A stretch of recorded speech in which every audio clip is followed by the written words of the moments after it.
Ironbound to the Orc by Luna Draven. Content note: this is an orc fantasy romance. This is the closed-door edition. The love scenes fade discreetly to black, and the strong language has been softened. It still features a careful giant of a man, tusks, and the kind of swoony size difference both leads have feelings about. It also contains a refugee convoy fleeing a war, with cold, hunger, and children in danger. A heroine who keeps people alive by ruthless arithmetic and slowly weaponizes herself to do it. A blacksmith carrying the guilt of a weapon he made that killed thousands, on-page battle and killing, and a man sacrificing his own hands to save the woman he loves. There is grief, mass casualty calculation, and the long work of believing you are worth more than what you can be spent on. She has spent her life making the math come out even. He has spent his making weapons he can never take back. Neither planned on being chosen. You've been warned. For everyone who kept a ledger of everything they owed and everything they'd lost. Some debts were never yours to carry. Close the book. And NBSB. Happy birthday, Melinda. May you always find warmth in the storm. The wind screams through Ice Throat Pass. It shrieks constant and abrasive, the sound of the world filing itself down against the granite teeth of the mountains. I tune it out. I have to. The wind is one more thing I cannot control, and in my line of work, you let go of what you can't change and watch the things that will kill you. Scrape. The sound cuts through the gale like a razor. It is faint, muffled by 50 yards of snow and canvas, but my brain isolates it, amplifies it, and categorizes it. Metal on metal. Specifically, a standard-issue iron ladle dragging across the bottom of a cast-iron cauldron. Empty. The sound sets my teeth on edge. It starts at the base of my skull, a static buzz of pressure. White noise. The stores are failing. Cold and certain, not panic. A ladle scraping the bottom means the portions are off.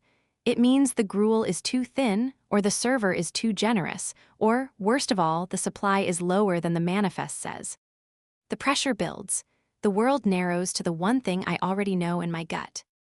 A serving like that keeps a body breathing at rest. To hold heat at 20 below, you need 4 times as much. The lack of it eats at the marrow.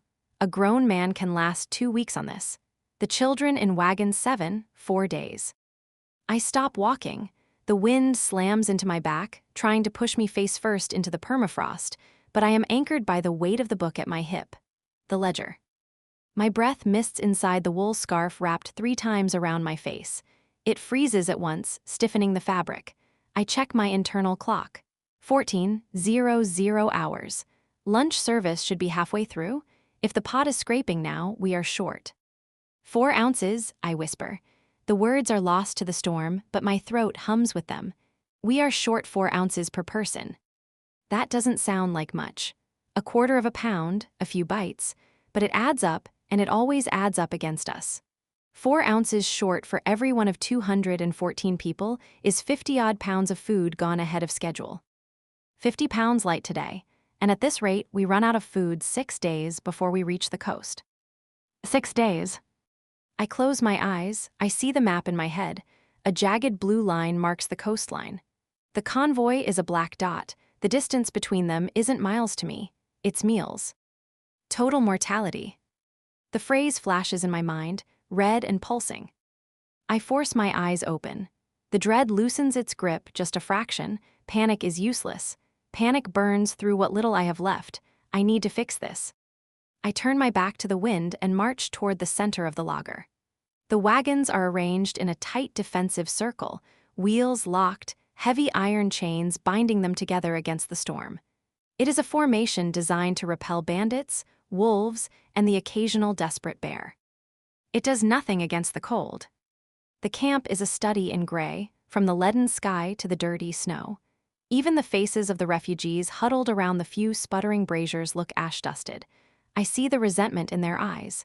They don't see Sybil, the quartermaster trying to keep them alive. They see the ration witch, the woman who measures their lives in ladle scoops and denies them that extra crust of bread. They hate me, that is fine. Hate is warm and hate keeps the blood moving. Indifference is what freezes you. I reach the heavy supply wagon at the core of the formation. Davin, my porter, is there, scraping the last of the oatmeal from the cauldron. He looks up, his face patched with frostbite ointment. "We're out, quartermaster," he says, his voice cracking. "I heard." I step up to the cauldron, I look inside, clean, not a smear left. "You served generous today, Davin." He flinches. "They were hungry, ma'am, the miller's girl, she looked so thin." "The cold does not care about the miller's girl," I say. My voice is flat, stripped of inflection. It has to be. If I let her face in, the whole line goes hungry. "You gave her an extra scoop, which means the 3 people at the end of the line got nothing." Davin looks at his boots. "I couldn't help it." "You will help it," I say, "because tomorrow you cut every ration back a notch to make up the shortfall." He looks up, horror dawning in his eyes. "Cut it, they're already starving." "Then they will starve slower," I state. "If we run out at mile marker 20, everyone dies. If we ration now, maybe only the weak die. Stop trying to feed them with your heart, Davin. Use the scale." I turn away before he can argue. I can't look at him. If I look at him, I'll remember that he is 17 and gave his gloves to his little sister yesterday. I'll remember that he is a person, not a line in a manifest, and I cannot afford people right now. I can only afford cargo. I need to find the leak. A heavy hand explains some of it, but 50 pounds is too much for one soft-hearted boy with a ladle. Someone is stealing. The dread sharpens into something colder. Theft, a hole I didn't put there. I scan the camp. My eyes land on the splash of color that insults the monochrome landscape. Merchant Kalen's tent. It sits in the lee of the 2 largest cargo wagons, protected from the worst of the wind. The tent is heavy, treated silk, dyed a deep, royal purple, the color of kings, the color of bruises. Smoke curls from the iron chimney pipe poking through the roof. Wood smoke, hardwood. My teeth grind together. We are burning dried dung and splintered crates to keep the refugees from freezing, and he is burning oak. I walk toward the tent. The snow crunches under my boots, a rhythmic thud crunch that matches the pounding of my heart. It's racing, anxiety, anger, both wasteful. I reach the tent flap and rip it open without announcing myself. The heat is a wall. The air is thick and wet, scented with lavender and roasting meat. The sudden change makes my skin prickle with phantom needles. Kalen sits on a pile of furs that could have outfitted an entire squad of guards. He is a large man, the furs straining to contain a lifetime of excess feeding. He wears a velvet robe over his wool tunics, and his feet are propped up on a brass brazier glowing with red-hot coals. He is eating a sausage. A cured, smoked pork sausage. The casing snaps with a wet sound as he bites into it. Grease runs down his chin. I stand in the entrance, letting the cold air rush in past me. Something in me goes very quiet and very sharp. Pork. Good meat, heavy with salt, reserved for the scouting parties and the pregnant women. "Kalen," I say. He looks up annoyed. He swallows the bite without chewing properly. "Quartermaster, close the flap, you're letting the draft in." "I'm letting reality in," I say, stepping inside and dropping the flap. The warmth is suffocating, it feels greasy. "That sausage, where did you get it?" He wipes his mouth with a silk handkerchief. "My private stores, I packed well." "I inspected your private stores 3 days ago," I say. I tap the ledger at my belt. "You had dried fruit, hardtack, and 3 bottles of brandy. You did not have pork." His eyes narrow. They are watery, weak eyes buried in flesh. "Are you calling me a liar, Sybil?" "I am calling you a thief." I walk to the brazier, I look at the coals, "and a traitor." Kalen laughs. It is a wet, phlegmy sound. "Traitor, because I eat my own food? You adhere too strictly to your little book, girl. This is the real world, the strong eat, the weak beg." "The Crown's law on war supply," I recite. The words come out automatic, a shield of legality. "In times of crisis, every scrap a convoy carries falls under the quartermaster's hand. Hoarding what keeps us alive is a crime. Stealing rationed meat is a hanging offense." I look at the sausage in his hand. "That is evidence." Kalen sneers. "Who is going to arrest me? The guards work for me, I pay their wages." "They work for the convoy," I correct. "And they are hungry. How long do you think your gold will protect you if I tell them you are eating their dinner?" He stiffens, his grip on the sausage tightening. "You wouldn't." "I weigh risk," I say. If I let you keep stealing, we fall short on rations and people die. If I expose you, you die. One of you against 200 of them. It's not a hard choice. He stands up. A head taller than me, he outweighs me by 100 pounds. He steps close, using his size, crowding me back. I smell the lavender oil he uses to mask the stench of unwashed bodies. I smell the pork.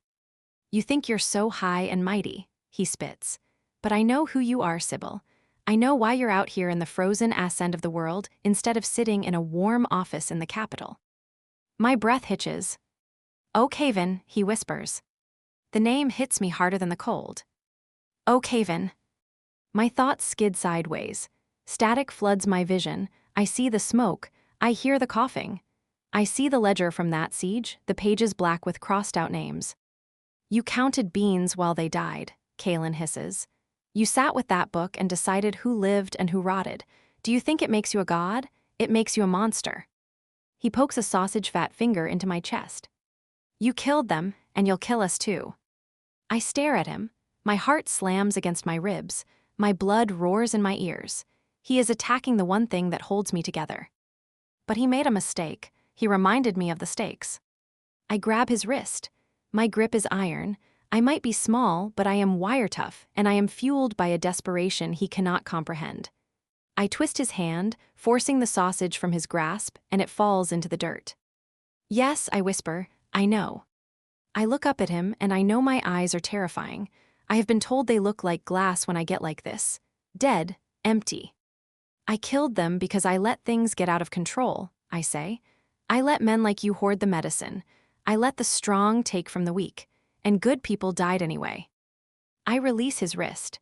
He stumbles back, rubbing the red marks on his skin. Not this time, I say. I am confiscating your charcoal. I am confiscating your private stores. You will eat the gruel like everyone else. And if I catch you near the supply wagons again, I won't arrest you. I lean in. I will cut your ration to nothing. I turn and leave. I stumble out into the snow. The cold hurts now. It bites through my layers, seeking the heat I stole from the tent. I am shaking, not from the temperature, from the encounter. The ghost of Oakhaven is screaming in my ear. Failure, failure, failure. 214 names, I know them all. I recite them when I can't sleep. I need to check the cargo. The thought centers me. The cargo is the penance. It is the only way I get to make any of it right. I move toward the lead wagon. Wagon 1. The most armored, the most guarded. The driver, a gristly veteran named Horg, nods to me as I approach. He looks like a snowman, covered in a layer of ice. Quartermaster, he grunts. Status, I ask. Cold, he says. Wheels are stiff. Axles are complaining. What about the payload? Quiet as the grave. I climb up the side of the wagon, my boots slipping on the icy wood. I unlatch the heavy canvas cover and slip inside. It is dark, it smells of straw and sawdust. In the center of the wagon bed, strapped down with leather belts and cushioned by wool blankets, are the crates. They are small, unassuming, but they are heavier than gold. Alchemical stabilizers. Vials of blue liquid, refined from the rare frost blooms that grow only on the highest peaks. They are the only cure for the rot, the plague eating the city of Oakhaven alive. My mentor is there.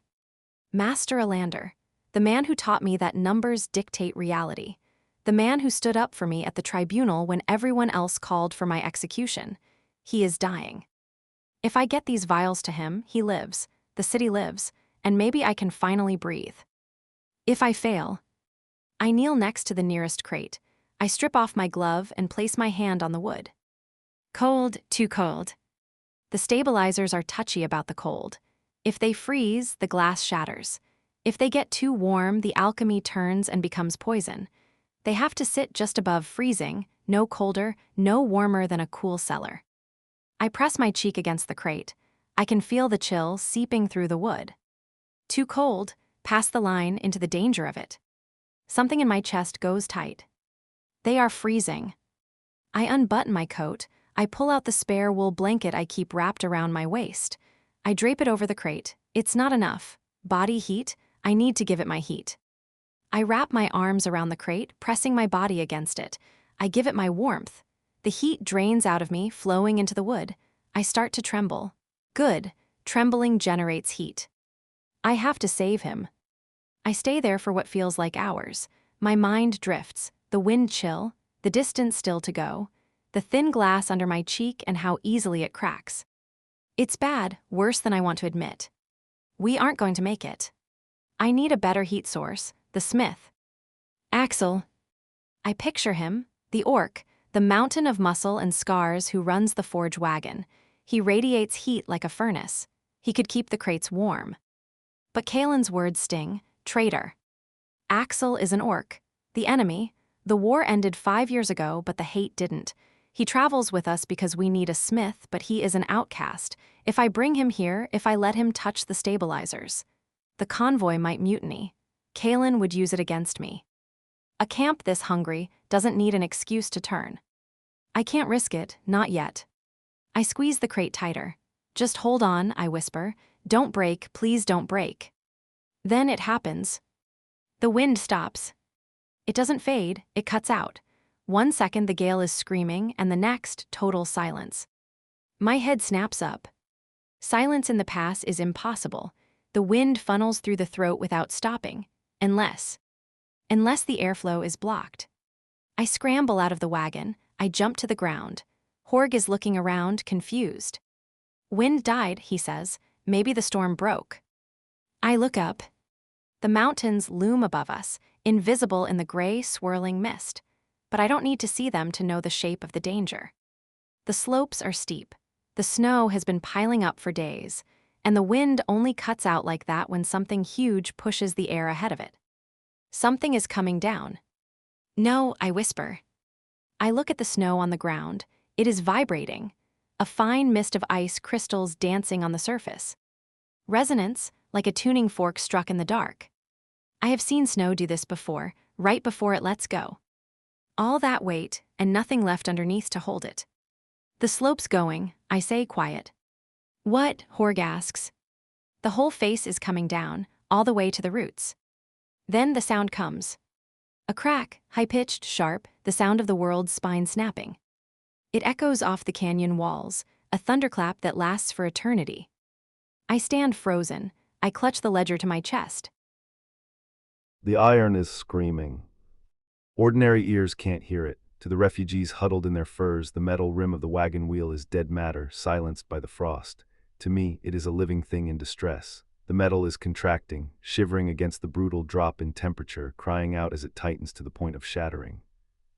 I run my gloved hand along the rim. The leather of my glove hisses against the frost-rimed steel. Easy, I whisper. I don't speak to people often. People are messy. They are full of contradictions and soft, yielding parts that bruise deep when you apply too much leverage. Iron is honest. If you treat it right, it holds. If you disrespect it, it breaks. The rules are simple. Right now, the rules are changing. The cold and ice throat pass isn't natural. It bites deep past the skin, past the muscle, seeking the bone and the marrow. The rim trembles under my palm, a fast, fine shudder that warns of the break to come. The metal is terrified. It knows it is about to die, about to snap under the weight of the wagon it supports. I reach into my pocket and pull out a pouch of charcoal dust. I sprinkle it over the hub, rubbing it into the joint where the spokes meet the rim. It won't warm the metal, not truly, but the friction will generate a fraction of a degree of heat, enough to tell the iron that I am here, that I am listening. Hold on, I rumble. My voice sounds like rocks tumbling in a deep cavern. It makes the children cry. I stand up, my knees popping. The wind slams into me, a physical force that would knock a lesser man down. I don't move. I am 6'8" of orc blood and dense muscle. I am built for this weather. My skin is thick, gray-green like lichen on granite, and it holds heat better than any wool coat. But even I am cold.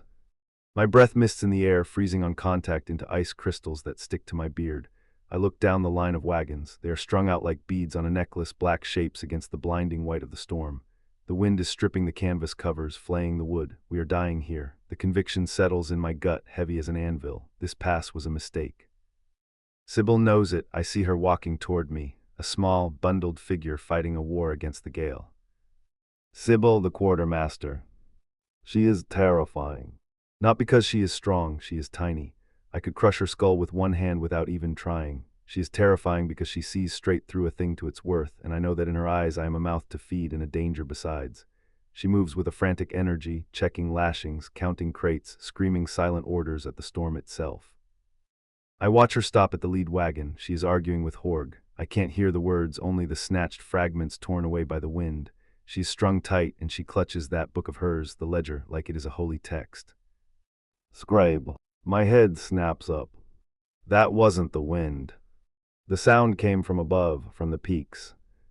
It was a sharp, brittle sound, high and thin. The sound of stone shifting a hair's width against stone. The sound of the mountain's spine cracking under the weight. The wind stops. It cuts out all at once. The screaming silence crashes down on the pass. I don't need to think it through. I know rock. I know where a mountain will fail, deep in the hands, deep in the gut, same as I know where a blade will. The vibration travels through the soles of my boots, a tremor that whispers of total collapse. The snowpack on the western face has sheared. Gravity is taking over. I see Sybil. She's standing by the open tailgate of the lead wagon. Looking up, her face is pale, her eyes wide. She knows. I can see her working it out, but thinking takes time. I don't have time. I move. I don't run. Running is frantic. Running is for prey. I advance. I push off my back leg and drive my boots into the permafrost, throwing 300 pounds of weight forward. The ground shudders under me. I am a boulder rolling downhill, gathering speed with every stride. Sybil turns. She sees me. For a second, her eyes lock onto mine. I see the fear there, not of the mountain, of me. She thinks I am attacking her. She flinches, raising her ledger as a pathetic shield. Axel, she whispers. I don't answer. I don't have the breath. I hit her. I wrap one arm around her waist, lifting her off her feet. She feels fragile, like a bird made of hollow bones. I don't slow down. I use her momentum and mine to dive. We go down. I slam her into the hard-packed snow beneath the chassis of the lead wagon. Landing on top of her, I curl my body around hers, making myself a shield of meat and bone. I drive my knees into the dirt, anchoring us. I tuck her head into the crook of my shoulder, covering her ears with my hand. Stay down, I growl. Then the world ends. It is not a roar. A massive, deafening whump slams through my chest. The light vanishes. The weight hits us. Thousands of tons of snow, ice, and rock slam into the wagon above us. The impact is staggering. The chassis groans, the wood splintering under a load it was never built to bear. The iron axle, the one I was just tending, screams. It is going to break. I can hear it. The metal is crying out in agony. It is bending. The sheer weight of the avalanche is crushing the oak frame, bowing the iron support. If it snaps, the wagon collapses. We will be flattened into paste. Sybil is struggling beneath me. She is thrashing, trying to breathe, trying to understand. Her panic is a frantic flutter against my chest. Quiet, I hiss. I look up. In the pitch blackness, I can't see the axle, but it lives under my hand. The shudder of its death throes runs into my palm. It is buckling. The curve is deepening. It has seconds left before it goes. I have to help it. I hate this. I hate what I am, but I cannot let the metal die. I reach up. My free hand finds the cold, rough iron of the axle. It bites my palm, freezing and jagged. The contact sends a jolt through me, a connection cleaner and sharper than any touch of flesh. I reach inside myself. I find the fire. It lives in the marrow of my bones, a deep, consuming heat, the legacy of my father's blood, the curse of the iron singers. It is the power to speak to metal, to bond with it, to lend it your own strength, a parasite that eats me to feed the iron. I pull the fire up. It hurts. It always hurts. It feels like swallowing broken glass. I push the heat down my arm, through my wrist, into my hand. I sing. It isn't a song with words. It is a hum, a low thrum that starts in my chest and travels through my skeleton. It is the sound of stones grinding together. It is the sound of the earth shifting in its sleep. Hold. I push the command into the iron. Be strong, be unyielding, do not bend. The answer is immediate. The shudder in the axle changes. The scream dies. The metal drinks my strength. It takes the iron from my blood, the hardness from my bones. It sets. It grows dense and tight, stronger than any forge could make it. I am pouring my life into the steel, knitting its cracks closed with my own. The wagon stops groaning. The crushing weight is still there, pressing down with the force of a mountain, but the iron holds it up. We are safe. The roof will not collapse. But I am paying the price. The fire scours me. My skin tightens and dries as the water is dragged out of me to feed it. My veins bulge thick and ropey. I picture them turning black, carrying the poison the gift leaves behind. The smell hits me. Sharp, acrid stinging like a tannery and a sickbed at once. The reek of my own body burning itself for fuel. I am spending myself at a suicidal rate. My body is eating its own muscle to save the iron. I gasp, the sound ragged in the dark. I cut the connection. I pull my hand back. My arm is shaking. The tremor starts in my fingers and travels up to my shoulder. It is a violent, uncontrollable spasm. The hunger wakes up. It is a void in my stomach, demanding meat, demanding salt, demanding substance to replace what I just gave away. I slump forward, my forehead resting against the frozen dirt. Silence returns. It is absolute, no wind, no screaming metal, just the heavy, muffled silence of the grave. We are buried, the air is still and heavy, pressing against my eardrums. Underneath me, Sybil shifts. Axel, her voice is small, trembling. I can't answer yet, my throat feels like I swallowed ash. I try to lift my weight off her, but my muscles are liquid. I am heavy, dead weight pinning her to the ground. Don't move, I rasp, the snow needs to settle. She freezes, her heart beats against my chest, rabbit fast, thump thump thump, she is terrified. Are we dead, she asks. Possible. No, I say, trapped. I shift my weight to my elbows, opening a small pocket of space between us. The air is cold and stagnant. It smells of wet wool, fear, and the sharp stink of me. That smell, she whispers. I shrink back, I know what I smell like. I smell like a monster, like burning hair and something sharp enough to sting the eyes. The gift, I say, it leaves a stink. It burns my nose. Breathe shallow, we have limited air. I reach up again, testing the axle. It is cold, stone-hard. It feels different now, dead, solidified, immobile. It will hold for 1,000 years. I did good work. The wagon held, I say. The wagon, she sounds confused, her voice pitching up. The whole mountain just fell on us, and you're talking about the wagon. Iron is important. She makes a sound that might be a laugh or a sob. You saved me. I saved the ledger, I say. You were holding it. It's a lie, I don't care about her book. I saved her because she looked small, because she looked like something that would break, and I am tired of things breaking. Can you move, I ask. She tries, my legs are pinned, but I think I can wiggle my toes. Nothing is broken. Good. I try to sit up, but my back hits the undercarriage. We have maybe 2 feet of clearance. We are in a coffin made of oak and ice. The darkness is total. It presses against my eyes, thick and smothering. We need light, she says. I fumble at my belt, my fingers are numb, clumsy. The tremor is getting worse. I find the flint and steel. I find the small tin of tinder I always carry. Strike. Sparks shower in the dark. Strike. The tinder catches, a small orange flame blooms, pushing back the shadows. I look at Sybil. She's staring at me, her eyes are wide, reflecting the flame. She looks at my face. And she screams. I flinch, turning away, hiding my face in the crook of my arm. I know what she sees. My skin is gray, not the healthy green of my people, but the color of dead ash. The veins in my neck and face are black, pulsing like poisoned rivers. My eyes will be bloodshot, the whites turn to obsidian. I look like a corpse that has begun to rot, yet somehow keeps moving. What happened to you? She gasps. Axel, your face. Side effect, I mutter into my sleeve. It passes off. That is not passing, your veins are black. It passes. I keep my face hidden, the shame burns hotter than the hunger. This is why I stay at the forge. This is why I don't talk to people. Because when I use my gift, I become the nightmare they tell their children about. I am not a person. I am a tool that breaks itself to work. Look at me, she commands. The order surprises me. It is her quartermaster voice, the voice that cuts through arguments. I lower my arm. She reaches out, her hand is small, pale. She touches my cheek. Her fingers are freezing, but her touch burns. It is a shock, intimate and terrifying. You're burning up, she says. You're feverish. Spent too much, I grunt. Burned too much fuel. She pulls her hand back, looking at her fingertips. There is a smear of black sweat on them.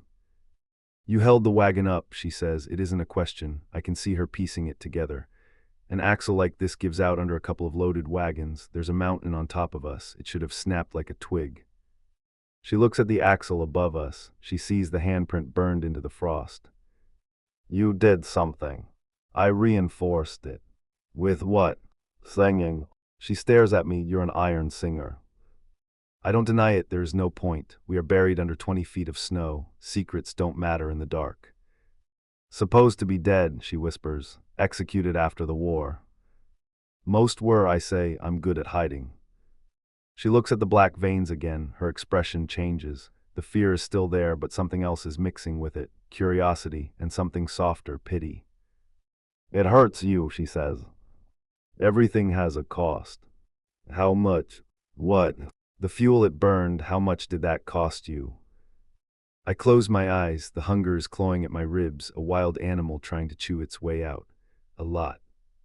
She starts rummaging in her pockets. She is pinned, but her hands are free. She pulls out a hardtack biscuit. It is dry, rock hard, and tastes like sawdust. Eat, she says. I shake my head. That's your ration. I am the quartermaster, she snaps. I put supplies where they keep us alive. Right now that's you. You're the only thing holding this wagon up. Eat. She shoves the biscuit against my mouth. I open my mouth and bite. My teeth mourn the texture, but my stomach rejoices. I chew, swallowing distinct chunks. It hits my blood like sugar. The tremor in my hands slows down. Better, she asks. A little. We need to get out. We can't, I say. If we dig up, the snow collapses. We'll suffocate. So we wait. We wait, the snow will settle. It will freeze into a crust. Then we dig. How long? Hours, maybe a day. She slumps back against the dirt. A day, the cold. I'm warm, I say. It's true, my body is running hot, trying to repair the damage. I'm a forge. The heat radiating off me is palpable in the small space. Come here, I say. What? Body heat conservation. She hesitates. She looks at the monster with the black veins. Then she looks at the frost gathering on her eyelashes. She scoots closer. I open my arms. She curls into me, her back to my chest. I wrap my cloak around both of us. She's so small, I could crush her, but I don't. I hold her like I hold a cracked wheel rim. Gentleness is a choice. We lie there in the dark. The silence of the mountain presses in on us, but inside the cloak there is warmth. Her breathing is steady against my ribs, the rhythm of a living thing. For the first time in years, the screaming of the iron is gone, replaced by the beating of a human heart. The dark presses. It is a weight on my chest, a thing made of cold and silence. I cannot see, I cannot hear, but I can reckon what I cannot see. There is only so much air trapped under this wagon, enough for 2 bodies, one ordinary and one huge, and not for long. I gulp it down in scared little breaths. Axel takes it slow and deep. Every breath we spend is a breath we don't get back. It isn't a comforting thought, it's a clock running down. We have a few hours, no more. I am curled in a ball, my knees pressed against my chest, making myself as small as I can. The more of me the cold can touch, the faster it takes me. My fingers have gone numb inside my gloves. That kind of cold kills fast. There is a heat source behind me. Axel. He is a furnace, a massive, solid wall of warmth that I am pressed against. The slow, deep rhythm of his breathing moves against my back, like a mountain shifting in its sleep. He isn't panicking. He is conserving. Axel, I whisper. My voice sounds dead, swallowed by the snow-packed earth around us. HRM, he rumbles. The sound vibrates through his chest and into my spine. The air, I say, state of the air. Stale, he rasps, don't talk, conserve. He is right, talking burns oxygen. Talking is an expenditure we cannot afford. I shut my mouth, biting my lip until I taste the iron tang of blood. But my mind won't stop. It never stops. It wants to take stock of everything, and right now there is so little to take stock of. What we have, one iron singer behind me spent, and I don't know how badly. One quartermaster, frozen and good for nothing in the dark. One wagon, buried on top of us. One ledger, safe in my pocket. What's against us? The mountain, the cold, the silence, which is the worst of the 3. We lie there for an eternity. There is no telling time in the dark, so I count my own heartbeats just to have something to hold on to. The darkness presses against my eyes, a physical weight that threatens to crush the sanity out of me. I focus on the heartbeat against my back. Slow, steady, an anchor in the void. Later, the warmth behind me shifts. Axel moves. The space is so small that his movement forces me to shift as well. His arm, heavy as a tree limb, tightens around me for a second, then pulls back. "Settled," he says. "The snow."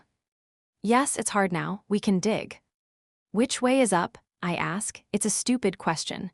Up is away from gravity, but in the dark, gravity feels like it's pulling from all directions. "I know," he says. Heavy fabric scrapes against dirt. Then, the sound of a blade leaving a sheath. "Stay covered," he orders. "Ice shards." I pull my head down into my collar. Thunk, metal hits hard-packed snow, then a grinding sound. He is digging, not with a shovel but with a knife, a dagger. Chunks of ice fall on my legs. They are heavy, jagged. I kick them away, trying to clear space near my feet. Thunk, grind, scrape. He is a machine. The rhythm is steady, unbreaking. I know what this is costing him. Digging through packed avalanche debris would eat a day's food out of a healthy man in a few hours. He is already wrung dry from the singing. He shouldn't have the strength for this. But he keeps going. Minutes pass, or hours. My sense of time is dissolving.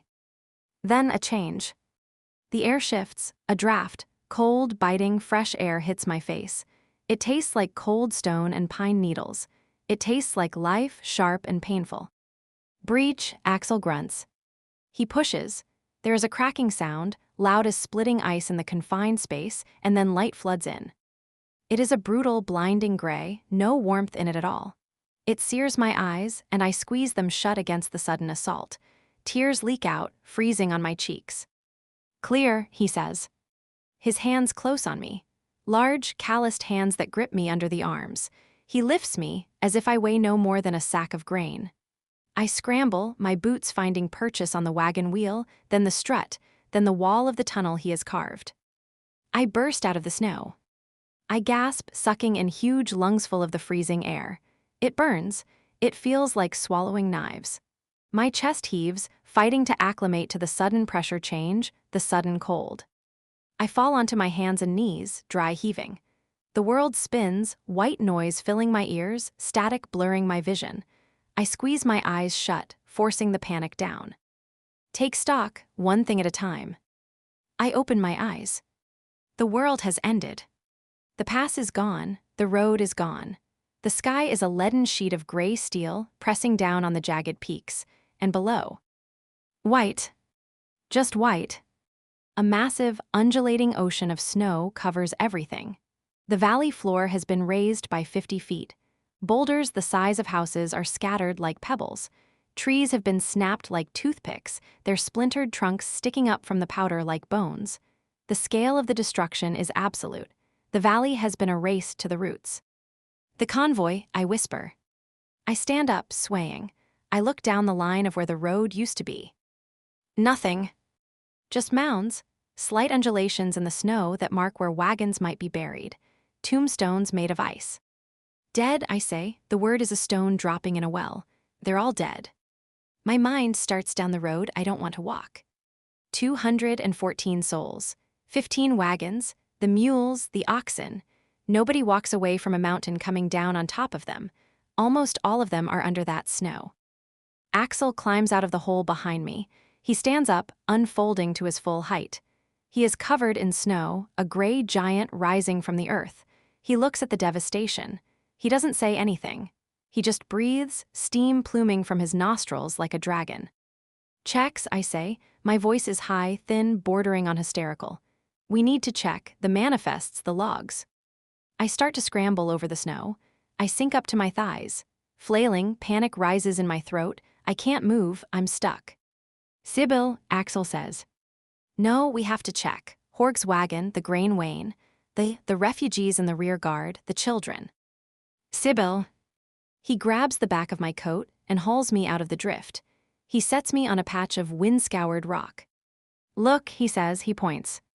I wipe my eyes, I look. Further down the slope, about 100 yards away, there is movement, a dark spot on the white canvas, then another.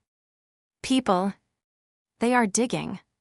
"They're alive," I breeze. "Some," Axel corrects. We move, or rather, Axel moves, breaking a trail through the waist-deep snow, and I follow in his wake. It takes us 20 minutes to cover the 100 yards. My lungs are burning. My legs feel like lead. We reach the survivors. It is the rear guard. The avalanche must have missed the tail end of the convoy, or the slope protected them. 3 wagons are overturned but intact. A dozen people are digging at a mound of snow. I recognize them, Merchant Kalen. His red silk coat is pristine, bright against the snow. He is standing by his horse, a massive destrier that looks better fed than half the refugees. He isn't digging, he is watching. "You," Kalen shouts when he sees us.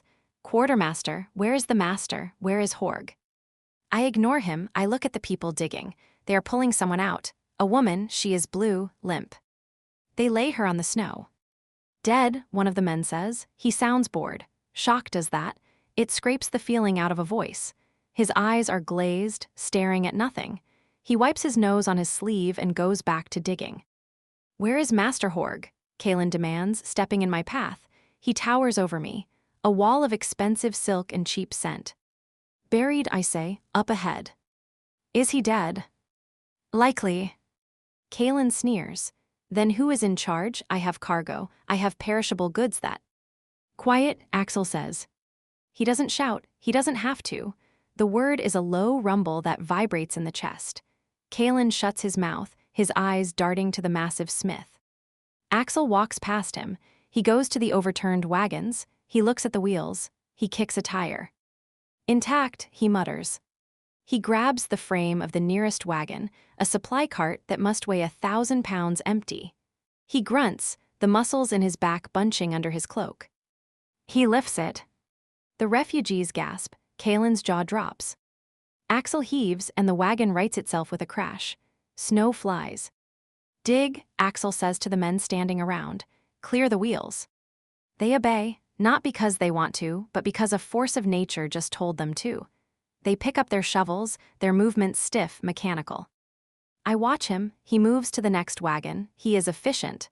Brutal. He is turning chaos into infrastructure. And I am standing here doing nothing. No. I am not doing nothing. I am taking the measure of what's left. I look at the survivors. I count them. 15 grown men and women, 3 children, 2 old ones, 20 mouths. I look at the animals, 4 mules and Kalen's horse, 5 more. I look at the supplies. 3 wagons. 1 is a flatbed showing crates, lumber, no tents. 1 is a supply cart, the 3rd is. I scramble over to it. It is shattered, the side panel staved in. Grain is spilling out onto the snow. "No," I whisper. I fall to my knees. I scoop up the grain. It's wheat, precious, golden fuel. It's mixing with the snow. I rub the kernels between my gloved fingers. They are hard, cold. But the snow is melting against them. Wet grain rots. Within a day it will be a slick of mold, worthless. "Buckets," I scream. The refugees turn to look at me. Their faces are blank masks of exhaustion.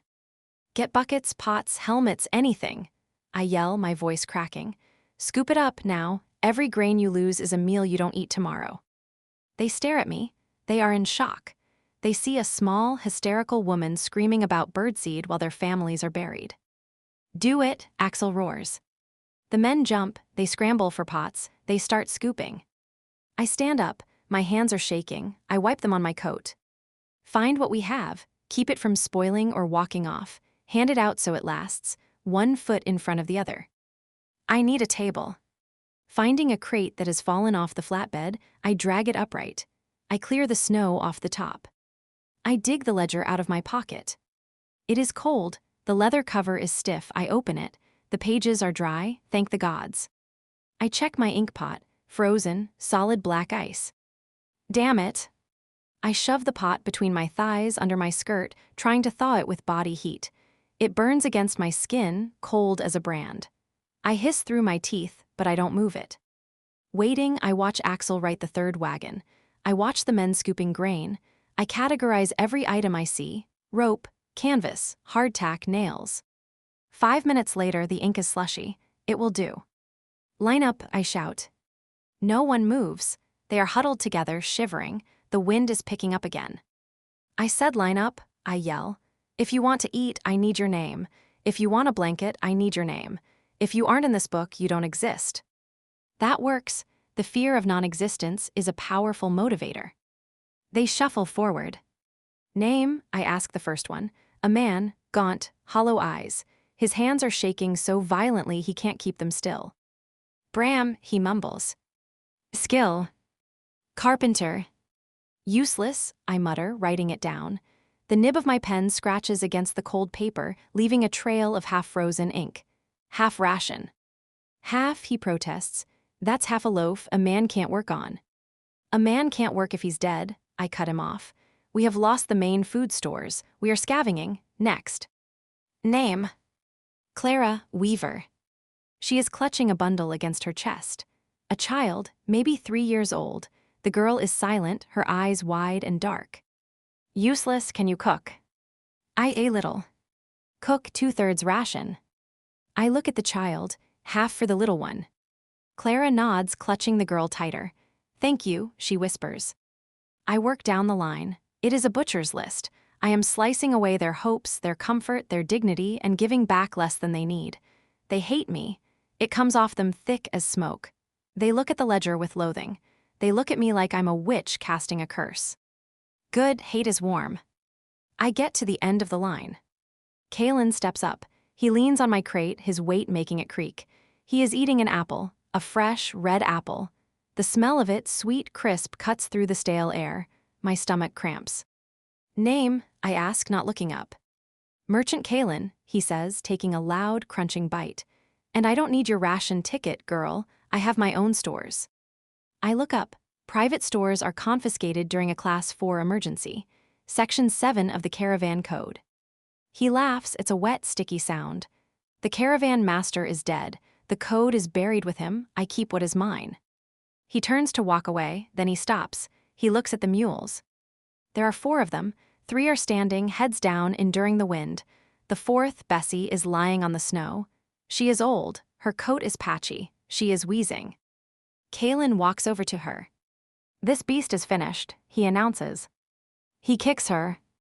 It isn't a nudge, it's a boot to the ribs. Bessie groans, trying to rise but failing. Get up, you useless glue bag, Kalen snaps. He kicks her again. Wasting fodder, should just slit its throat and eat it. He reaches for the knife at his belt. Something snaps in my brain. It isn't cold, it isn't careful. It is pure white-hot rage. Every cool thought goes quiet. I move. I am around the crate before I have decided to move. I march through the snow. Kalen has his knife out. He is bending down. I step between him and the mule. He stops, surprised. He looks down at me. I hardly come up to his chest. Move, he growls. I'm doing us a favor. This is not just a beast, I say. The words tremble, but not with fear. This is how we move what's left. It's a dying mule. It carries a sack of grain on its back. Kill it, and that grain stays in the snow.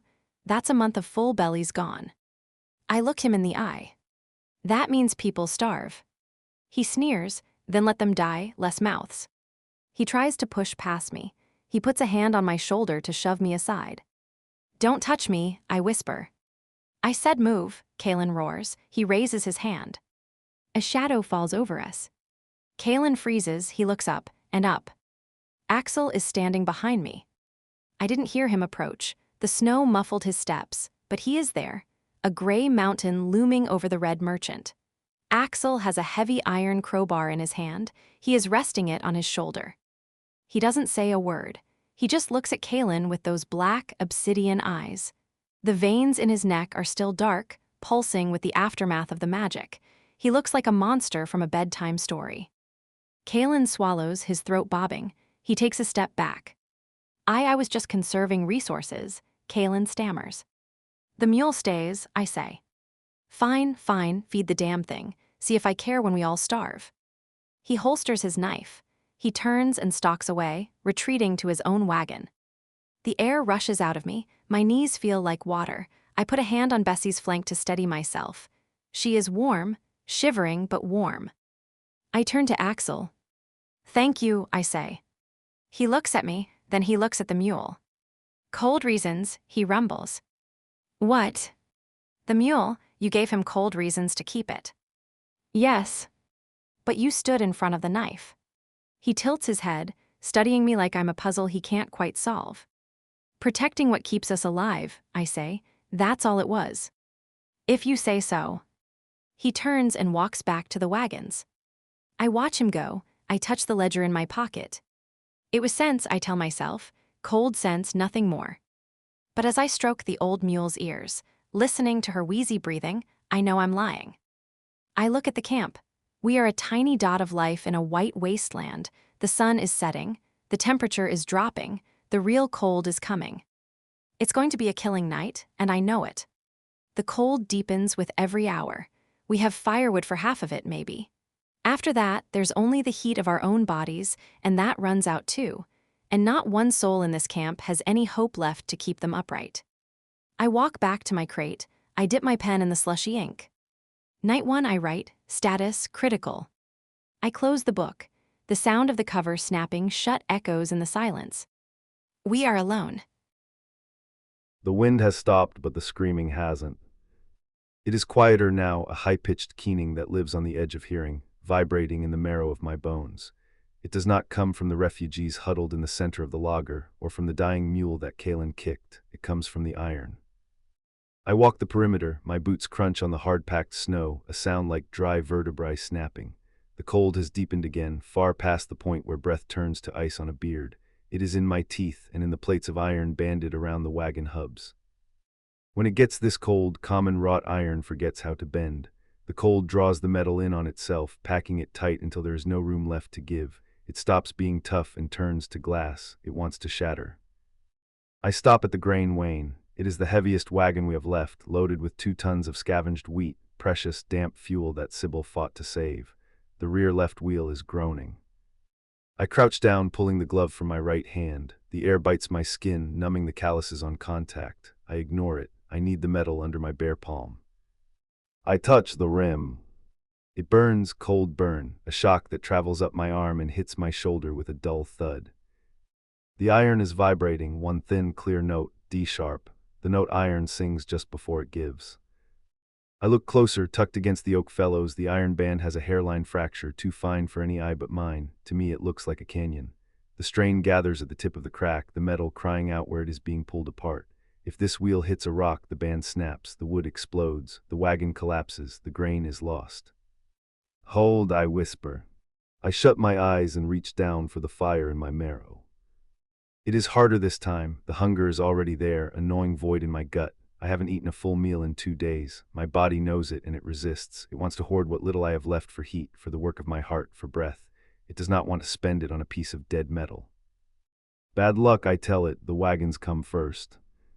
I force the heat out. I push it down my arm, through the freezing air, into the iron. Thing. The sound is a low thrum in my throat. It is the sound of iron remembering its own shape. I hold the fracture in my mind, and I command the metal to move, to flow, to knit itself back together. The iron drinks me. It pulls the strength from my blood to harden itself. It pulls the lime from my bones to set its grain. The nausea comes, an old familiar lurch as something gives out inside me. My vision grays at the edges. Then the smell, that sharp, pungent reek of ammonia, the stink of a body eating itself for fuel. It burns my nose, and tastes of copper and tannery lie at the back of my throat.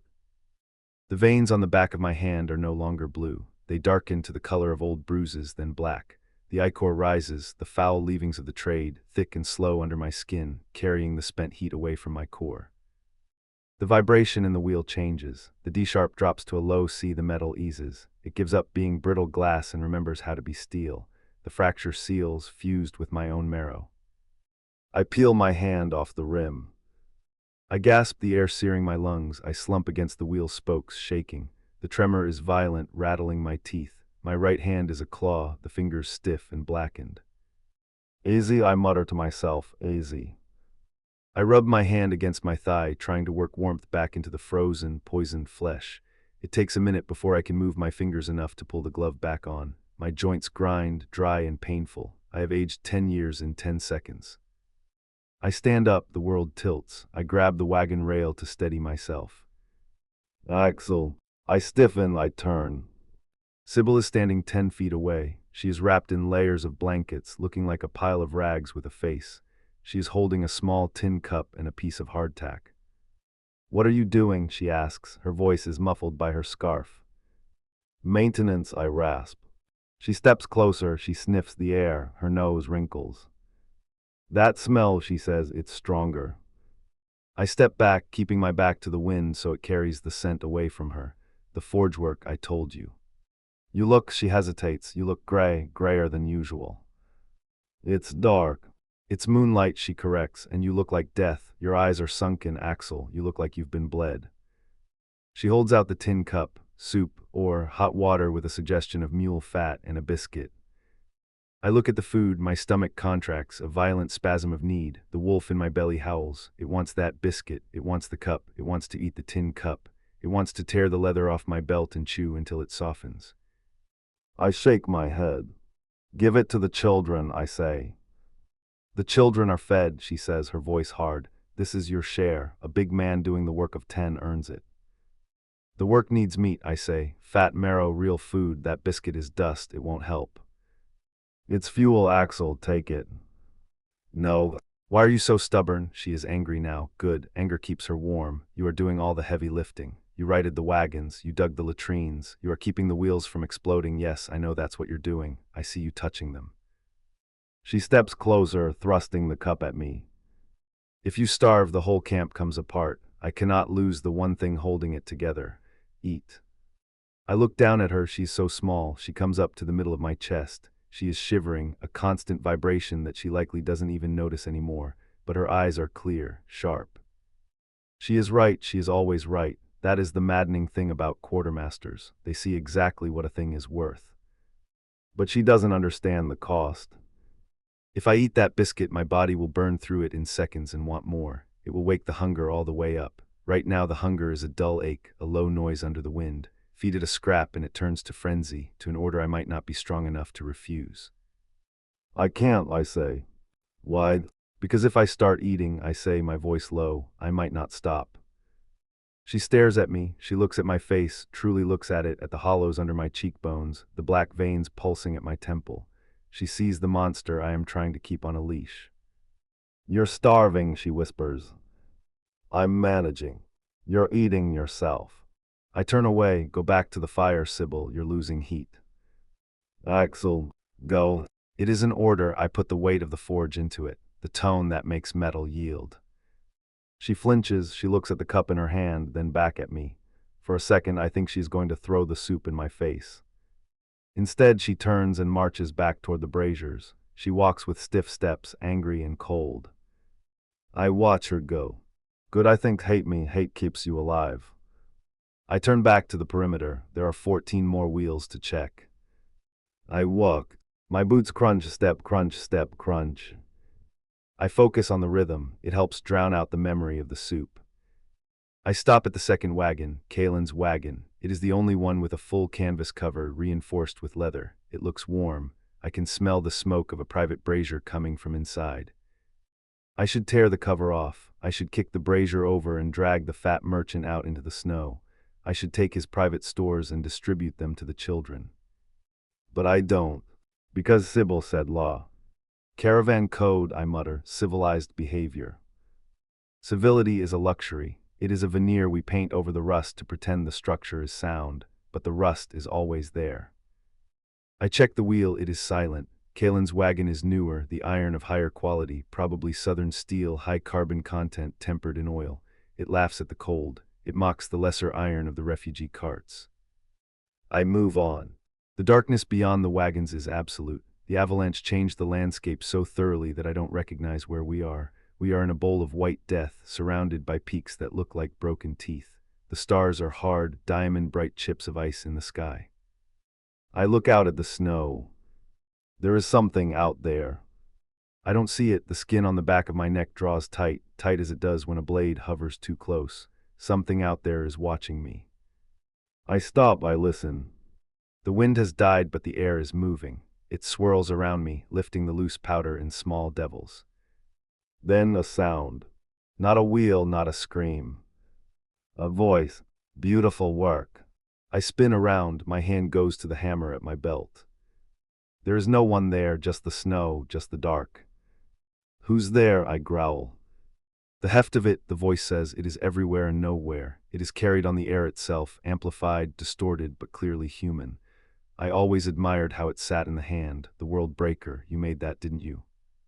My blood freezes. I know that name. The World Breaker, commissioned for the Empire for General Marcus, a massive greatsword built to shatter shields and the men who hid behind them. I spent 7 months on the folding. I sang into the steel until I passed out. It was a masterpiece of edge and weight and killing. It killed thousands at Red Ridge. Show yourself, I say. I remember the edge, the voice croons. It is smooth, cultured, the voice of a scholar or a poet. It didn't chip, not even on bone. That is rare, Smith. That is art. Most blades dull after the first dozen skulls. Yours, it sang louder. I look at the slopes. The voice is coming from the north, from the darkness. Vorian, I whisper.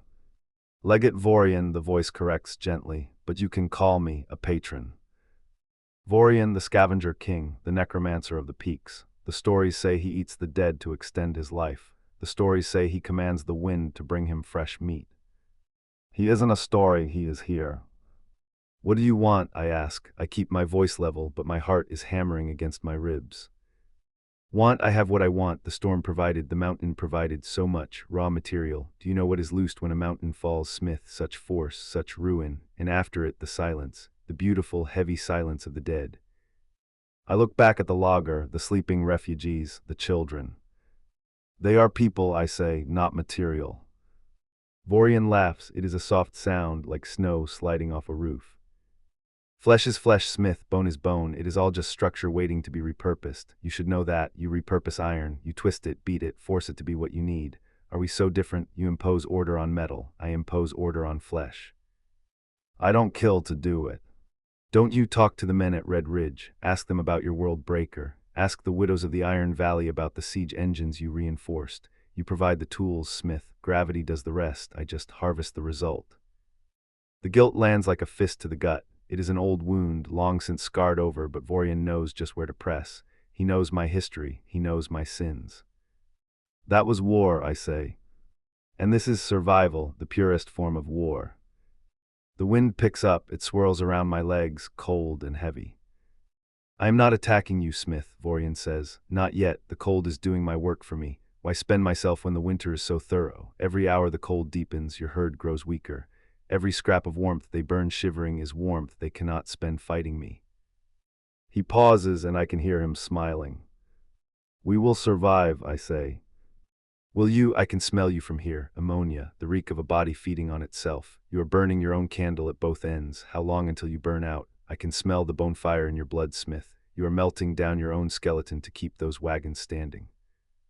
I look down at my hands. The black veins are hidden in the glove, but they pulse against the leather. Long enough, I say. We shall see. I am patient. I will wait for the fires to die. I will wait for the silence, and then I will come for the collection. I need a new General Smith, a man who understands structure, a man who understands that metal and bone are the same thing. If you come, I say, I will break you. With what? You have no forge, you have no hammer. You are just a starving man in a field of snow. I am the Iron Singer, I snarl, and I am not done yet. Brave, Vorian whispers. I like them brave. The marrow tastes sweeter when it's defiant. The voice fades, the wind drops. I am alone again. There is no safety here. The logger is a circle of wagons and a lie we tell the children. We are not safe. We are only waiting. I turn back to the wagons. I need to move. I need to check the wheels. I need to do something. I stumble. My leg gives way. I catch myself on a wagon spoke. The weakness rolls up over me in a gray tide. I dry heave, my empty stomach clenching on nothing. Ammonia. The smell is choking me. It is coming from my own pores. I need salt. I need meat. I look at the mule, Bessie. She is sleeping, her breath puffing in the cold air. The wolf in my belly wakes up. It looks at the mule. It sees a bag of fuel. It sees salvation. It sees the rich, red muscle beneath the hide. No. I push the thought away. I focus on the iron. Check the wheel. Focus on the wheel. Staggering to the next wagon, I force myself to kneel. I pull off the glove. The cold burns. Good. Pain is clarity. Pain is a reminder that I am still alive. I touch the rim. It is silent. Good girl, I whisper to the metal. I stay there for a long time, kneeling in the snow, holding the wheel. I am afraid to stand up. I am afraid that if I stand up, the voice will come back, or worse, that I will walk over to the mule and do what Kaelin wanted to do. I am a monster. Sybil doesn't know. The refugees don't know. They think I am a guardian. But Vorian knows. He smells his own kind. He knows that I am just one bad day away from eating the dead. Axel. I jump, I scramble to my feet, shoving my glove back on. It's Sybil again. She hasn't gone back to the fire. She has stopped just inside the edge of the light, watching me. Who are you talking to? She asks. No one, I say, myself. A voice spoke in the wind. Acoustics, I say, echoes off the peaks. She looks at me with suspicion. She steps closer. She holds up the cup again. I didn't drink it, she says, and the children are asleep. It's going cold. If you don't drink it, I have to pour it out or give it to Kaelin. I look at the cup. Take it, she says, please. The please breaks me. She has stopped ordering and started begging, and I have no armor for that. I reach out with a hand that trembles. I take the cup. The tin is warm. It feels better than the iron. I lift it to my lips. I drink. It is watery. It tastes faintly of turnips and dirty socks, but it is hot. It hits my stomach and bursts into warmth that spreads through my chest. The wolf settles down just a little. There is no meat in it, only love, or the nearest thing to love we can manage in this frozen hell. Thank you, I whisper. Don't thank me, she says, stiff. I'm just keeping my tools working. She turns to walk away. Sybil, I say. She stops. Don't let the fire go out, I say. No matter what, don't let it go out. She looks back at me. She sees the fear in my eyes, the first fear she has ever seen in me. I won't, she says. She walks back to the center. I stay on the perimeter. I turn my face to the north, to the darkness where Vorian is waiting. Come then, I whisper to the wind, come and try. I touch the handle of my hammer. It is cold. It is iron. It is ready. I start the next lap. Check the wheel, listen to the scream, feed the metal. It is going to be a long night. A quartermaster without a desk is just a woman with a headache. I stand in the ruins of the command tent. It is a skeleton of its former self.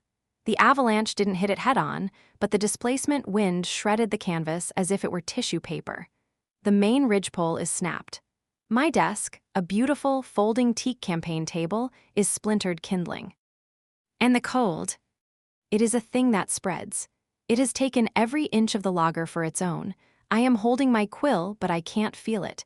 I am trying to write a requisition order for the tanner, but the ink in my pot has frozen again. Not slushy this time, a solid black stone. I stare at it, the tears prick the back of my eyes. Stupid, I tell myself. Crying only puts water on your face to freeze and take the skin with it. Do not cry, think. Ink goes to slush a little below freezing. Out here it is far colder than that, cold enough to turn a pot of it to stone. That much cold doesn't just spoil my work, it kills. I need a pocket of warmth. I look around the circle of wagons. Most are cold, their canvas covers flapping in the wind. Kaelin's wagon is warm, but I would rather freeze to death than ask him for space. Then I see it. The supply wagon, the one Axel reinforced. It sits a little apart from the rest, like a sullen teenager. It doesn't have a canvas cover. It has a roof made of salvaged shieldwood and iron plating. Smoke is curling from a tin chimney pipe. It is ugly, it is blocky, it looks like a siege engine. But the snow on the roof is melting. Heat loss, I whisper, a poorly banked fire. Or something inside throwing off more heat than any fire should. I snap my frozen notebook shut. I march across the snow. I don't knock. Knocking is for guests. I am the quartermaster and I am commandeering a workspace. I shove the door open. It hits something hard, metal on metal, and stops halfway. Occupied, a voice growls from the dark. Administrative emergency, I announce, squeezing through the gap. I step inside.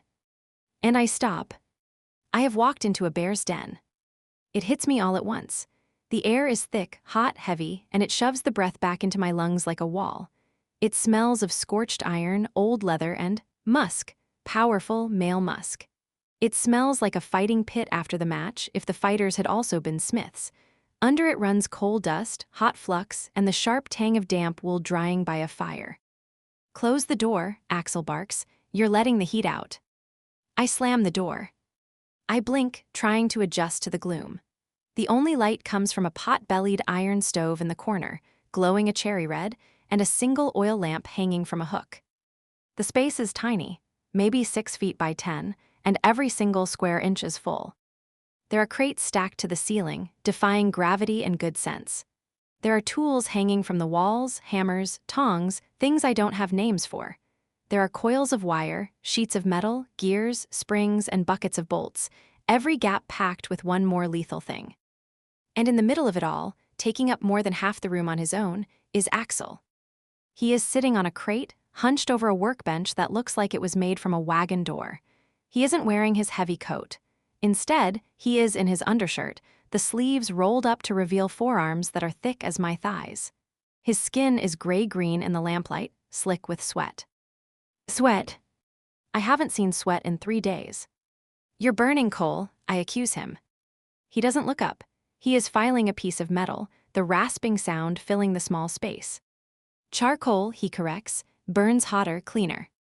"We are low on charcoal. That's for the forge only." "This is the forge." He blows on the metal, sending a shower of filings onto the floor. He looks at me. His eyes are black, reflecting the red glow of the stove. "What do you want, Sybil?" "A desk." He stares at me. "A what?" "A flat surface to write on, and a chair, and air that isn't all sweat and hot iron and you." "Go to the command tent." "The command tent is a kite. The wind took it." I hold up my frozen ink pot. "My ink is a rock. I cannot administer a convoy with a rock." He looks at the ink pot, then he looks around the wagon. "Full," he says. "Make room." "No." "Axel," I use my quartermaster voice, the one that made the guild master flinch. "I am not asking. I need to update the roster, work out the fodder, keep a list of who we've lost. I cannot do that in a snowbank."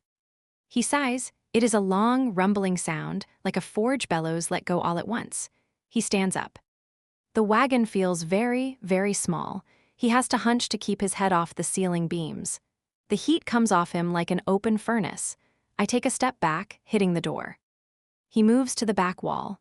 He grabs a stack of crates, heavy ones full of iron spikes, and lifts them as if they are empty cardboard boxes. Shoving them into a corner, he clears more space. He kicks a bucket of bolts under his workbench. He moves a coil of copper wire to a hook, handling it with a possessive irritation. He points to a small, clear patch of floor near the stove. "There," he says. "That's the floor. It's a surface, it's horizontal.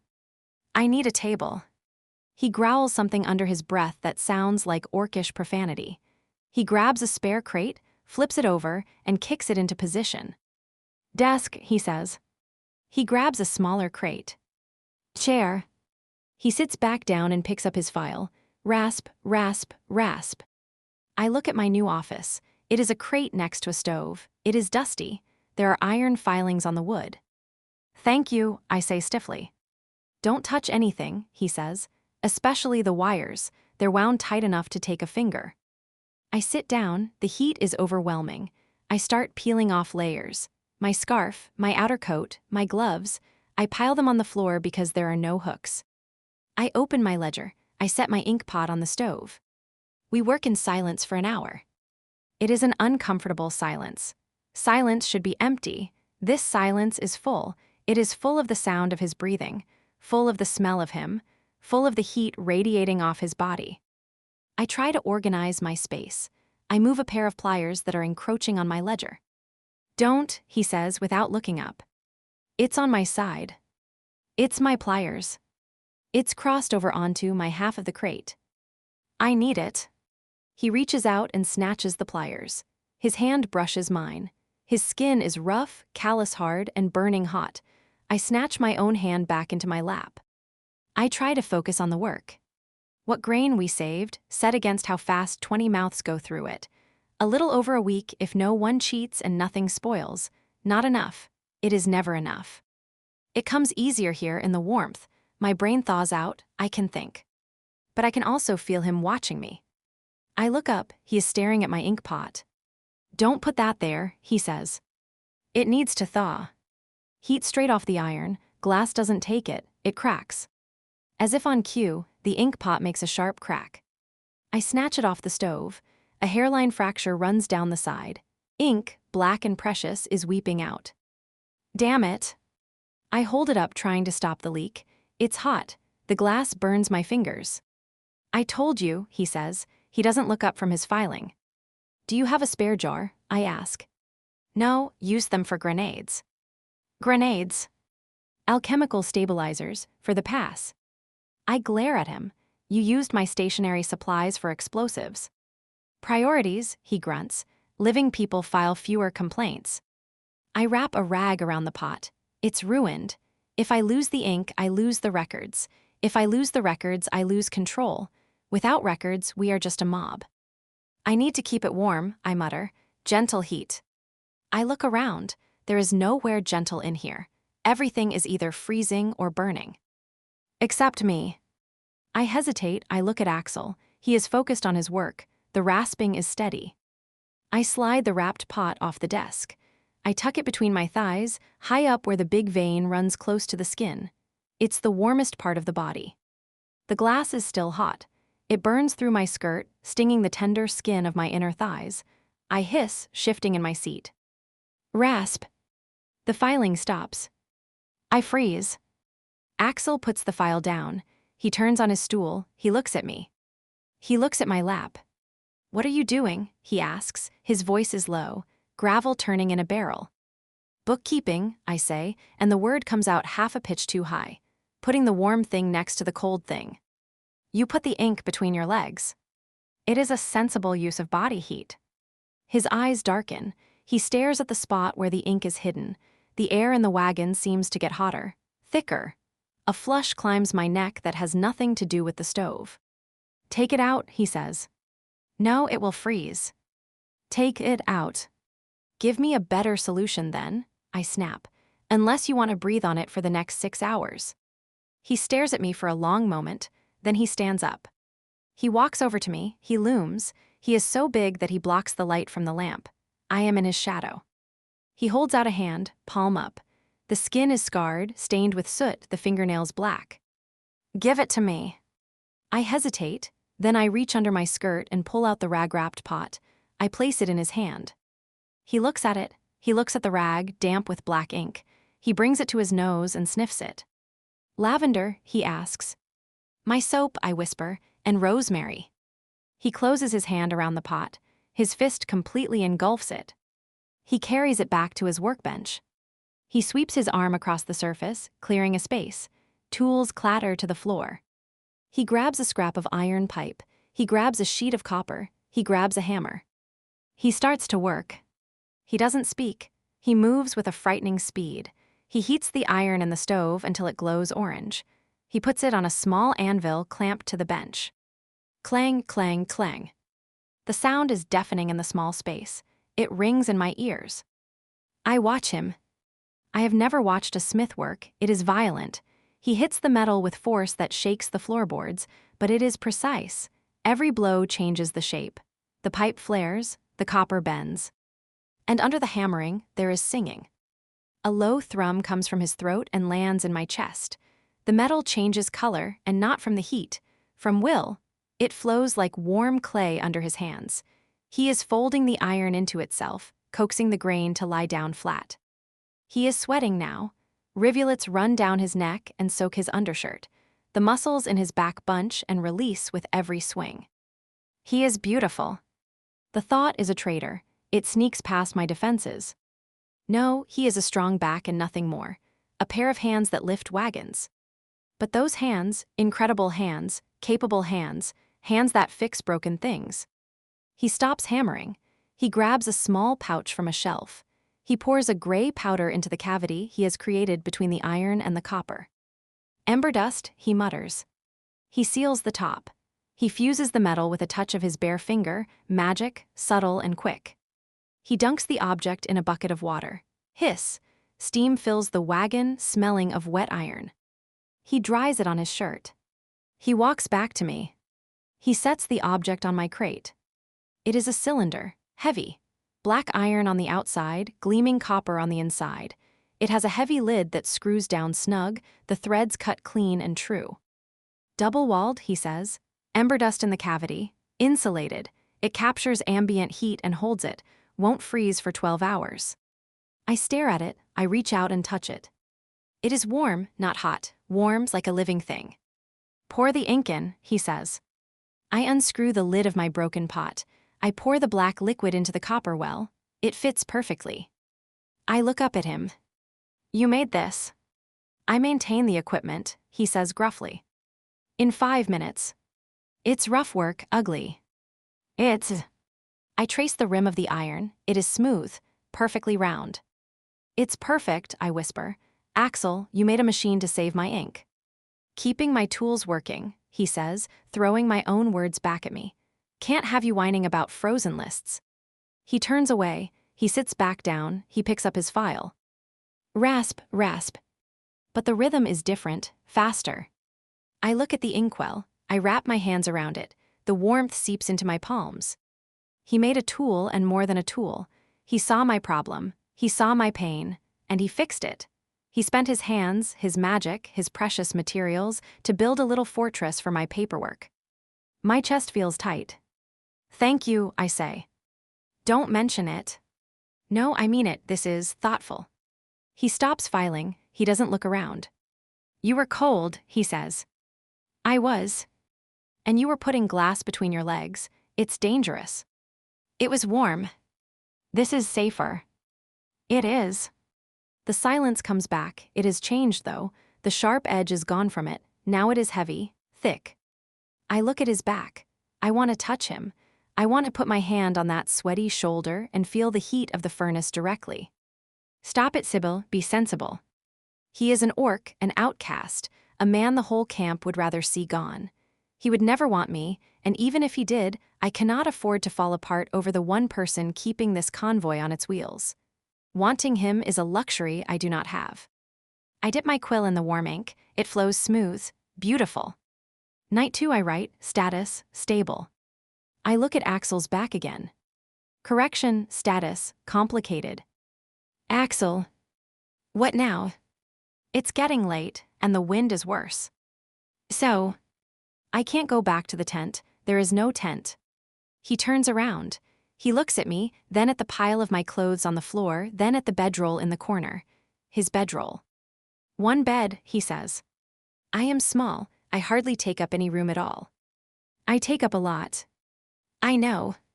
He stares at me. His eyes drop to my lips, then snap back up to my eyes. You sleep on the inside, he says, away from the door. Agreed. And if you try to organize my tools while I'm asleep, he warns, I will put you outside. I wouldn't dream of it. Liar. He stands up and blows out the lamp.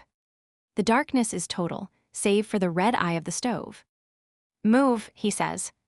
Scrambling off my crate, I move to the bedroll. I crawl in. It smells of him, intense, overwhelming. He lies down next to me. I had it wrong. The wagon isn't 6 feet wide, it is not even 4. His back is to me, he is a wall of heat. The warmth pours off him and soaks into my frozen bones. There is a gap between us, maybe 2 inches.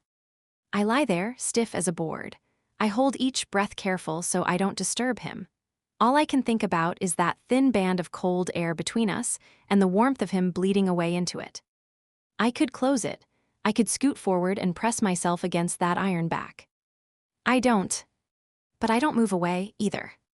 I listen to his breathing slow down. I listen to the wind howling outside, trying to get in. Axel, I whisper into the dark. Go to sleep, Sybil. The inkwell, it's good work.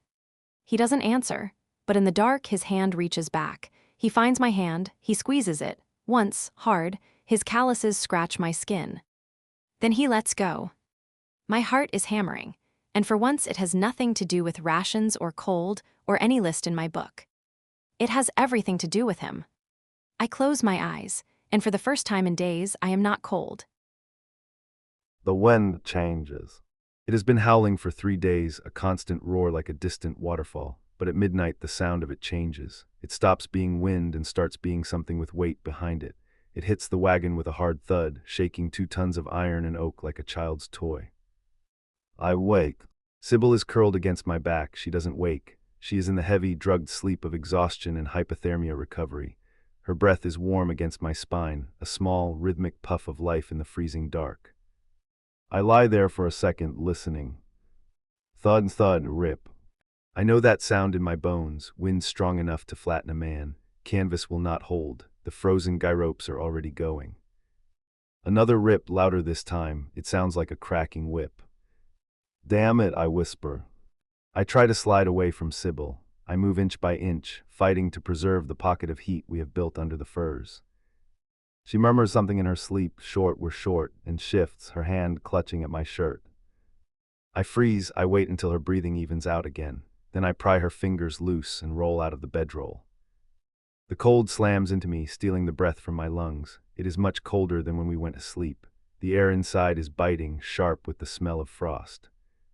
I grab my heavy coat and pull it on over my undershirt. Even the leather feels frozen, stiff, and unyielding. I pull on my boots, my gloves, my hat. I check the stove. The coals are dead, just gray ash. I check the inkwell. I touch the iron cylinder on Sybil's crate. It is still warm, faint. The ember dust is doing its job, but it is fighting a losing battle against the cold outside. I open the door. The wind tries to rip it out of my hand. I have to put my shoulder against it to force it open wide enough to slip through. I step out into the logger.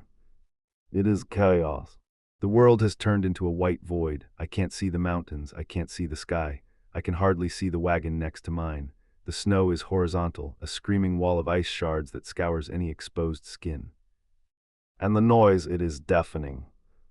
Help someone. The voice is thin, whipped away by the wind before it finishes. I put my head down and push into the gale. I know the voice. It's Bram, the refugee who drives the third wagon. I stumble toward the sound. The snow is knee-deep now, a shifting, treacherous powder that hides the ice beneath. I slip, catch myself, and keep moving. Easy, I growl to myself, fighting the wind. Stay low, don't fight the drift. I find Bram's wagon, or what's left of it. The canvas cover is gone. It has been shredded, stripped from the hoops like flesh from ribs. The hoops themselves are bent, twisted by the force of the wind into grotesque shapes. Bram is standing in the wagon bed, trying to hold a piece of tarp over his wife, Clara, and their little girl. He is screaming, but the wind takes the words. His mouth moves, his eyes wide white circles of panic in a face caked with ice. The tarp is useless. The wind snaps it like a whip and tries to tear it from his frozen hands. The child is wailing. It is a thin, high sound that cuts through the roar of the storm. I climb up. The wood of the wagon bed is slick with ice. I grab Bram by the shoulder. He jumps, almost dropping the tarp. Get down, I roar over the wind.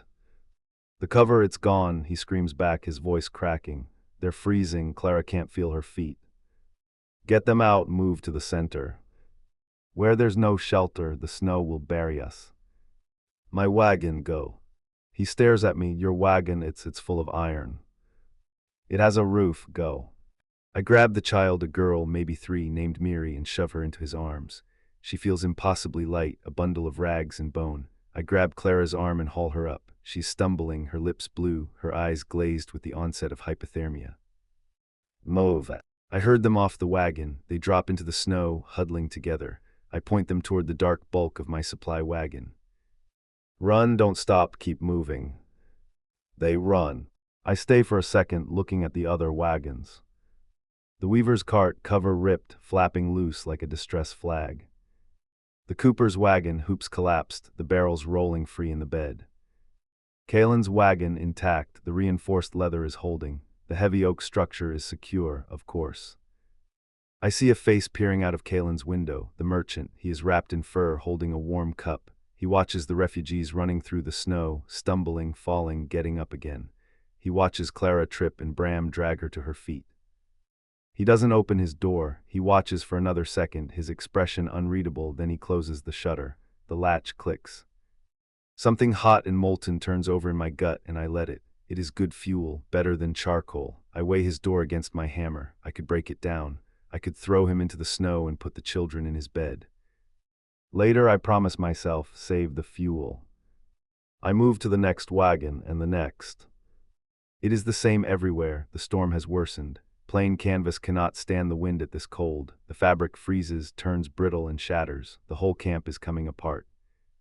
We are losing the perimeter. Center everyone to the center.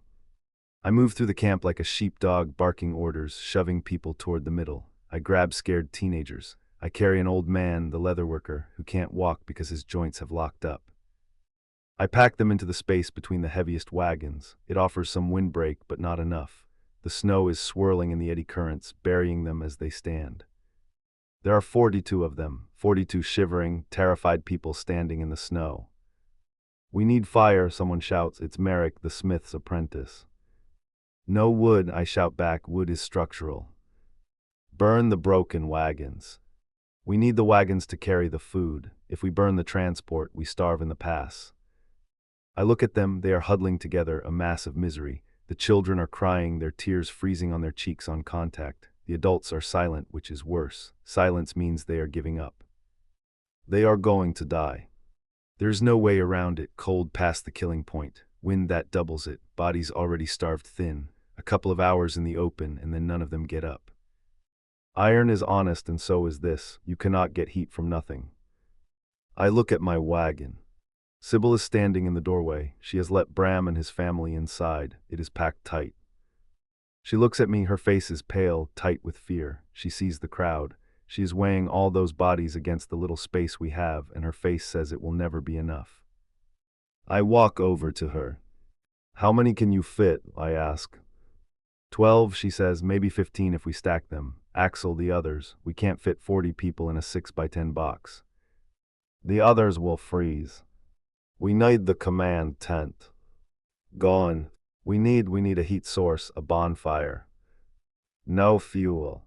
I look at the iron stove in the corner of my wagon. It is small. It can heat the wagon, but only just. It cannot heat the outdoors.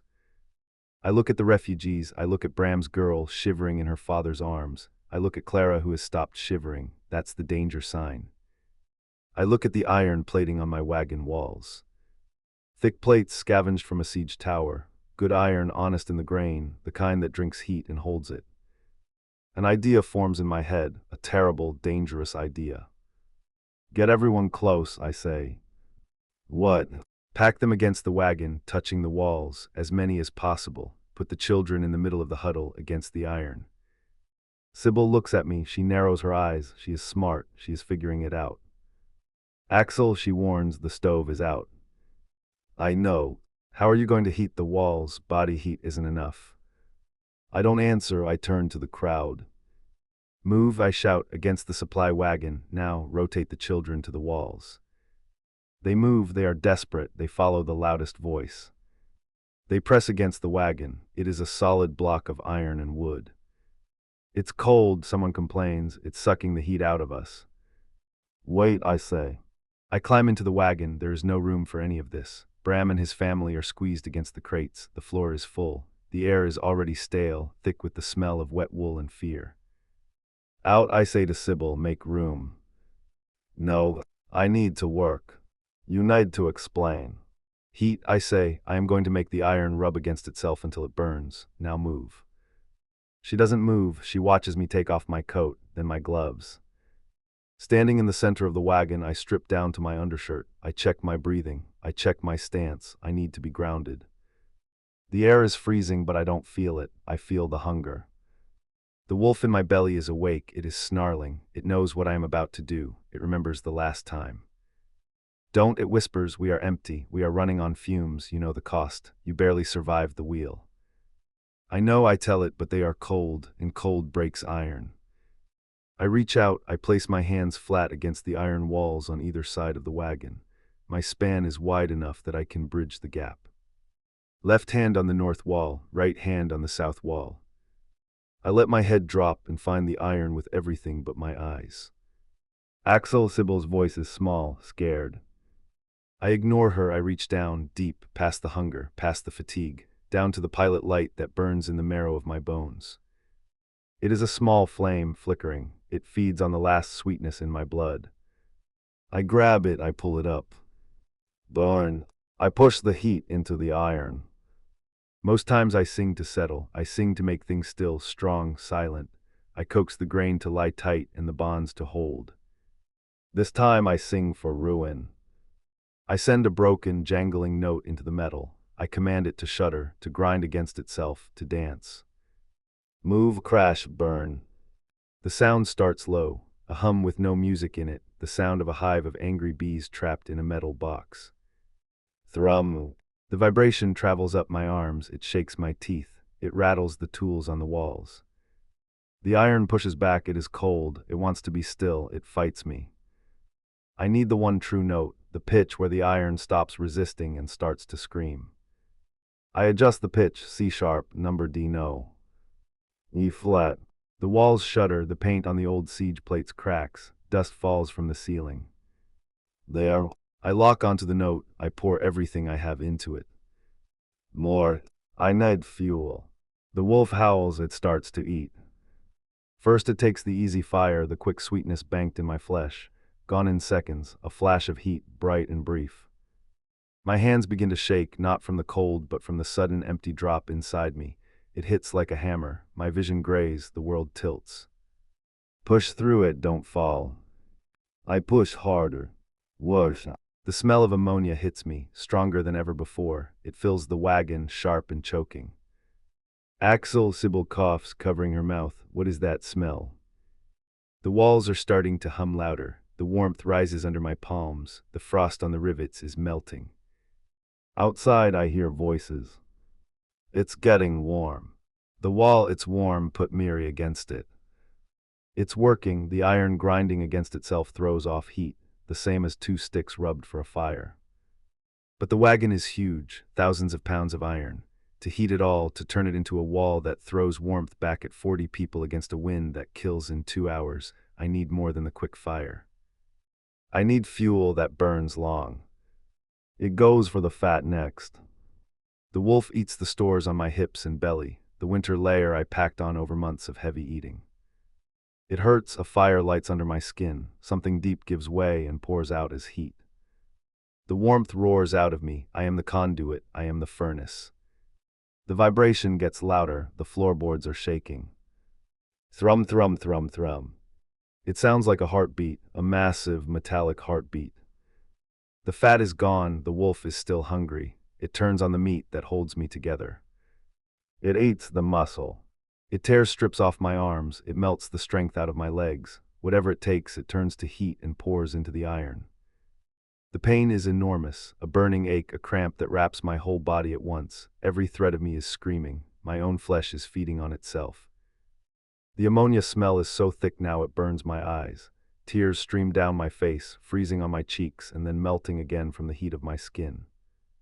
I can see the bones in my hands. The flesh seems to be shrinking, tightening against the skeleton. Axel, stop.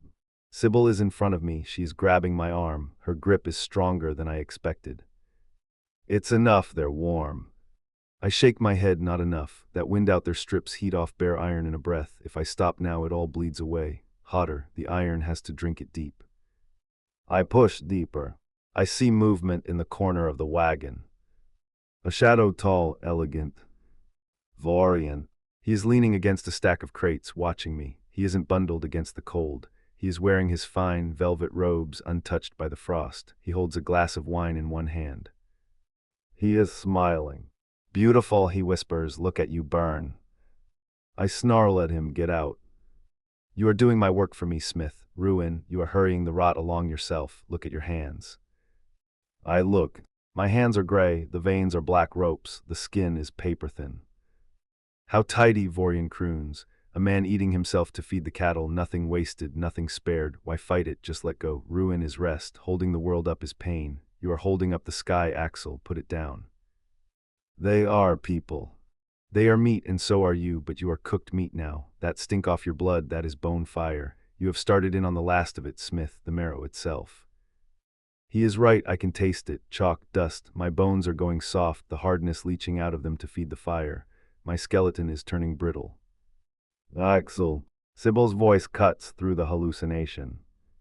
She is right there, her face is inches from mine. Her eyes are wide, terrified. She isn't looking at the magic, she is looking at me. You're dying, she whispers. Look at me, you're gray, you're turning gray. I try to focus on her, she is blurry, two Sibyls. Warm, I mumble, keeping them warm. Stop it, you'll kill yourself. Necessary. No, listen to me. If you die tonight, we all die tomorrow, don't you see that? She's pleading with me now, trying to reach me the only way she knows how, the cold, hard truth she lives by. Axel, this is a trade we lose no matter how I look at it. You are spending what you do not have. You are burning down the one thing keeping this whole convoy alive, and that thing is you. I can't stop, the momentum is too strong. The wolf is in a frenzy. It won't stop eating until there is nothing left. It has tasted the bone now. It wants the marrow.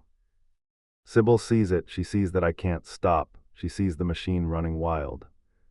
She does the only thing she can do. She jumps. She clamps her hands over my mouth. Her palms are soft. They smell of lavender and ink. She seals my lips. She blocks the sound. The song chokes off. The vibration stops. The silence crashes back into the wagon. The backlash hits me. The heat I was pushing out has nowhere to go. It whips back into me like a snapped bowstring. It hits my heart. Thump. My heart skips a beat, then another. The world tilts sideways. I fall. I don't feel the floor, I just feel the absence of the song. I am lying on the wood. Sybil is on top of me. She is slapping my face. Axel, Axel, breathe. I try to breathe. My lungs feel like they are filled with broken glass. The ammonia smell is fading, replaced by the smell of fear. I look up at the ceiling. The iron plates are still humming just a little, residual heat. It radiates down, warm and comforting. It worked, I think. The iron is holding the warmth. You idiot, Sybil is sobbing. You stubborn, self-spending fool. She has her hands on my chest. She is pressing down. Don't you die on me, I will not allow it. Do you hear me? You do not have my leave to die. I try to smile. It likely looks like a grimace. Sybil, I wheeze. Shut up, save your strength. Warm. Yes, she hisses, they are warm. You turn the wagon into a baker's oven. Now shut up. She collapses onto my chest. She is shaking. I lift a hand. It feels heavy like lead. I rest it on her back. Her spine is sharp under my hand. Her small frame is strung tight, trembling. The wolf is full. It sleeps. It has eaten enough of me for one night. Darkness takes me. Axel is a corpse. He lies on the floorboards of the wagon, sprawled like a fallen statue. His skin has gone gray, a flat, lifeless slate gray that means the blood has stopped reaching it. His lips are white. His fingernails are blue-black. Silence fills the wagon, heavy and suffocating. The refugees are gone, ushered out by the dawn and Kalen's reluctant offer of shelter now that the wind has died down. It is just me and the body. I press my fingers to his neck and hunt for a pulse. Nothing. My chest goes hot and tight, my breath snagging. No, do not panic, think. I press harder, digging into the thick muscle of his neck. Thump. There, a pause. A long, terrifying pause that stretches for 3 seconds. Thump. It is slow, thready, the heart of a hibernating bear or a dying man. Axel. I slap his cheek. It is like slapping a marble slab. He doesn't stir. He doesn't twitch. Wake up, I hiss. That is an order. Wake up and report. He remains silent. I put my hand on his chest. It is stone cold. Not cool, cold. The heat that saved 40 people didn't come from the stove. It came from him. He burned himself down to the wick to make it. The cold has him deep, my mind reports. Past shivering, past waking. The heart slowing, the body shutting its doors one by one. I look around the wagon. The stove smells of dead ash and cold iron. I have no wood. I have no charcoal. The blankets are piled in the corner. Reckon it through, a blanket holds the heat that is already there. It does not make any. If I wrap him in furs, I am just wrapping a block of ice. He will stay cold. He will die. I need a heat source. I look at the lantern. It is flickering, low on oil, too small. I look at myself. One warm body, small, a few feet of skin, all the heat a person holds and no more. It is not enough. He is massive. He is 6'8" of dense muscle and bone. I am 5'4" of stress and paperwork. I am a candle trying to warm a glacier. But I am the only heat source available. Stupid, I whisper, my voice shaking. You stupid, sacrificial idiot. I move. I grab his ankles. They are heavy as anvils. I drag him toward the bedroll. He doesn't help me. He is dead weight. I grit my teeth, digging my heels into the floorboards, pulling with everything I have. I get him onto the furs. Now comes the hard part. I kneel beside him. I attack the laces of his boots. The leather creaks like old bones. My fingers are clumsy. I break a nail, tearing it down to the quick. I ignore the pain. I wrench the boots off. I throw them across the wagon. I grab the hem of his heavy leather coat. It is rigid. I have to wrestle it off him, lifting his shoulders, shoving the stiff sleeves down his arms. He is limp. His head lolls back, exposing the thick column of his throat. I get the coat off, then the wool tunic, then the undershirt. I stop. I stare at his chest. I have seen men shirtless before. I grew up in a mining town, but I have never seen anything like this. He is ruin. He is emaciated. The winter layer he joked about is gone. His ribs are stark ridges against his gray skin. His pectoral muscles look deflated, as if something has eaten them from the inside. He ate them, and the horror of it drops through me cold. The magic, it consumed him. And the scars. His torso is a map of violence. Burn marks, slash marks. And on his left side, a massive, jagged starburst of white scar tissue that looks like he was impaled by something the size of a ballista bolt. Oh, Axel, I breathe. I touch his chest. It burns me with cold, like touching the underside of river ice. The chill drinks the warmth straight out of my fingertips. Heat passes hand to skin to skin then, as much of me against as much of him as I can manage. I stand up. My fingers won't hold steady. I reach for the buttons of my blouse. I strip. Blouse, skirt, petticoats, wool stockings, chemise. The cold hits me. It is freezing. Goose flesh breaks out across my skin. I am trembling before I even finish removing my drawers. I stand there, bare in the gloom of the wagon, small and soft and breakable. Do it. I climb into the bedroll. I pull the heavy furs up over us, creating a cocoon. Then I move to him. I press my body against his. Ideally, this is a medical procedure. Practically, it is torture. The shock of his frozen skin against my warm flesh is agonizing. It feels like I have jumped into a frozen lake. I gasp, my back arching away from him. No, closer. I force myself to relax. I force myself to press my breasts against his icy chest. I slide my legs between his, intertwining our thighs to warm the femoral arteries. I wrap my arms around his broad torso. I bury my face in his neck. He smells sharp and sour, like cold sweat gone wrong, the reek of a body eating itself. It masks the scent of the man underneath. I hold him. I am a limpet clinging to dead granite. I shut my eyes and hold to the simple truth of it. Heat runs from the warm thing to the cold thing until both are the same. It is only a matter of giving him enough of mine. I give him my heat. I imagine it pouring out of my middle, through my skin, into the marble slab of his body. I am shaking, my teeth chatter, my skin burns where it touches him. Take it, I whisper into his neck. Take it, you stubborn bastard. Minutes pass, or hours, I lose track. It is a slow, painful process. The heat leaves me and the wagon tilts at the edges, my own warmth draining away with his cold. Then something changes. Not movement, a shift in the weight of him. The stillness in him changes quality. It stops being the stillness of stone and becomes the stillness of a predator waiting in the grass. His heart rate picks up. Some thump, some thump. Stronger. Then a sound.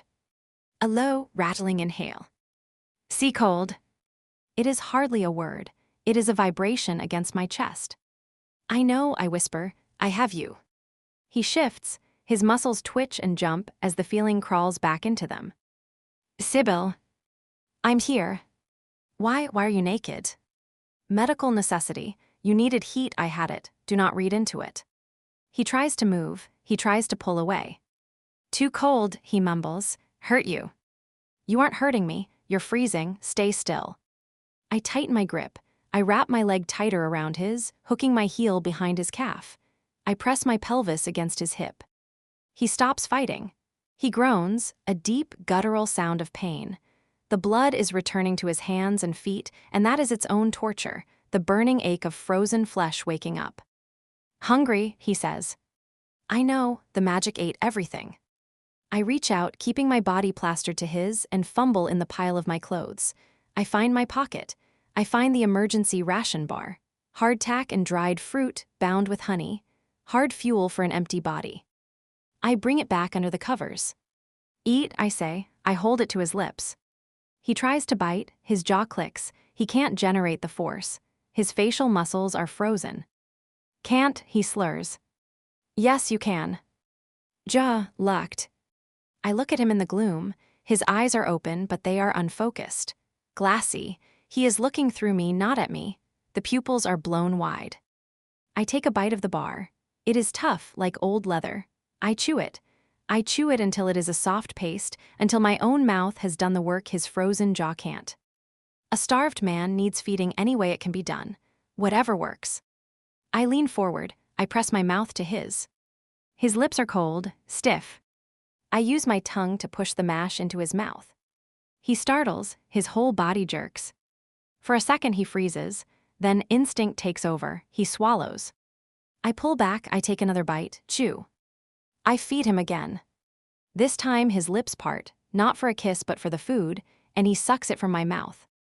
It is intimate and invasive and animal, and it crosses a line I didn't know was there. We do this 3 times. The honey reaches him, and something turns over. The wolf he talks about, the thing in his gut, wakes up against me. The heat comes back into him all at once, no slow thaw, a furnace roaring to life. The gray in his skin flushes to a dark, angry red. He groans, his eyes clear. The glassiness vanishes, replaced by a dark, focused intensity. He looks at me. He truly looks at me. He sees my face, my lips wet from feeding him, my bare shoulders, the curve of my breast pressed against his ribs. His pupils dilate until his eyes are almost all black. He sniffs the air. He smells me. Sybil, he growls. There is no question in it this time. He says my name like he means to keep it. His hand slides up my back, the palm rough and calloused and scorching hot against his still cool chest. The difference makes my head swim. He pulls me closer, hard, the two of us colliding more than coming together. He buries his face in the crook of my neck and drags in a deep, desperate breath of me. Warm, he rumbles against my skin. So warm. His lips graze my pulse point. I gasp. Axel, I warn, your body half died an hour ago. I am alive, he corrects. He bites my neck, not hard enough to break the skin, but hard enough to bruise, hard enough to leave a mark. Something hot snaps down my spine and lands low in me, somewhere my reckoning can't reach. My hips rock forward. Friction. We are pressed close, nothing between us. The size of him is its own kind of terror. The fear reasserts itself, how wide, how far a body can give before it can't. Axel, I whisper, wait. He stops. He pulls back to look at me. His face is savage. His hair is a mess of black tangles. He looks like a barbarian warlord who just crawled out of a grave. But his eyes are lucid. Tell me to stop, he says. His voice is wrecked, gravel, and glass. Tell me to stop, Sybil, and I will freeze before I touch you again. I look at him. I see the hunger in him, and it is not for food. It is for connection, for proof of life. We almost died. He all but did. This is what comes after, the frantic need to prove we are still here, that we can still feel heat. I don't want him to stop. I want the heat. I want the weight of him. I want to replace the memory of his cold, dead skin with this burning, living force. Don't stop, I whisper. He makes a sound, a low growl that vibrates through my chest wall. He kisses me. It is not a soft thing. It is desperate, and it tastes of honey and iron and survival, his tongue sweeping into my mouth like he means to take it with him. He rolls us over. The world tilts. Suddenly, I am on my back. He is hovering over me. He blocks out the light, he blocks out the cold. He is the entire world. He braces himself on his elbows, keeping his weight off me. The muscles in his arms tremble with the strain. He is huge. He takes up all the space in the wagon, all the space in my vision. Small, he murmurs, looking down at me. You are so small. I am average height, I argue weakly. Tiny. He traces the line of my jaw with a thumb that is the size of a sausage. He is careful, so incredibly careful. He treats me like I am made of spun glass. I won't break, I say. I might break you. Try. He smiles. It is a dark, wicked thing. He is careful with me, so careful, like I am made of spun glass and terrified of breaking me, and I tell him I will not break, and he believes me enough to stop being afraid. And then there is no more cold and no more math, no measuring and no careful, watchful part of me left awake, only heat and weight and the proof that we are both still here, still alive, his name in my mouth like a prayer and a curse all at once. When it finally breaks loose, it takes me all at once, and he catches me and follows me over. He collapses. He catches himself at the last second, his elbows slamming into the fur on either side of my head. He lowers himself slowly until his chest rests against mine. Silence returns to the wagon. But it isn't cold anymore. We are slick with sweat. The air smells of warmth and lavender. He is panting. His heart is hammering against my ribs. Thump, thump, thump, thump, strong, steady. I run my fingers through his hair.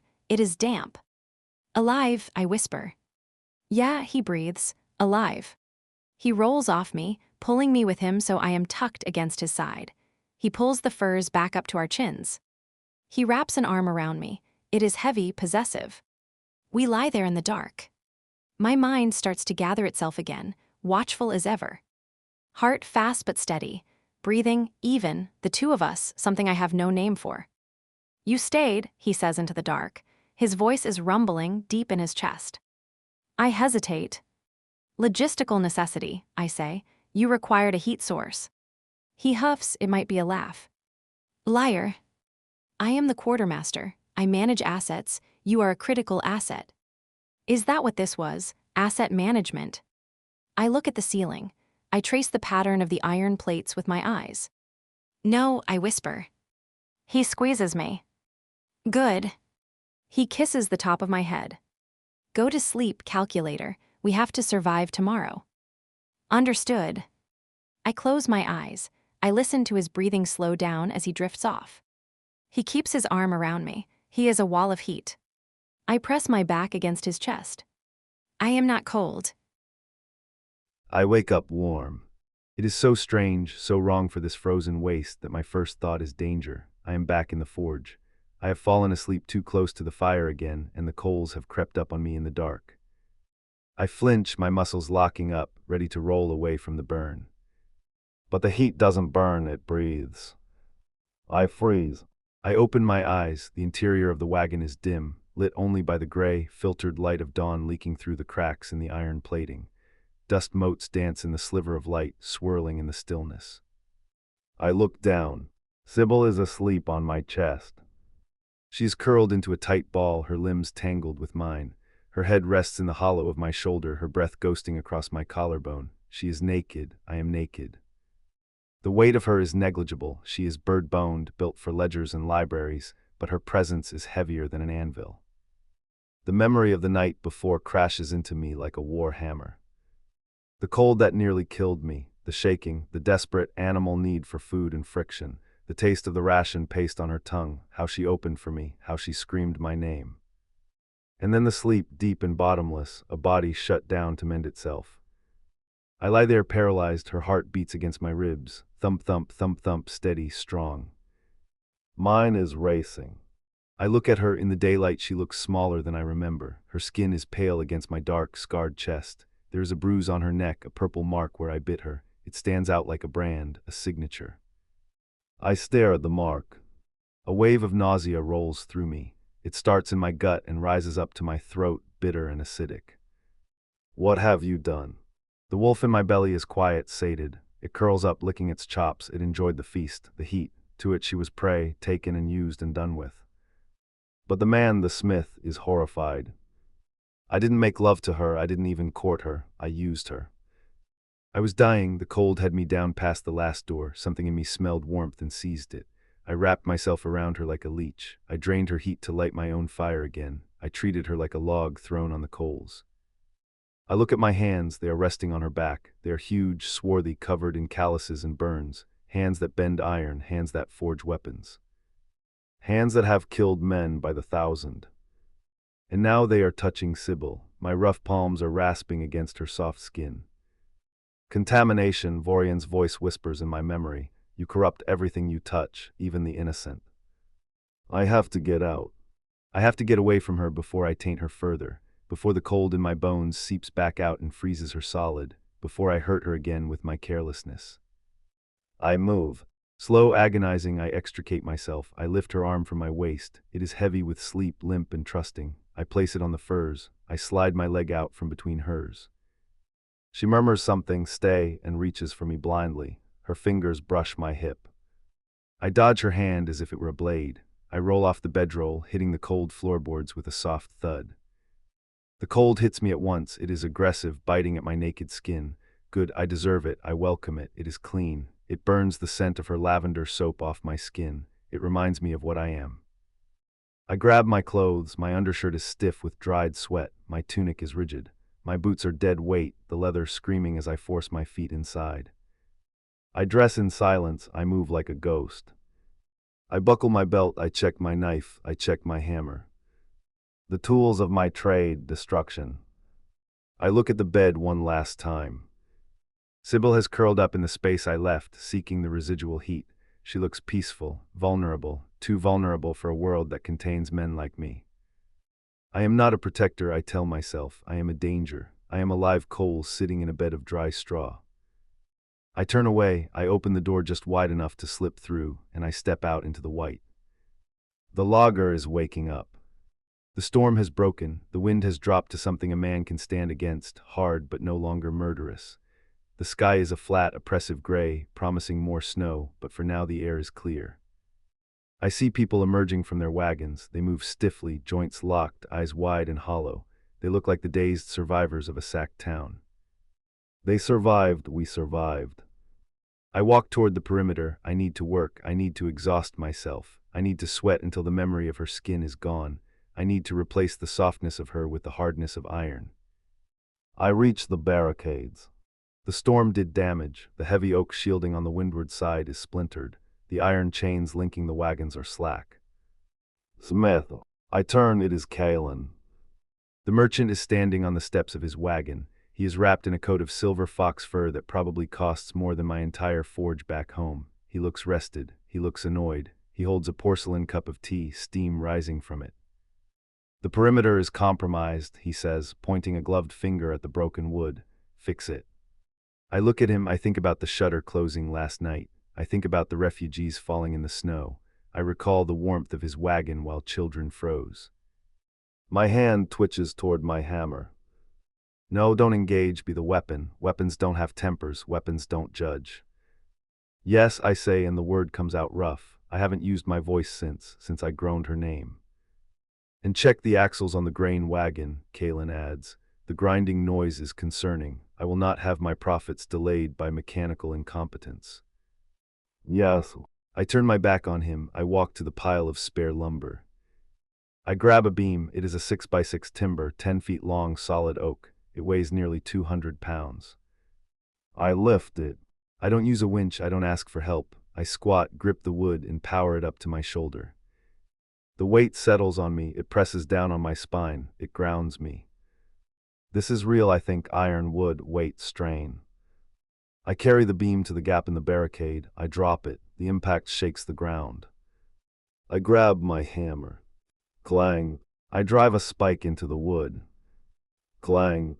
I imagine I am nailing a lid onto a coffin. I am burying the man who touched her. I am burying Axel. Only the smith remains.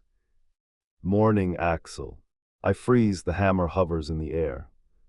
I don't turn around. I know that voice. I know the cadence of her steps crunching in the snow. Quartermaster, I say, flat, metallic. Rough night, Sybil says. She sounds cautious, testing the waters. Here, coffee, or whatever sludge the cook is passing off as coffee. I can smell it, hot, bitter chicory, and beneath that, the smell of her. I strike the spike, clang. I am working, I say. You can work and drink. Safety violation, distraction. Axel. She steps into my peripheral vision. She's wearing her heavy coat, a scarf wrapped around her neck to hide the bruise. Her face is pale, but her eyes are bright, too bright. She's looking for the man who whispered to her in the dark. She won't find him, he is gone. Here, she insists, holding out the tin cup. I stop hammering, I turn, I look at her. I make my face a mask, I let the wolf recede and bring the iron to the surface. I make my eyes dead. I do not require refreshment, quartermaster, I say. I require structural integrity. This barricade is failing. If the wind shifts, we lose the food. She flinches. It is a small movement, just a tightening of her jaw, but I see it. It is like I slapped her. Quartermaster, she repeats softly. We're back to titles. Protocol, I say, clear the work zone. Axel talked to me about last night. Last night was a fault in the cold, I say. A trade of heat to keep a body from failing. It is settled. We are fit to march. She stares at me, her mouth opens slightly. A trade of heat, she whispers. Is that what you're calling it? That is what it was, you said it yourself, asset management. I was joking, I was trying to lighten the moment.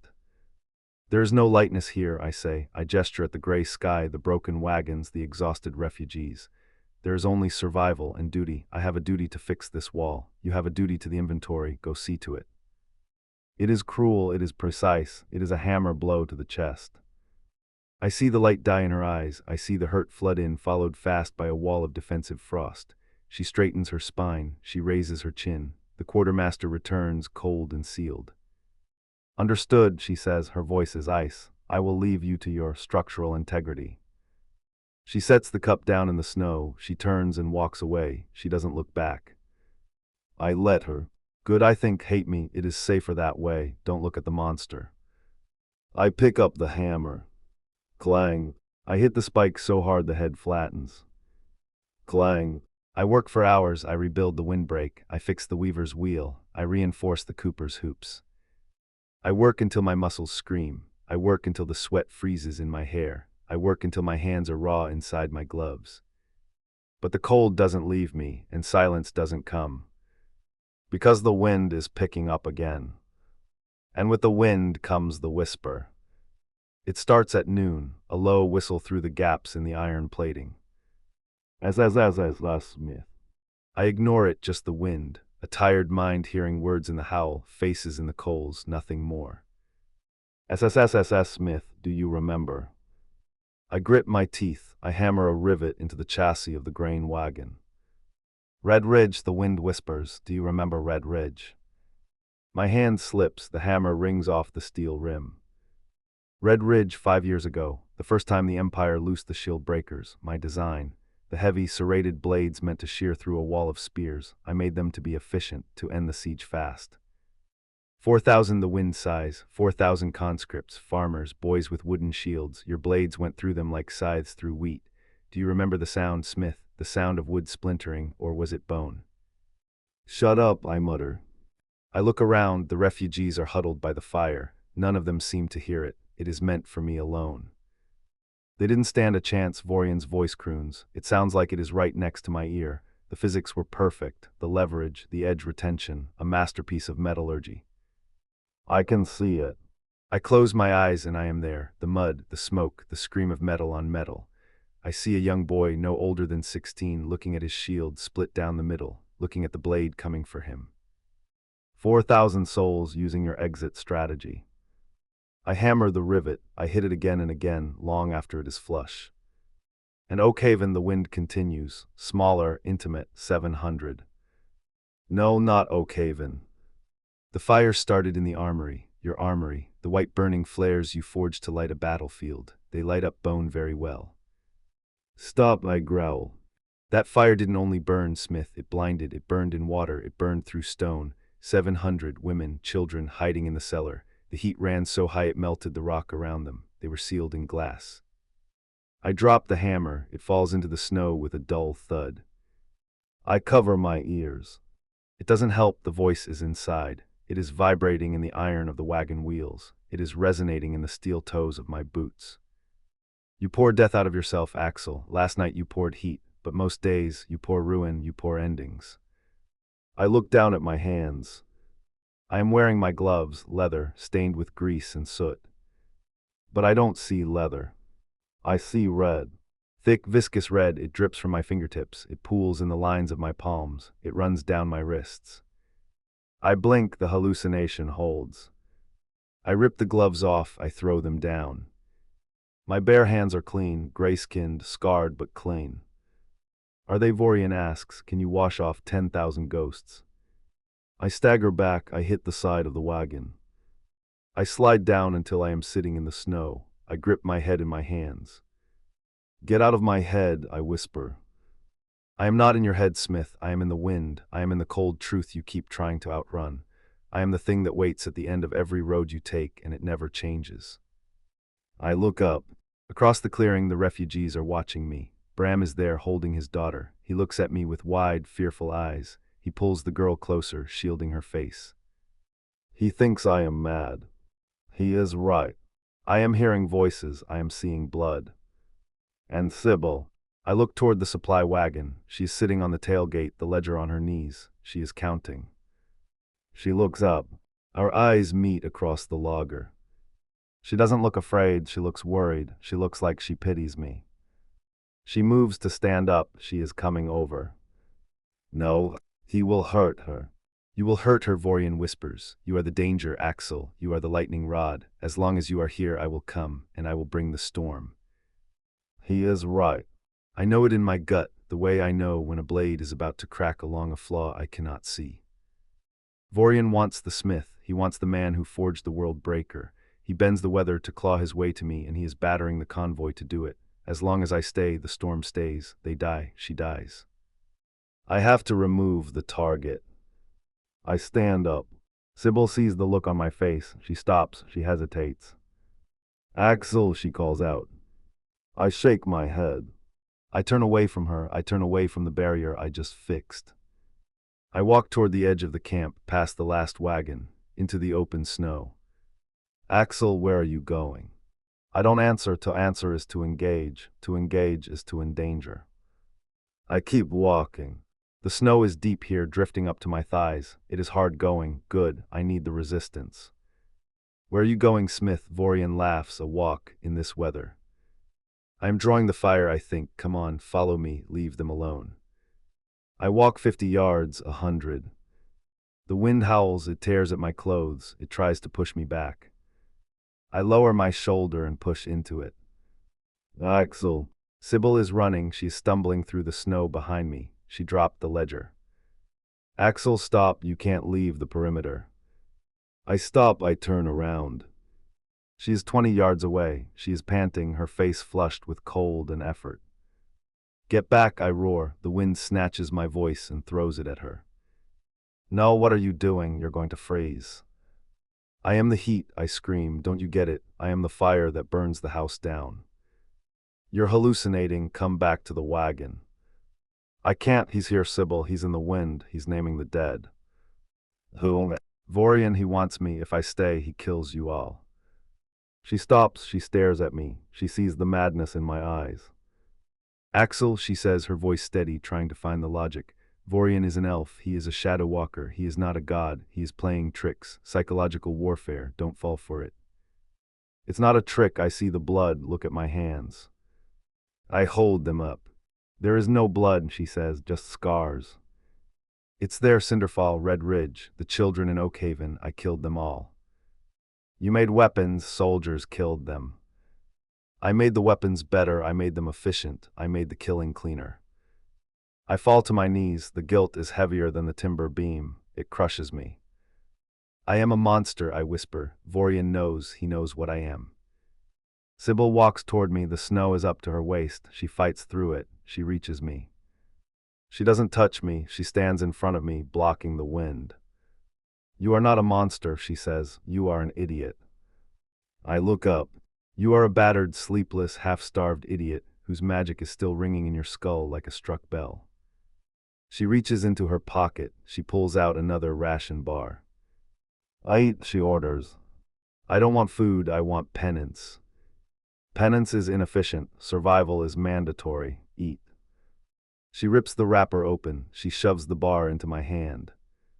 You think running away saves us, she demands. You think if you walk into the mountains, Vorian will just pack up and go home. No, he will kill you, turn you into a thrall, and then come back and slaughter us anyway. And we will be defenseless because our only heavy infantry had a moral crisis in a blizzard. She kicks my boot.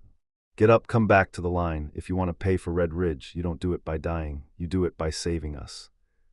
I stare at the ration bar, I stare at her. She is trembling, not from cold, but from rage. She is furious. She is beautiful. She is right, the smith whispers. She is right, and you know it. Leaving tears a hole in the line, it leaves them weaker. The hallucination flickers, the blood on my hands fades, leaving only the gray, scarred skin. And for the first time, I do not strain to hear Vorian in the wind. I do not turn north to answer him. I look at her instead, at the ration bar shaking in her furious hand, at the line of the camp behind her where the fires still burn. The wind is just wind. I take a bite of the ration bar, it tastes like dust and sugar. I chew, I swallow. I stand up. I tower over her. I am dangerous, I say. I know, she says, be dangerous to them. She points at the mountains, at the unseen enemy. Get back to the wagon, I say. Are you coming? I look at the perimeter, I look at the work I left unfinished. Yes, I say, I have rivets to set. She nods, she turns around and starts trudging back toward the wagons. I follow her, I walk in her footprints, breaking the wind for her this time. But I don't touch her, I keep my distance. I am back, but I am not Axel, not anymore. Axel died in the cold last night. Only the weapon remains.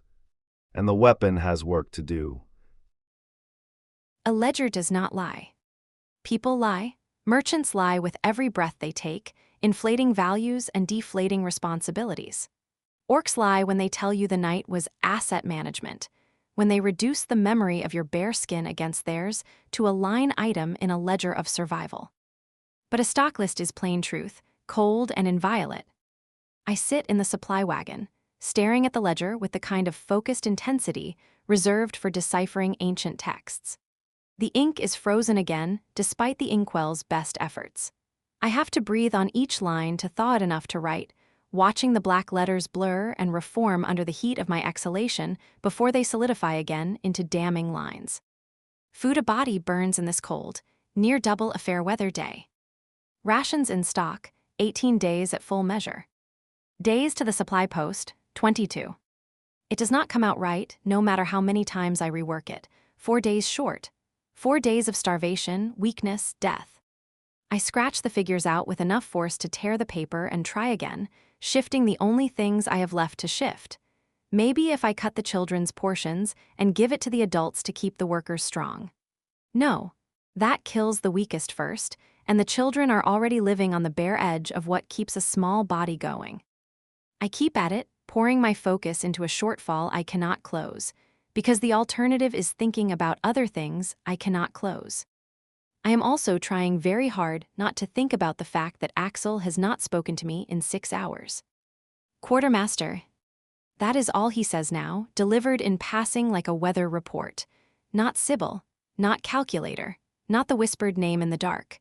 Just my title, delivered in that flat, dead voice that makes me want to scream. I grip the pencil harder, channeling rage into pressure.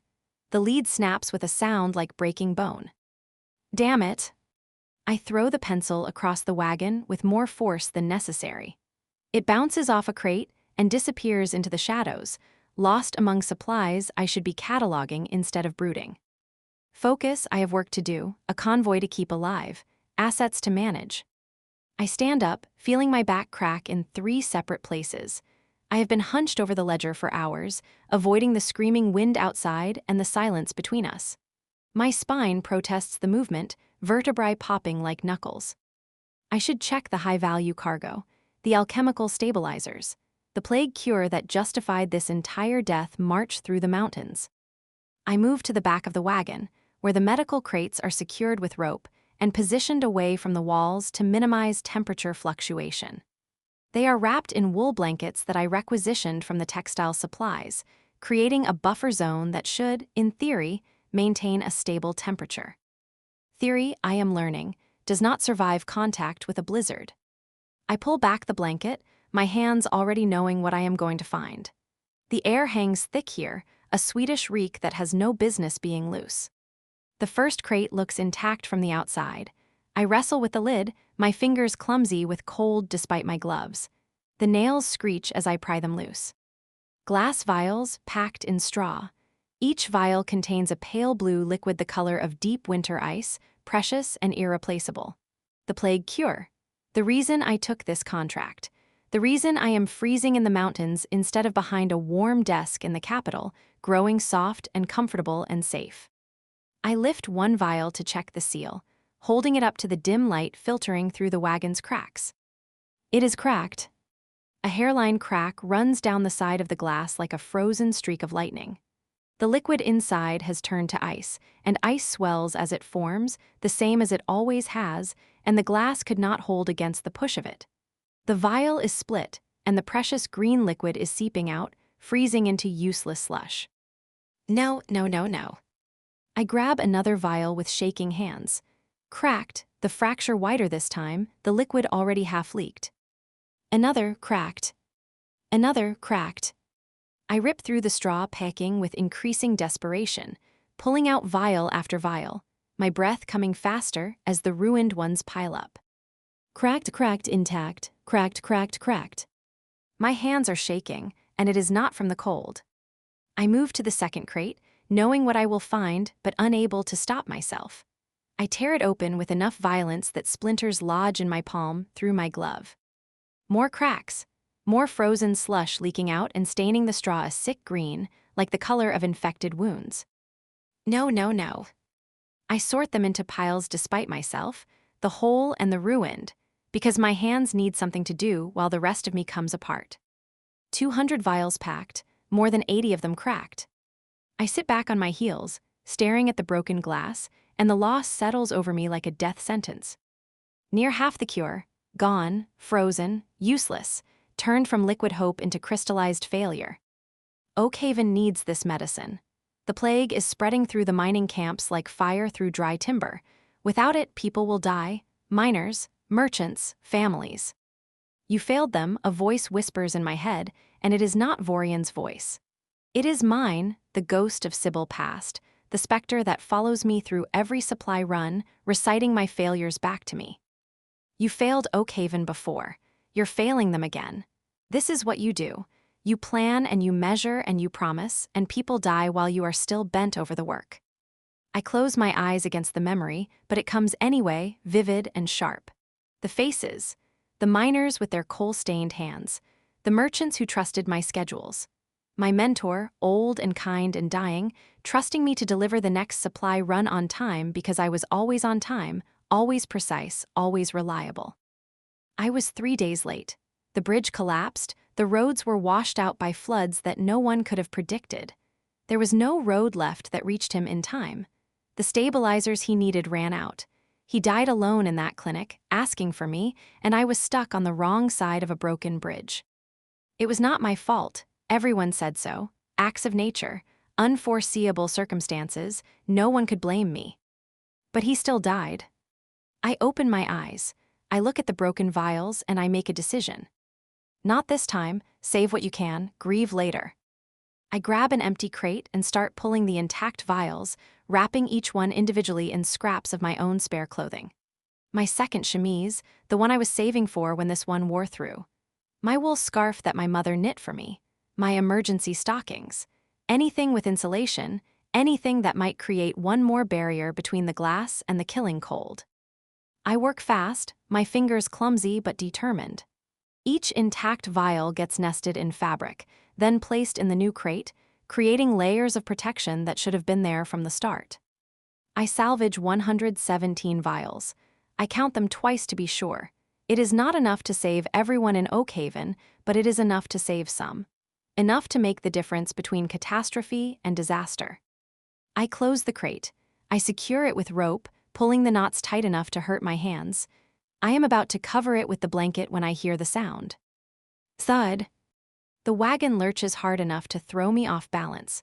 I grab the edge of the crate to steady myself, my knees slamming into the floorboards. Crack. Something punches through the iron plating on the north wall with a screech of tearing metal. A massive spear, crude and brutal, thick as my arm and made of black iron beaten into shape rather than forged. The tip is 2 feet from my face, close enough that I can see the pitted surface where the metal has corroded. I stop breathing. Time stretches. I stare at the spear, at the quiver still running through it from the impact, and I see exactly how close it came. 2 feet to the right, and it would have gone through my skull. A foot, and it would have pinned my shoulder to the crate behind me. Then time snaps back into motion, and I scream. Outside, the camp erupts into chaos. Shouts, the clash of steel on steel, the scream of a horse, the deeper, guttural roars of something not human. I scramble to my feet, my legs tangled in my skirts. I run to the door and throw it open, nearly falling out into the snow. Chaos, raw and total. The perimeter is under attack. I see them, the Iron Eaters. They are not human, and they are not the orcs I have seen in the refugee camps. They are something twisted, corrupted, wrong. Their skin is a mottled gray-green like spoiled meat, covered in scars and ritual brands that have been burned so deep they have become keloid ridges. They wear armor cobbled together from scavenged metal, breastplates that do not match, helmets too small or too large, gauntlets made from different hands. Everything is held together with leather straps and wire, a patchwork of violence. There are maybe 20 of them, not a full war band, just a raiding party. But they are tearing through the barricade like it is paper, their crude weapons smashing through oak and iron with brute strength that should be impossible. I see Bram, the refugee who helped me push the wagon, cowering behind his cart with his family. His wife Clara is clutching their daughter Miri, shielding the girl's face. I see the weaver running, unarmed and stumbling through snow that tangles his feet. I see Kalen. The merchant is up on the steps of his wagon, wrapped in his silver fox coat, screaming orders. Guards to me, protect the gold. His 2 hired swords are flanking him, swords drawn but held in close guard. They are not engaging the enemy. They are forming a protective perimeter around Kalen's property while refugees scramble and die 10 feet away. You coward, I scream at him, the words ripping out of my throat. He does not hear me, or he ignores me. He turns and disappears back into his wagon, slamming the door. I look for Axel. I find him at the breach, standing alone against the tide. He is wielding his hammer like it is part of his own arm, fighting 3 Iron Eaters at once. There is no waste in him, no motion spent that does not need spending. Hammer down, the heavy head catching an Iron Eater in the ribs with enough force that I hear bones crack from 30 feet away. Pivot, riding the swing up into another's jaw, snapping the head back at an angle no living neck should make. Spin, the hammer coming level into a knee, ruining the joint and dropping the 3rd attacker into the snow. He is efficient. He is silent except for the grunt of exertion. He is terrifying in his precision. But he is one man, and the gap in the barricade is 10 feet wide. The Iron Eaters are pouring through. We cannot hold this position. I run for the heart of the logger, my boots skidding on ice. Everyone fall back to the supply wagons, tighten the formation. A few people listen, scrambling toward the center. Most are frozen with fear, staring at the monsters like deer watching wolves approach. I grab a refugee, a young man whose name I never learned. You get the children to the center, now. He nods, his eyes wide and white-trimmed, and runs. I scan the perimeter, mind racing. The gap is the problem, we cannot defend it. Axel cannot hold it alone, not against this many. We need to close it. My eyes land on the textile wagon. It sits 20 feet from the breach, untouched by combat, filled with Kalen's precious cargo. Silk imported from the southern provinces, wool from the western highlands, fine fabrics worth a fortune in the capital markets. In the mountains, surrounded by monsters, it is kindling. An idea forms, cold and ruthless, the right trade. I run to the wagon. I grab a torch from the fire pit, the flames whipping in the wind. Bram, I scream across the chaos, help me. Bram looks at me from his hiding spot, torn between terror and the instinct to obey authority. "We need to push this wagon into the gap, now." "That's Kalen's cargo," he shouts back. "Do you want to live, or do you want to die guarding a merchant's profit?" He hesitates for one precious second, fear and loyalty warring across his face. Then he nods and runs over. We put our shoulders to the wagon. It is heavy, loaded with bales of fabric that represent months of trade negotiations and shipping arrangements. We push, our boots scrabbling for purchase on the icy ground. It does not move. Again, I scream. We push. The wagon creaks, tilts, shifts. Inch by terrible inch, it rolls forward, the wheels grinding on frozen earth. "What are you doing?" Kalen is running toward us, his face purple with rage and exertion, his breath coming in white gasps. "That is silk. That is worth 10,000 gold." "It's about to be worth a firewall," I scream back, pushing harder. The wagon is moving now, building momentum like a boulder rolling downhill. Kalen grabs my arm, his fingers digging through my coat hard enough to bruise. "I will have you arrested. That is theft. I will have you thrown in prison for destroying my property." I stop pushing. I turn to face him, and whatever he sees in my face makes him take a step back. "Touch me again," I say, my voice cold enough to freeze steel, "and I will put you in those flames myself, and I will sleep fine after." He releases me, shocked into silence. The wagon crashes into the gap with a sound like a cannon firing. It wedges between the two support posts, creating a barrier of wood and fabric and iron wheels. I raise the torch, feeling the heat against my face. "Sybil, no," Kalen screams. "That is my entire investment, my entire year's profit." I meet his eyes. I think about the cure I just lost to the cold. I think about the refugees freezing. I think about the cost of everything. 10,000 gold, I say, against 42 lives. Cheap, I would burn it twice. I throw the torch. The flames catch at once. Dry silk ignites like it has been soaked in oil, the expensive fabric going up in a roar of orange and black smoke. The heat is intense, a wall of scorching air that makes me stumble backward, throwing my arm up to shield my face. The iron eaters beyond the flames hesitate. Fire is a barrier even monsters respect, an elemental force that burns regardless of strength or savagery. We have bought time, minutes, maybe hours if we are lucky. I turn to check the casualties, my mind already cataloging the losses. 4 refugees are wounded, clutching injuries that stream blood into the snow. One of Kalen's guards is dead, sprawled in the snow with a spear through his throat, his eyes still open and staring at nothing. Axel is still standing at the edge of the fire, silhouetted against the flames. He is breathing hard, his massive chest heaving. His hammer is slick with blood that steams in the cold air. He looks at me across the flames, and for one moment, just one heartbeat, the mask slips. I see something in his eyes that might be relief, that might be pride. Then it is gone, the iron returns, he turns away. The hurt comes back, sharp and sudden and wholly out of place on a battlefield. "Not now, assess the situation, do your job." I look through the fire, squinting against the heat haze. The iron eaters are regrouping, pulling back into formation. They are not retreating, they are waiting. For what? Then I see him. A figure emerges from the snow and shadow, moving with the kind of grace that should not exist in a body that tall. He is impossibly tall for an elf, at least 7 feet, towering over even Axel. He is gaunt to the point of skeletal, his frame wrapped in black robes that billow in wind that does not touch anyone else. Vorian. He walks forward, and he is not walking on top of the snow. He is walking through it, his boots carving neat lines while everyone else flounders. The iron eaters part for him like water, stepping aside with something that looks like reverence or fear or both. He stops on the other side of the firewall and looks straight at me. His eyes are gray. A flat, polished gray like wet slate, like coins, like something that should not sit in a living face. They catch the firelight and throw it back, twin points of cold light that hold me where I stand. He smiles, and it is the smile of a man who has already won, who is just waiting for everyone else to realize it.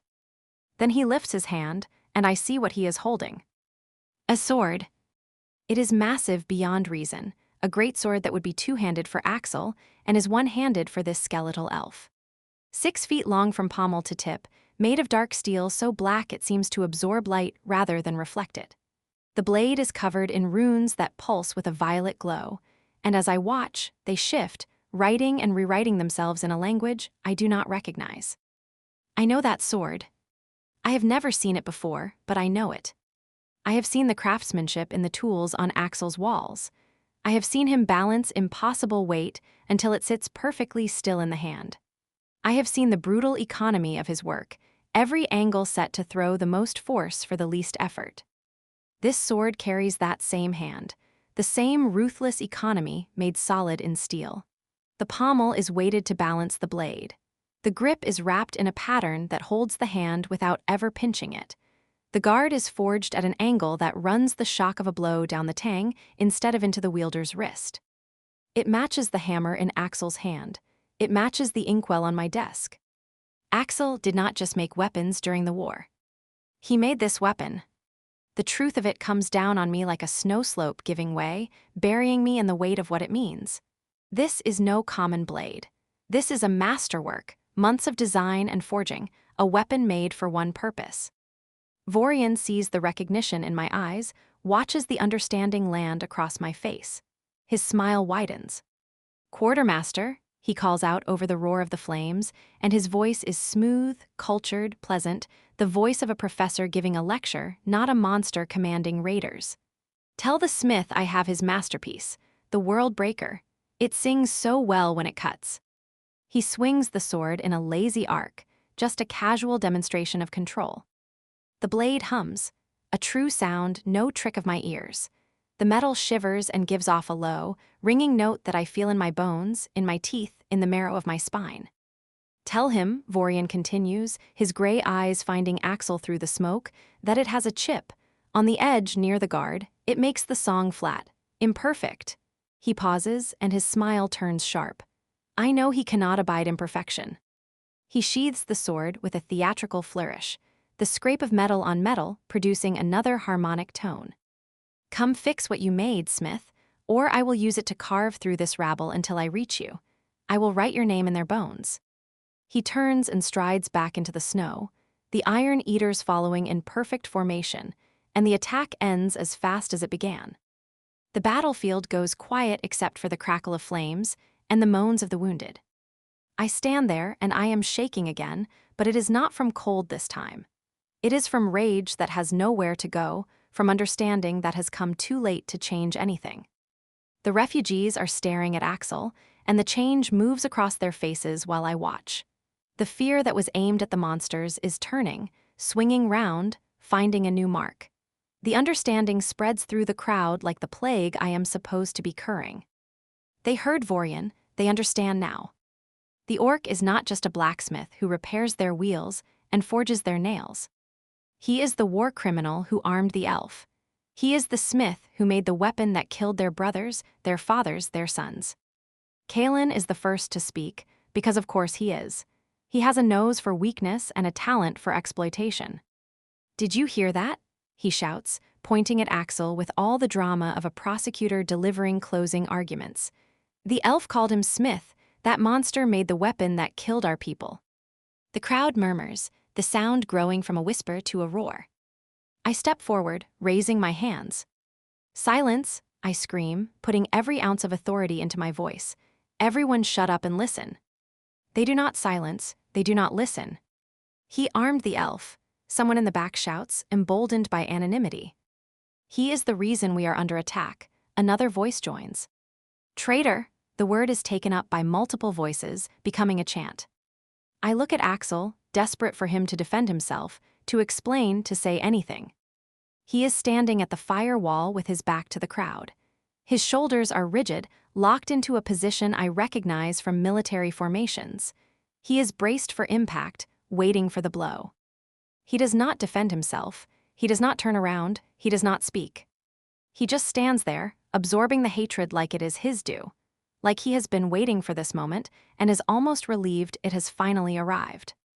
"Axel," I call out across the lager. "Axel, look at me." Nothing, he might as well be carved from the same iron he forges. Axel, please. He walks away. He walks through the crowd, and they part for him not out of respect, but out of fear. He moves through the gap they create and disappears into the supply wagon. The door closes with a finality that sounds like a coffin lid. I am left standing in the firelight, surrounded by terrified refugees and a merchant who smells opportunity in blood and chaos. Kalen turns to me, his expression shifting to false sympathy so quickly it would be impressive if it were not so obvious. "Quartermaster," he says, pitching his voice loud enough for the crowd to hear every word. "We need to talk about the orc, about the ledger, about what happens when we prioritize sentiment over survival." I look at him, I look at the crowd. I look at the refugees who are bleeding because Kalen's guards were protecting gold instead of people. I look at the burning wagon that cost 10,000 gold and bought us maybe an hour. I tally the cost of tonight because I cannot help it. A wagon of silk burned to nothing, more than 80 vials of cure frozen in their straw, a guard dead in the snow with his eyes open, and the trust of every soul here, which was worth more than all of it. For an hour of borrowed time, maybe 2. We are still going to die. We are just going to die slower, with more suffering, and now we are going to turn on each other first. No matter how I turn it, it comes out the same. It always does. I sit in the supply wagon with my back against the iron wall, listening to the voices outside grow louder and angrier, and I think about the first time I saw fire. I was 6. The forge master showed me how iron glows when it is ready to work, how the color shifts from dull red to cherry to orange to white. He told me that fire reveals truth. It burns away impurities. It shows the thing underneath the surface. I did not understand then. I understand now. The voices outside are a fire, and they are burning away the lie I have been telling myself for 5 years, that I could run far enough, change my name enough, do enough good deeds that my past would stop existing. The delusion that forging nails and inkwells could ever weigh against forging the tools that killed thousands. The door rattles. Someone is pounding on it with enough force to shake the hinges. Come out, orc. Face us. You owe us answers. I do not move. I sit in the dark and stare at my hands, the same hands that shaped the world breaker from raw ingots into a weapon that broke the back of every siege it touched, and I wait for the inevitable. The door opens. I did not lock it. There is no point in locking doors when you deserve what is coming. 3 refugees stand in the doorway, backlit by the firelight from the burning wagon. I recognize them. Bram, the father whose family I helped save last night. Merrick, the smith's apprentice who watches me work with admiration he is about to lose. A woman whose name I do not know, but whose face I remember from the food line where I served stew yesterday. They are not here to thank me for fixing their wheels or heating their camp or making decorative hinges for their hope chests. Get out here, Bram says, and his voice shakes with rage he can barely hold down. I stand up, my joints protest the movement. I am tired in a way that sleep cannot fix, tired all the way down past the muscle into the bone. I step out into the logger. The firewall is still burning, throwing shadows across the snow until everything looks like it is in motion. Smoke rises in thick black columns that blend into the night sky. The heat from the flames makes a shimmering barrier between us and the darkness beyond, bending the air until the world warps at its edges. And beyond that barrier, driven into the snow like a monument to my failures, I see it. The World Breaker. Vorian has planted the blade in the frozen ground so it stands upright, a 6-foot pillar of dark steel that catches and holds the firelight.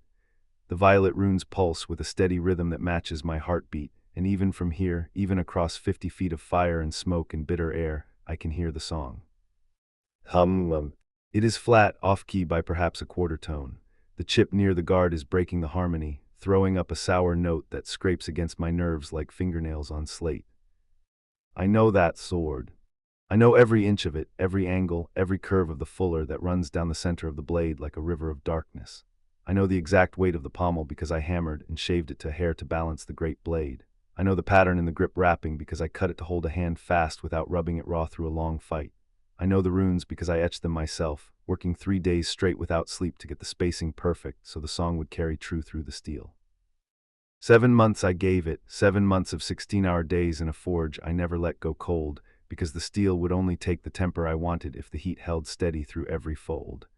The Empire's generals had said they wanted a thing built to terrify, a tool to make suffering into a weapon of war. I should have said no. But I looked at the craft of it instead. I saw problems and I saw solutions, and I took the commission. I went into my forge and built them exactly what they asked for, and then, because perfection was not enough, because I have always been unable to leave well enough alone, I made it beautiful too. It was my masterpiece, everything I had ever learned about iron and fire poured into one blade. And then they used it at Red Ridge. The reports said the battle lasted 4 hours. The reports did not say how loud the screaming was, or that my runes were caked with so much blood and bone they had to grind the blade clean with sand, and that even then the channels stayed red for weeks. I stare at the sword now, watching the firelight move across its surface and light the runes I etched with my own hands, and my lungs seize up under the weight of knowing. I cannot breathe. This is not fear holding me still. This is standing before the thing every choice I made was bent toward, every line I drew, every fold of steel that turned a problem on a workbench into the killing tool soldiers call the Widowmaker and children sing about in their cautionary rhymes. Smith.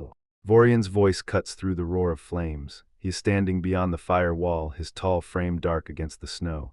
He has not moved since the attack ended. He has been waiting, patient as the cold. Waiting for me. I see you have noticed my prize, he continues, his cultured voice carrying across the distance with unnatural clarity, every word shaped clean and slow.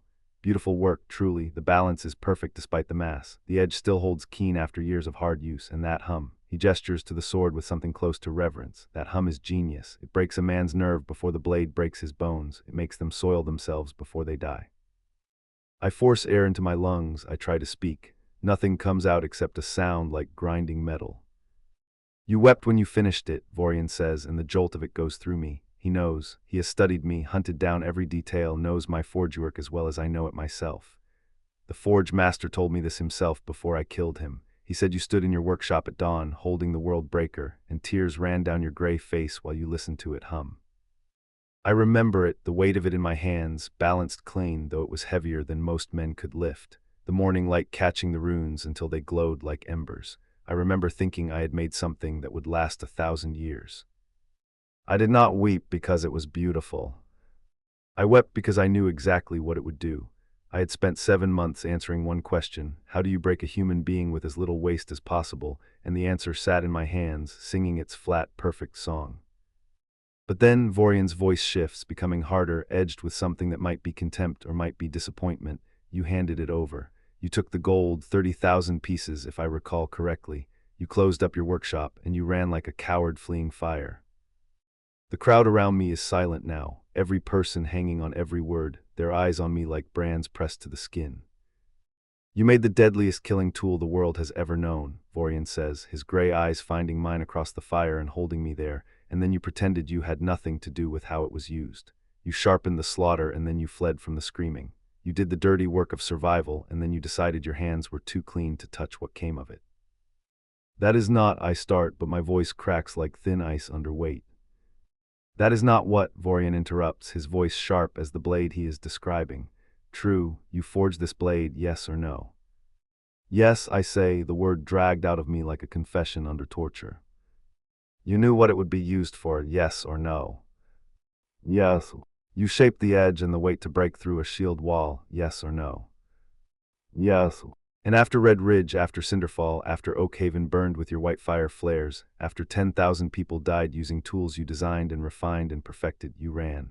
You changed your name. You became a peaceful blacksmith who makes nails and wheels and pretty little inkwells for pretty little merchants, yes or no? I say nothing, there is nothing to say. The facts speak for themselves, each one a nail in the coffin of the man I tried to become. Let me tell you a story, Smith, Vorian says, his voice dropping into a conversational tone that is somehow more terrifying than his anger. 3 years ago, a village on the northern border was attacked by raiders. 50 families, women, children, old craftsmen who could hardly hold a sword. They sent word to the Empire, begging for help. Do you know what the Empire sent? I do not answer.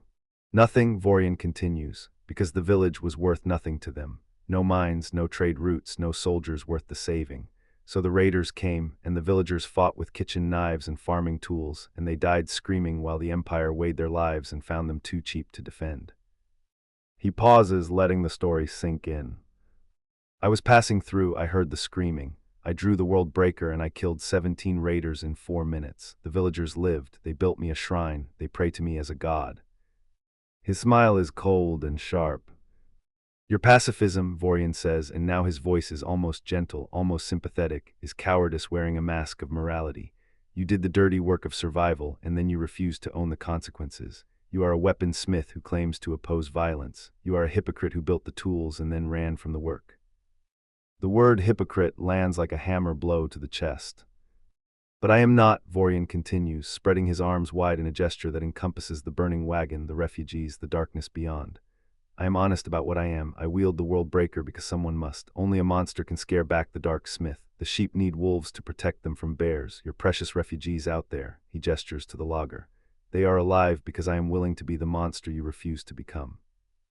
They are alive because someone is willing to make the hard choices while you hide behind farmers and merchants and pretend your hands are clean. You are killing them, I say, forcing the words out past the constriction in my throat. I am testing them, Vorian corrects, his voice patient like a teacher with a slow student. I am teaching them that survival requires strength, that weakness is death, that the world does not care about their fairness or their hope or their moral purity. The world cares about who is strong enough to take what they need. Without monsters, civilization collapses. Without predators, the prey breed until they starve. He pulls the world breaker from the snow with one hand, the massive blade rising in his grip. He holds it up to the firelight, turning it so the runes catch and reflect the flames. The blade has a chipped smith, right here near the guard. Do you see it? I see it, even from this distance. I can see the imperfection in the edge, the tiny gap that disrupts the otherwise flawless geometry I spent weeks perfecting. It sings flat, Vorian says, and he swings the blade in a slow, showing arc. The hum is wrong, just off-pitch, like a lute with one string slack. It bothers me. It nags at me the way a sour note nags at a musician, a crooked frame at a painter. You made this blade perfect, and now it is flawed, and every time I swing it, I hear the fault in it and think of you. He sheathes the sword and looks straight at me. Come fix what you made, Smith. Join me. Take your place as the weapon you were always meant to be. Stop hiding behind farmers and merchants and refugees who will throw you to the wolves the moment they learn who you really are. Be what you are. Be the monster that scares back the dark. The silence that follows is complete and suffocating, broken only by the crackle of flames and the sound of my own heartbeat in my ears. Then Bram speaks up from beside me, his voice loud enough for everyone in the laager to hear. You made that sword, he asks, and there is something broken in his voice, something that sounds like the death of faith. That is the blade that killed the 4th Regiment at Red Ridge. I look at him, understanding climbs across his face like a terrible sunrise, the moment he sets the helpful orc who fixed his wagon beside the war criminal who armed the Empire and finds they are one man. My brother was in the 4th Regiment, Bram says, each word measured. He wrote me a letter 2 days before Red Ridge. He said they were ready. He said their shields would hold. He said they had faith in their captain and faith in their training and faith that they would come home. He takes a step toward me, and I see his hands clenching into fists. You killed my brother. I did not. You made the weapon that killed him, Bram screams, and his wife appears behind him, tears streaming down her face as she grabs his arm to hold him back. You made it, you designed it, you shaped it to break through shields, you spent 7 months making it perfect. Other voices join in, people I have helped over these frozen weeks, people whose wagons I have repaired, and whose children I have carried, and whose food I have portioned out with careful fairness. My husband died at Cinderfall, the woman whose name I do not know says, her voice cold and hard as the frozen ground beneath our feet. Burned in the fire, burned so badly they could not identify his body. Was that your white fire flares? Did you design those too? The armory fire, Merrick says, his young face twisting with betrayal. My master died in that fire. 73 smiths trapped when your flares melted the support beams. You built that armory. You designed the storage system. More voices, more accusations. A merchant who lost his son. A weaver who lost her father. A mother who lost her husband and 2 brothers in attacks that used weapons I designed. Kalen pushes through the crowd, his face alight with the vindication of a man who has been proven right. You have all been harboring a war criminal, he announces to the laager, his voice carrying with practiced projection. Our quartermaster has been protecting the orc who armed our enemies, who built the weapons that killed our families, who took imperial gold to sharpen our suffering. Sybil pushes forward from the edge of the crowd. Her face is pale, but her voice is steady. He fixed your wagons, she says. He heated this camp. He saved your lives last night. With magic he should not have, someone shouts back. He is a war criminal who fixed a wheel, another voice calls. That does not make him innocent. He still made the world breaker, Bram yells. I did not kill anyone, I say, but the words are hollow even to my ears, a defense so weak it collapses under its own weight. You just made it easier, Merrick shouts, his voice cracking. You just designed better tools for murder. Murderer, war criminal, traitor to humanity. The accusations build like a wave, growing in volume and intensity, and I stand in the middle of it absorbing the impact, and I do not defend myself. Because they are right. I did make the blade, I did sharpen the killing.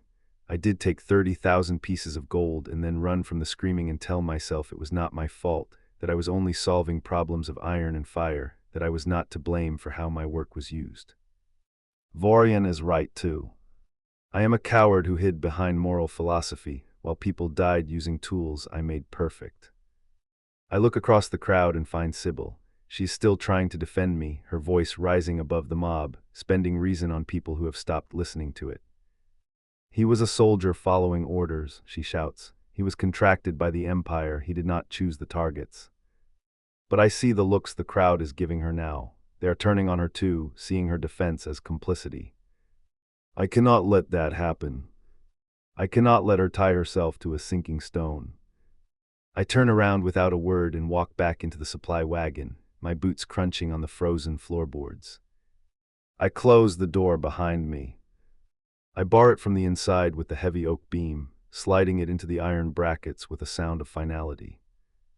I sit down on the floor, spine pressed to the cold iron, and I listen to the mob outside scream for justice, for answers, for my blood, for some form of retribution that will make the past hurt less. I give them none of those things. I give them silence. Through the walls I hear Kaelin's voice rising above the others, organizing them, directing their rage into something productive for his purposes. I hear Sybil trying to restore order, her voice getting drowned out. I hear Bram weeping for a brother I never met but helped kill anyway. I hear it all and I accept it as my due. Because silence is all I have left. Silence and the memory of violet runes and the knowledge that somewhere out there in the darkness, Vorian is waiting with my masterpiece, waiting for me to come fix what I made. I close my eyes and I see the world breaker standing in the snow with its violet runes pulsing like a heartbeat, and I accept that this is my penance, this isolation, this hatred, this truth that I ran from for 5 years catching up. I made the weapon. Now I am the weapon. And weapons do not get to decide how they are used. They do not get to claim innocence. They only get to cut. The mob disperses like smoke in wind, and the air it leaves behind tastes of anger and betrayal and fear. I stand alone in the trampled snow, with my arms wrapped around myself against a cold that has nothing to do with the weather and everything to do with watching my authority crumble. Axel is barricaded in the supply wagon. The door is closed, and I can see the heavy oak beam wedged into the brackets from the outside. He has locked himself away from judgment that he believes he deserves, and I am left here trying to hold together a convoy that is fracturing along fault lines I did not know existed.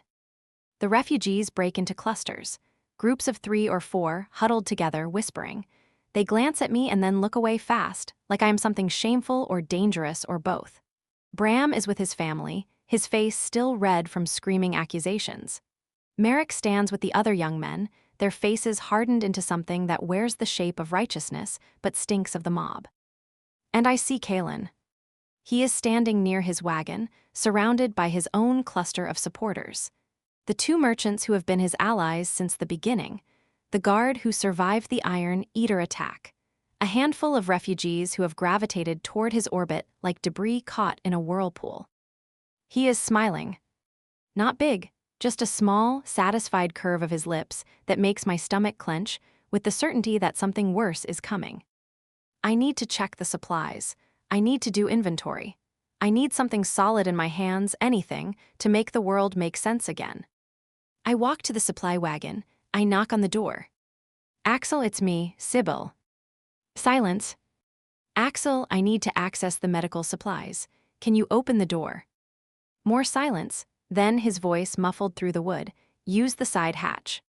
Of course, there is a cargo hatch. I am so rattled I forgot. I walk around to the side and open the small door, pulling out the medical crate. I do not need medical supplies. I need an excuse to be near him, to verify he is still alive in there, to reassure myself that at least one thing in this chaos still holds steady. I carry the crate to my workspace, the small folding table I set up near the fire pit. I open it. I sort the bandages and the vials of tincture and the splints into their tidy rows, a small ritual I reach for whenever the world starts coming apart. It does not steady me, not anymore. I pull out my ledger instead. I flip to the supply page and go over the food stores one more time. 18 days of rations and 22 days of mountain between us and the base camp. 4 days short. 4 days of starvation before we reach safety, assuming we do not lose any more wagons to weather or attacks, assuming the routes remain passable, assuming we do not encounter any more delays. The gap will not close, no matter how I work it. Quartermaster. I look up. Kalen is walking toward me, his expensive coat swaying with each step, his breath creating white clouds in the frozen air. Kalen, I say, what do you want? I want, he says, stopping a few feet from my table and clasping his hands behind his back like a magistrate delivering a verdict, to call a town hall. I stare at him. A what? A town hall, he repeats, his voice pleasant. A democratic gathering where the people of this convoy can voice their concerns and make collective decisions about our survival. You, as quartermaster, support such a process. It is a trap. I can see the teeth hidden under the false smile, the blade concealed in the velvet language of democracy and collective decision-making. I am the quartermaster, I say. I make the supply decisions. That is the chain of command. And the people, Kalen counters, are the ones dying when your logistical decisions prove insufficient. They have a right to be heard, do they not? He is loud enough that the nearby refugees can hear him. I see heads turning. I see people listening. What exactly do you want to discuss? I ask, keeping my voice level though my pulse is climbing. The orc, Kalen says, the war criminal utilizing our food and shelter and protection. The man whose presence is drawing attacks from an elf who has made it very clear that he wants the smith, not us. I believe the people deserve a voice in whether we continue to harbor him. This is not a debate, I say. Axel is essential to our survival. Without his magic, we freeze. Without his repairs, the wagons fail. This is not a matter of opinion. It is a matter of cold, hard survival. Then let us discuss it, Kalen says, his smile widening. In public, in front of everyone. Let us lay it all out and let the people decide for themselves whether you have it right or whether they are being sacrificed for your personal attachments. The accusation lands like a slap. Personal attachments. He is suggesting that my defense of Axel is emotional rather than logical, that I am compromising the convoy's safety for sentimental reasons. Fine, I hear myself say, the word coming out sharp and cold. Call your town hall, tomorrow morning. Center of the lager, we will lay it all out, publicly. I cannot refuse without looking like a tyrant. I cannot refuse without giving him what he wants, the appearance that I am hiding something, that my authority is illegitimate, that I am putting Axel before the convoy. Kalen's smile becomes genuine. Excellent, I will inform the people, tomorrow morning, let democracy prevail. He walks away, and I sit at my table staring at my ledger, and the cold certainty settles into me.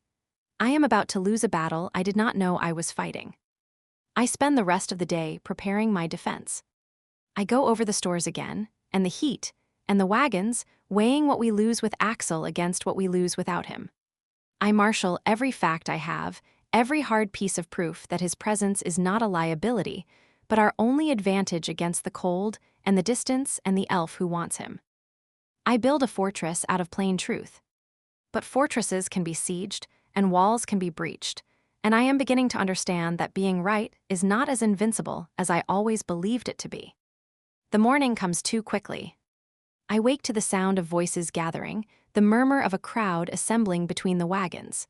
I dress in layers against the cold that bites through fabric and flesh down to bone. I grab my ledger like a shield and step out into the dawn.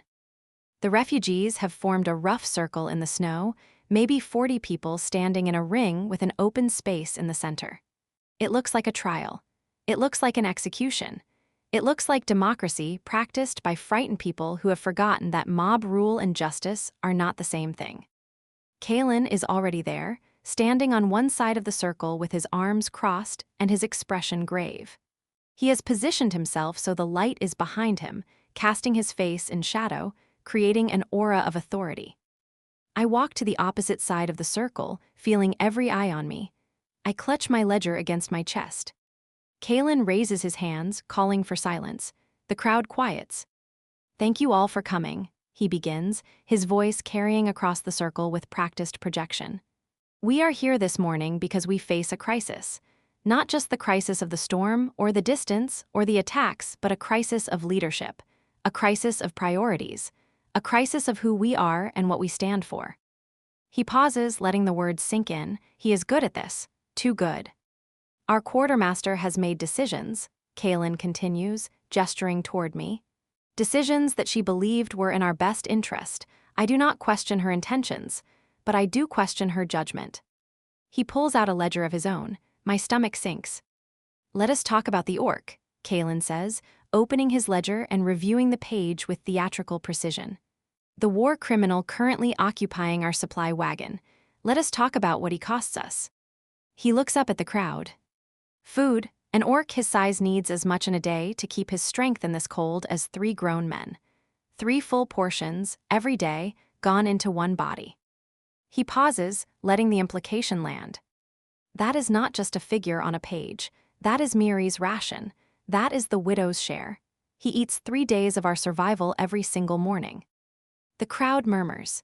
People are weighing it in their heads, what those rations mean against their own hunger, their own children's portions. "Shelter," Kalen continues, his voice building momentum but staying calm, reasonable. "He occupies the supply wagon, displacing critical resources. But that is minor compared to the security risk. The elf wants the smith. Every raid, every assault, Vorian burned Oakhaven to get him. Do you think he will hesitate to burn a few wagons?" "That is not," I start, but Kalen raises his hand. "Please, quartermaster, let me finish. Then you may present your counterargument." He turns back to the crowd. "We have 18 days of food remaining at current consumption rates. Our arrival at base camp is projected at 22 days. We are facing a deficit of 4 days. 4 days of starvation before we reach safety." He lets that sink in before delivering his conclusion. "But if we send the orc away, we gain back what he eats. More than 2 days of rations return to the rest of us. It cuts the shortfall to under half what it was. It is the difference between starving and reaching home." He closes his ledger. "One man with a history of violence," he says, "or 50 innocent families, that is the choice." He looks straight at me. "It is your own reasoning, Sybil, your own cold way of weighing a life against a cost. I am only following it where it leads." The silence after it is absolute. Then he opens the floor to me, with a gesture that is almost courteous. "Quartermaster, your response." I step forward, my ledger open, my hands shaking with rage and fear, and the terrible understanding that he has used my own tools against me. "Your case," I say, the words coming out louder than I intended, "is only half told. You are counting what we save tomorrow and ignoring what it costs us the day after, and that is not sense, that is suicide dressed up as sense." I flip to my projection page. "Yes, Axel eats the share of 3 men, but what you leave out is what he gives back. His iron-singing magic throws off as much heat in a night as 3 cords of burning wood. Without him, the cold takes us. In these temperatures, with no other fire, we have 6 hours before the cold drops the first of us where they stand." The crowd shifts. Some people are listening, others are shaking their heads. "His repair work," I continue, my voice gaining strength. "He has fixed 17 wheel axles, braced 8 wagon beds, and forged new parts for the wagons that hold this convoy together. Without those repairs, the wagons fail. 3 days, by my count, before the last of them breaks down. We would be stranded in the mountains with no shelter and no way to move." "He can teach someone else," a voice calls from the crowd. I recognize Merrick. "Metalworking at his level?" I counter, requires years of training and specialized knowledge that cannot be transferred in a week. The skills he possesses are irreplaceable in our current context. Kalen steps forward again, his expression sympathetic. Sybil, no one is disputing that the orc has skills, but we are not debating his utility. We are debating whether his presence is worth the cost, whether keeping him alive is worth attracting an elf who has already killed one of us and will kill more until he gets what he wants. Vorian will not stop if we give him Axel, I say, the words coming fast. He is using him as an excuse for conquest. Handing over Axel changes nothing about what he wants. But it might change his target, Kalen says. The elf has offered a bargain. Give him the smith and he leaves. It is the most logical trade imaginable, one war criminal for the safety of 42 innocent people. It is a lie, I shout. Vorian is manipulating you, he does not honor bargains. And you, Kalen says, his voice dropping to something quiet and cutting, are defending a war criminal who built the weapon that killed our families because you have developed a personal attachment that is compromising your judgment. The accusation hangs in the air like smoke. That is not true, I say, but my voice wavers. Then explain, Kalen presses, why you are willing to sacrifice the many for the one. Explain why your judgment suddenly favors sentiment over survival. I look around the circle at the faces of the refugees. Bram, still grieving his brother, the widow who lost her husband at Cinderfall, the mother clutching her children, weighing whether their survival is worth protecting the man who armed their killers. I see fear winning. Without Axel, I say, my voice breaking, we all die. That is the truth of it. Not in 22 days, not from starvation. In 3 days when the wagons fail, and in 6 hours after dark when the cold takes us. Sending him away buys you 1 night of feeling safer and pays for it with all our lives. Then we vote, Kalen says, turning to address the crowd. All those in favor of exiling the orc and taking our chances with the elf, raise your hands. Hands go up, too many hands. I watch in horror as the majority of the circle raises their arms. No, I whisper. All those in favor of keeping the orc and accepting the continued attacks, raise your hands. A few hands go up, maybe 10, maybe 12. I raise mine, alone on my side of the circle. The people have spoken, Kalen says. By democratic vote, we exile the orc. Effect is immediate. You cannot do this, I say, my voice rising with panic. I am the quartermaster. I have authority over. You had authority, Kalen interrupts. But authority derives from the consent of the governed, and the people have withdrawn their consent. I am sorry, Sybil, but I am relieving you of your duties, for the good of the convoy. Someone pushes me from behind. I stumble forward, my boots slipping on ice. I catch myself before I fall, but the message is clear. I am no longer in charge. I turn to look at the crowd, at the 42 people I have tried to keep alive through impossible shortages and sleepless, desperate planning. And I see nothing but fear and anger and the terrible willingness to believe that hard problems have easy answers. Kalen steps into the center of the circle, claiming the space I just vacated. We will approach the elf at dawn, he announces. We will offer the exchange, the orc for our safe passage, and we will have peace. The crowd murmurs approval, some people even cheer. I stand at the edge of the circle, clutching my useless ledger, and I watch logic die in the snow. I watch fear win.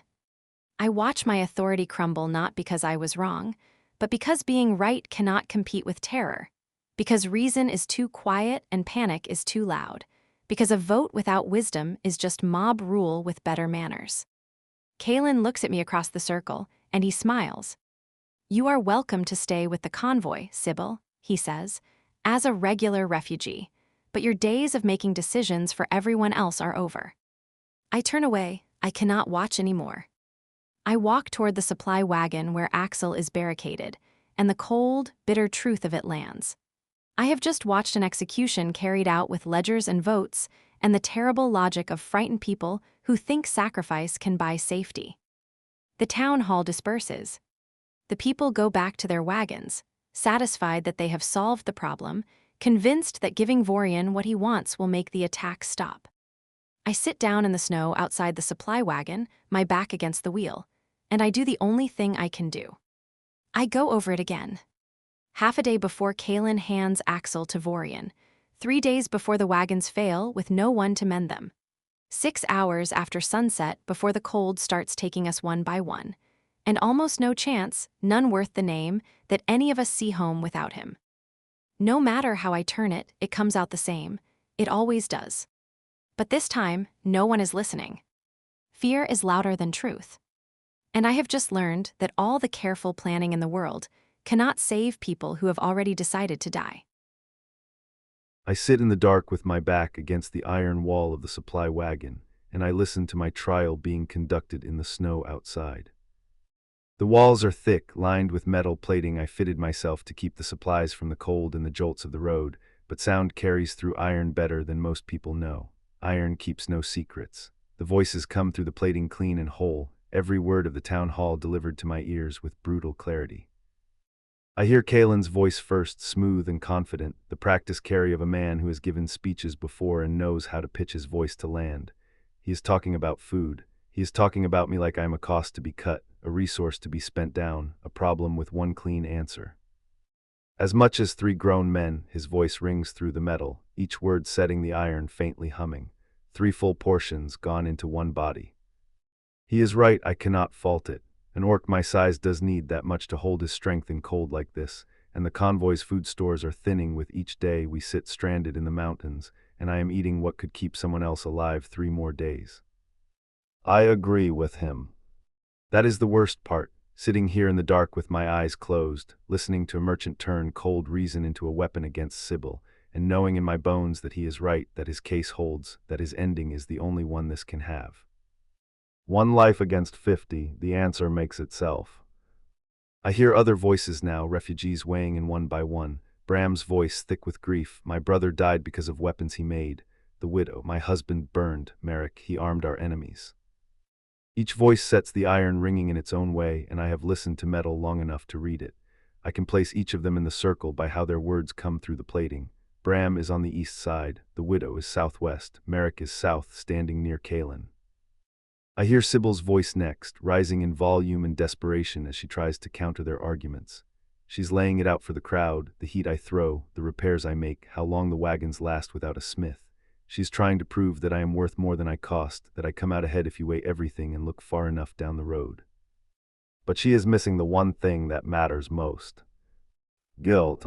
If she makes the choice to keep me, and if people die because of that choice, whether from starvation or from Vorian's continued attacks, she will carry that weight for the rest of her life.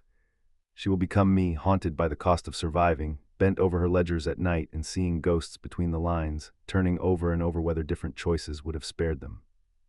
She will lie awake at night and name the dead. She will wonder if her decision killed them. She will carry that weight until it breaks her. I saw it happen to General Marcus, the man who commissioned the World Breaker. 3 years after Red Ridge, I heard he walked into the ocean with stones in his pockets because the screaming in his nightmares never stopped. The weight of it broke him. 4,000 dead for a victory that ended a siege and saved lives in the long run, according to the Empire's historians.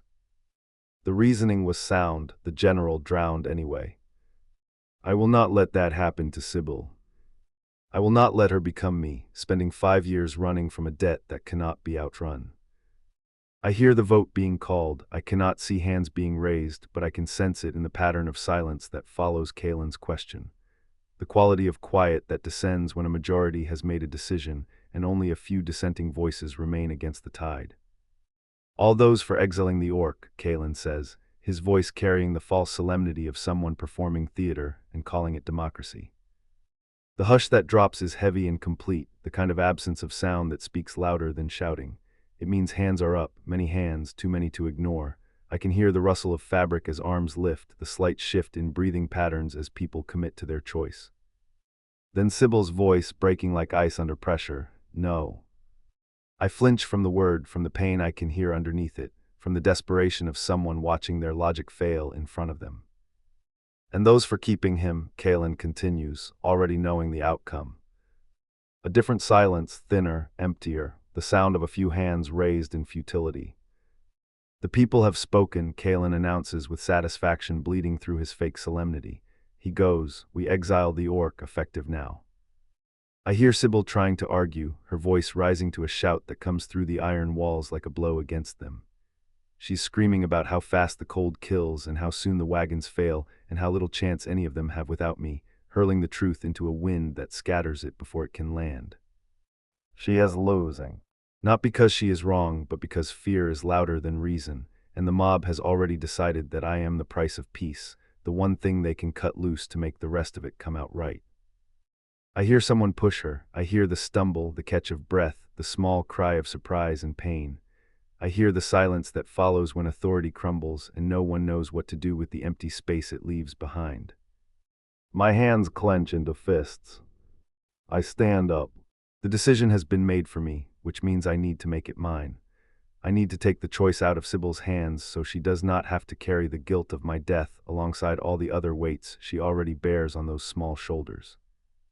I look around the wagon in the dim light leaking through the cracks between the iron plates. My tools are here, hung on the walls or stored in crates. The hammer I use for heavy forge work, its head darkened by years of use. The fine files for close work, ranged by size and bite. The calipers set true enough to catch a flaw no eye could see. The things that make me a craftsman and not a weapon. I take the hammer down from its hook. Not because I plan to fight, but because it sat in my hand for 20 years and I cannot walk to my execution without its familiar weight against my palm one last time. It is the first tool I ever forged on my own, crude and unbalanced by what I know now, the grip wrapped and rewrapped until the leather molded to the shape of my hand. It is light enough that my ruined fingers can still close around it. I lift it in a slow arc, and my body remembers the motion even if my hands no longer hold it true. The head traveling through space with the old, sure weight that once struck iron at the forge, or drove a stake through frozen ground, or answered threats that no longer matter. Then I set it down where someone will find it after I am gone. I do not get to take my past with me, only my guilt. I move to the door and place my hand against the oak beam that bars it from the inside. It is heavy, thick as my forearm, cut from old-growth timber, harder and stronger than any newer wood. I set it here myself 2 days ago, judging it heavy enough to hold the door against a long assault by a pack of iron eaters. I slide the beam out of the brackets with a sound like a sigh. The beam drops to the floor with a thud that reverberates through the wagon like a death knell.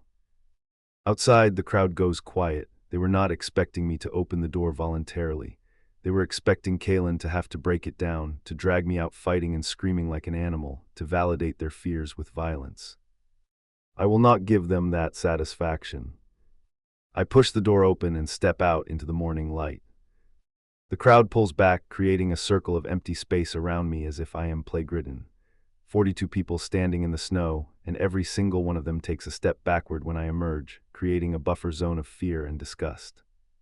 Good, they should fear me. I am the man who made the world breaker. I am the weapon that armed their nightmares. I am the monster in their children's stories.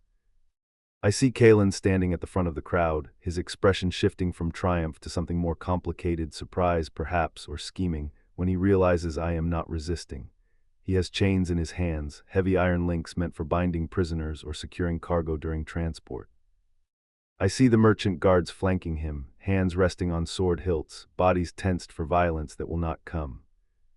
I see the refugees, their faces a patchwork of fear and satisfaction, and righteous anger and relief that the problem is solving itself. Bram, still red-eyed from crying for the brother I helped kill with better steel. Merrick, young and certain in his hatred, sure he is watching justice done. The widow and the mother and all the others whose lives I touched with tools I built in a forge I thought was making the world better.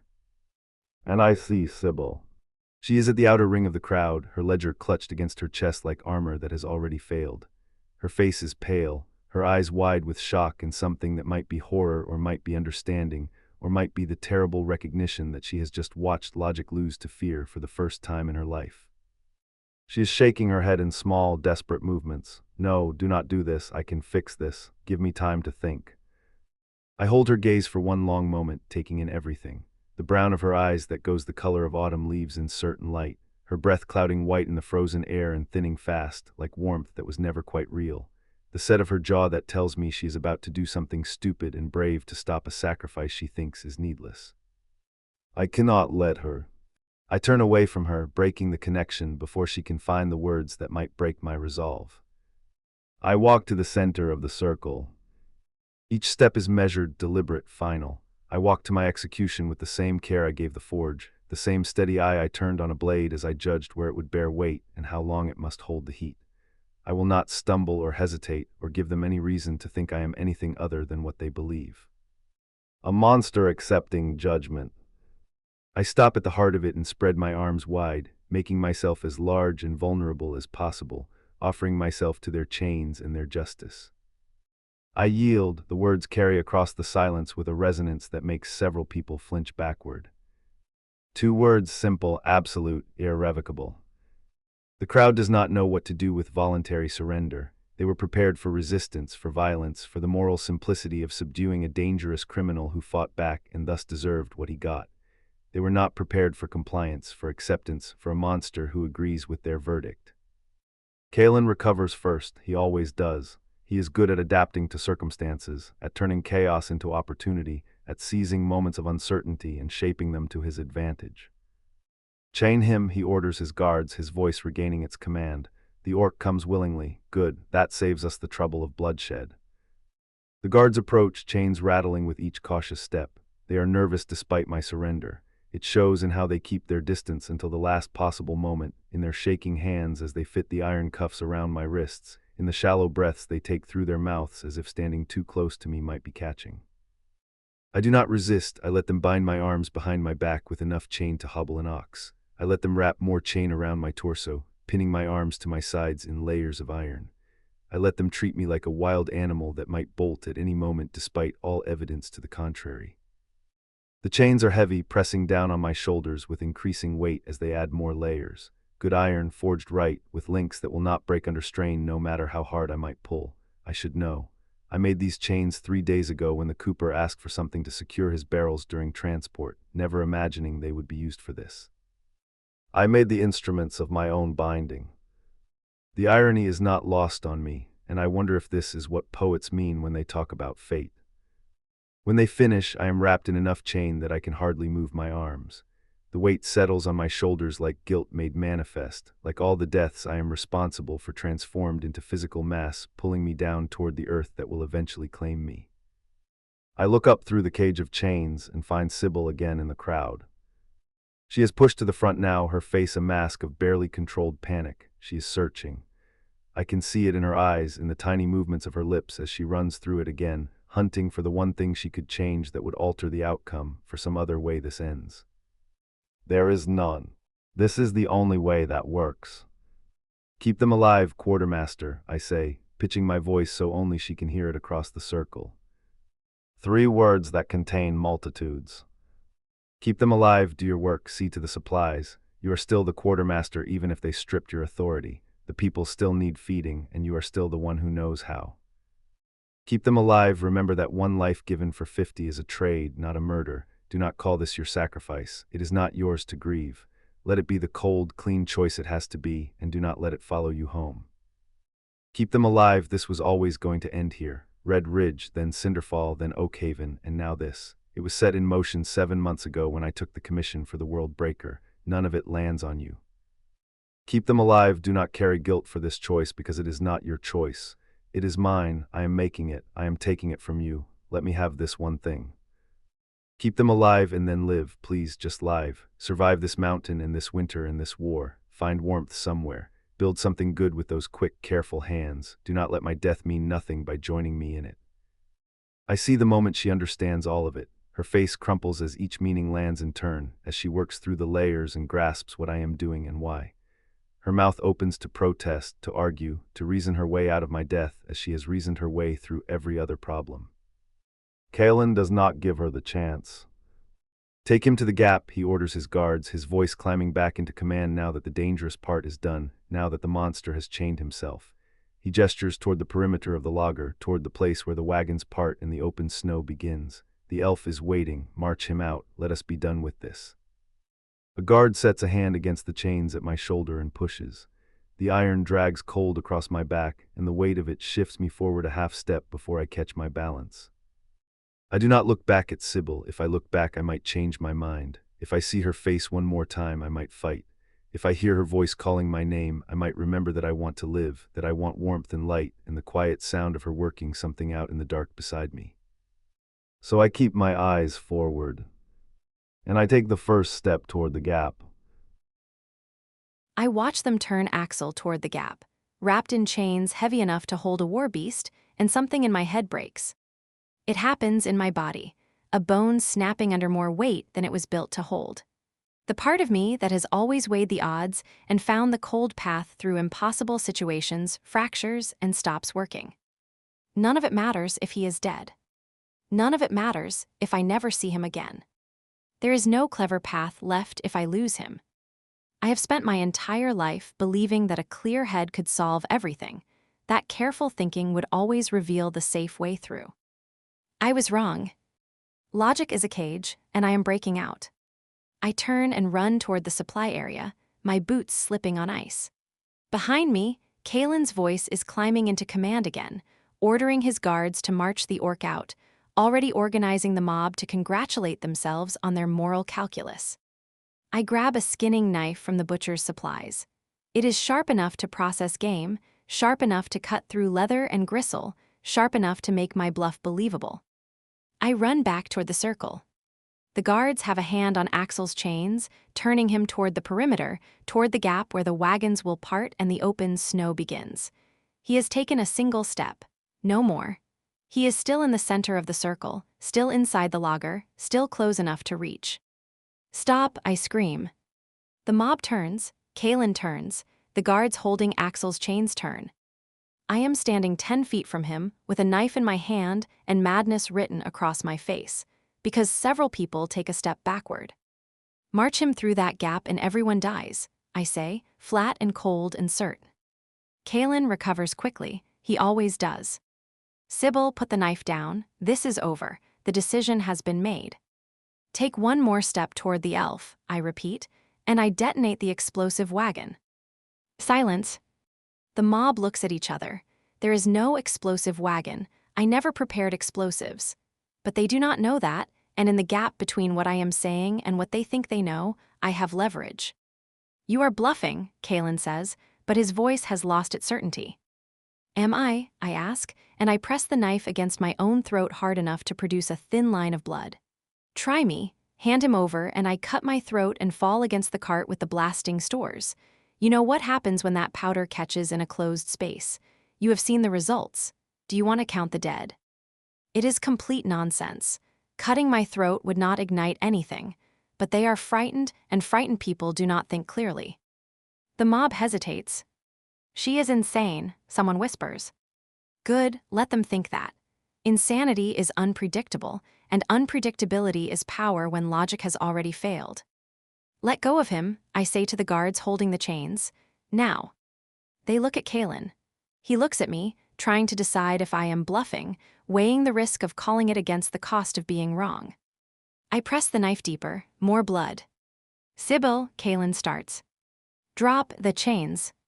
The guards drop the chains. Vorian has waited a season for the smith, I say, loud enough for all of them, loud enough that the logic lands even through their fear. He can wait until dawn. You hand the orc over at first light, or you do not hand him over at all, because there will be nothing left of this convoy to bargain with. Those are the terms. Kalen's jaw works. He is weighing it, and I watch him decide that a delay he can explain to the mob is cheaper than a bluff he cannot afford to call. Dawn, he says at last, the word bitten off. You have until dawn, quartermaster. Then he goes, and your theatrics change nothing. I cross the last 10 feet to Axel, knife still at my throat, blood running down my neck. The mob mutters behind me, uncertain, watching me close my free hand around the cold chains at his chest. Sybil, this is. Shut up, I have made the call, and the call is you live until dawn. I pull. He follows, his chains rattling, his heavy steps slow under the weight of the iron. The mob parts like water, too uncertain to stop us, too afraid of the knife and the blood and the possibility that I have lost my mind. I haul him back toward the supply wagon. I shove him inside. I climb in after him and slam the door. I drop the knife and grab the heavy oak beam, wrestling it into the brackets with strength I did not know I possessed. The door is barred. We are sealed inside. Outside, Kalen's voice rises. She cannot stay in there forever. We wait for dawn, we call her bluff. Inside in the dark, Axel breathes hard. You should have let me go, he says. You should shut up, I reply. Whatever has been keeping me upright drains out of me like water from a cracked bucket. My legs give out. I sit down hard on the floor, shaking. Axel sits down across from me. His chains rattle in the darkness.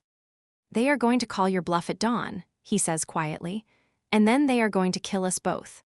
I know, I say. You have traded one life for two. That is a worse trade, not a better one. I know. Sybil. I do not care, I interrupt. I do not care about the trade anymore. I do not care about the safe outcome or the smart play or any of it. You were walking to your death and I could not just stand there and weigh the loss. I could not. Silence. Then his voice softer. Why? Because nothing works without you in it, I say, and my voice breaks. Because I have been wrong this entire time. I have been treating people like entries in a column, and you are not an entry. You are. I stop. I do not have words for what he is. My whole life I have leaned on a clear head and a steady hand, and neither one reaches this. We are going to die at dawn, Axel says. Probably, I agree. Was this worth it? I look at him in the dim light, filtering through the seams of the iron plating. His green eyes watch me with something that might be despair, or might be hope, or might be both. Ask me at sunrise, I say. Then I crawl across the space between us, and I kiss him. He tastes like blood and ash and snow. His lips are cold. He does not move for a moment, shocked into stillness by my violation of every logical principle I have ever articulated. Then he kisses me back. His hands are still chained behind him, so he cannot touch me, but he leans into the kiss like a man dying of thirst who has found water. I taste desperation and acceptance and the bitter flavor of last chances. When we break apart, we are both breathing hard. Sybil, he says, and his voice is wrecked. We should not, this is not. Damn the odds, I whisper. Damn the smart play. Damn what we are supposed to do. We are alive now. That is all that matters. I kiss him again, harder this time, and the moment lands when he stops resisting, stops weighing, stops being careful. I work at the chains. They are locked, but I find the weak point in Kalen's hasty binding work. The guards wrap the chains too many times around his torso without considering the leverage points. I can loosen them enough to free his arms if I pull the right section. Help me, I say, and together we wrestle with the iron until his arms come free, still cuffed at the wrists but no longer pinned to his sides. He reaches for me with bound hands, and the chains drag cold against my back as he pulls me closer. This is not smart, he says against my mouth. I stopped being smart when I held a knife to my own throat, I reply. We are both still fully closed, pressed together in the dark with the barred door at Axel's back and the certainty of death at dawn hanging over us like a blade. I do not care. I start unlacing my coat, then my shirt underneath, my fingers clumsy with the aftershake and desire, and the desperate need to be alive before we stop being alive. Axel watches me with his green eyes, and the war happens behind them. Logic versus want, should versus need. Sybil, he says, his voice rough. If we do this, there is no going back to pretending we are just two people trying to survive the cold. Good, I say, I am done pretending. I finish with my shirt and pull it over my head, leaving me in just the thin chemise underneath. The cold hits, but Axel's body radiates heat like a forge, and when I press against him, the difference makes me gasp. He is staring at me like I am something impossible, something he dare not touch for fear it might disappear. We are going to die at dawn, I say again, saying it plain, saying it like a thing already settled. I want this. I want you. I want to be alive until I am not anymore. Do you understand? He understands. His hands, still bound at the wrists, reach for me and pull me into his lap. The position is awkward with his size and my size and the chains and the confined space, but we make it work through determination and the kind of desperate geometry that has nothing to do with mathematics. I am straddling him now, my knees on either side of his hips, my hands on his chest. His heart beats fast beneath my palms, his breathing rising and falling under them. This is going to hurt, he says, his eyes searching mine. I am too large for you, the mechanics are not. I know, I interrupt. I have known how big you are for weeks. I know it will hurt. I do not care. Sybil. Do you want this? I ask. Yes, he says, the word torn from him. Yes, but I do not want to hurt you. Then be careful, I say, and let me control the pace. Can you do that? He nods, holding himself in check, muscles taut with the effort of it. I work at my remaining clothes with shaking hands. The skirt, the undergarments, everything that creates a barrier between his skin and mine. He helps where he can with his chained hands, and the process is clumsy and ungraceful and nothing like the romantic encounters I have read about in books. It is better. It is real. When I am bare, the cold bites at me, but Axel's heat draws me back. I press against him, skin to skin, and the shock of it makes both of us inhale sharp. He is still clothed from the waist down, and I work at the fastenings with determination that borders on violence. He helps, and together we get enough of his clothing out of the way that the logistics become possible, if not easy. I look down. He is huge. The reality of him makes my breath catch. This is not a thing I imagined anymore. This is visceral, immediate, and daunting in a way nothing prepared me for. Sybil, he says, reading my hesitation. We do not have to. Yes, we do, I say. We just have to do it carefully. We come together with the kind of cautious deliberation usually reserved for dangerous experiments, clumsy and careful, and nothing like the idealized encounters in books. It is better because it is real. He lets me set the pace, his bound hands resting on my hips, support without control, and the trust in that surrender cracks something in my chest open. This is not the romantic kind of making love. It is raging against death, two people claiming one moment before it can be taken from them, letting go of everything except the single defiant fact that right now, tonight, we are alive. We stay like that, locked together, breathing hard, both of us shaking for different reasons. When I finally move, the separation hurts in a way that has nothing to do with bodies. I collapse against him, my head on his chest, his arms wrapped around me despite the chains, both of us spent and neither of us caring. Outside, Kaylin's voice rises. Dawn, she has to come out at dawn. Inside, Axel's voice quiet. Was it worth it? I think about the question. I weigh this moment against the price we will pay at sunrise. By everything I used to believe, it should not be worth it. Yes, I say anyway. Yes, it was worth it. He holds me tighter, and we lie together in the dark, waiting for dawn to come and end this defiance we have chosen together. But until then, we are alive. And for once in my life, that is enough. I wake to the smell of lavender and the weight of Sybil's head on my chest. Dawn light filters through the gaps in the iron plating, painting thin silver lines across the dark interior of the wagon. The light is gray and hesitant, the kind of dawn that knows something terrible is coming and arrives anyway because that is what dawn does. The furs are tangled around us, our bodies still pressed together in the aftermath of what we did, what we claimed in defiance of death and every cold reason that said we should not. Her skin is warm against mine. Her breathing is soft and even, each exhale a gentle pressure against my ribs, and she's still asleep, still peaceful, still unaware that this is the last morning we will wake together. One arm is draped across my chest, her fingers curled loosely against my collarbone. Her leg is hooked over my thigh, anchoring herself to me even in sleep. The chains are still on my wrists, cold iron against warm skin, the metal already warming from contact with her body heat. I do not move, I barely breathe. I am afraid that any shift will wake her, will end this moment, will force us both to acknowledge what the daylight brings. We are going to die today. The mob is waiting outside. I can hear them murmuring, a low rumble of voices planning our execution. Kaylin will call the bluff at dawn, and when Sybil cannot produce explosives that do not exist, they will drag us out and hand me to Vorian. And this time I will not be able to stop them. I memorize her face in the gray light, the curve of her cheek, soft and sleep-warm. Her dark hair has come loose from its braid and spreads across my chest like spilled ink, each strand catching the dawn light. The small frown line between her eyebrows that appears even when she sleeps, as if she is working at some problem in her dreams, turning it over in the space between consciousness and rest. Her lips are slightly parted. There is a small bruise on her collarbone from last night, a mark I left without meaning to, evidence of desperation and need and the frantic assertion of being alive.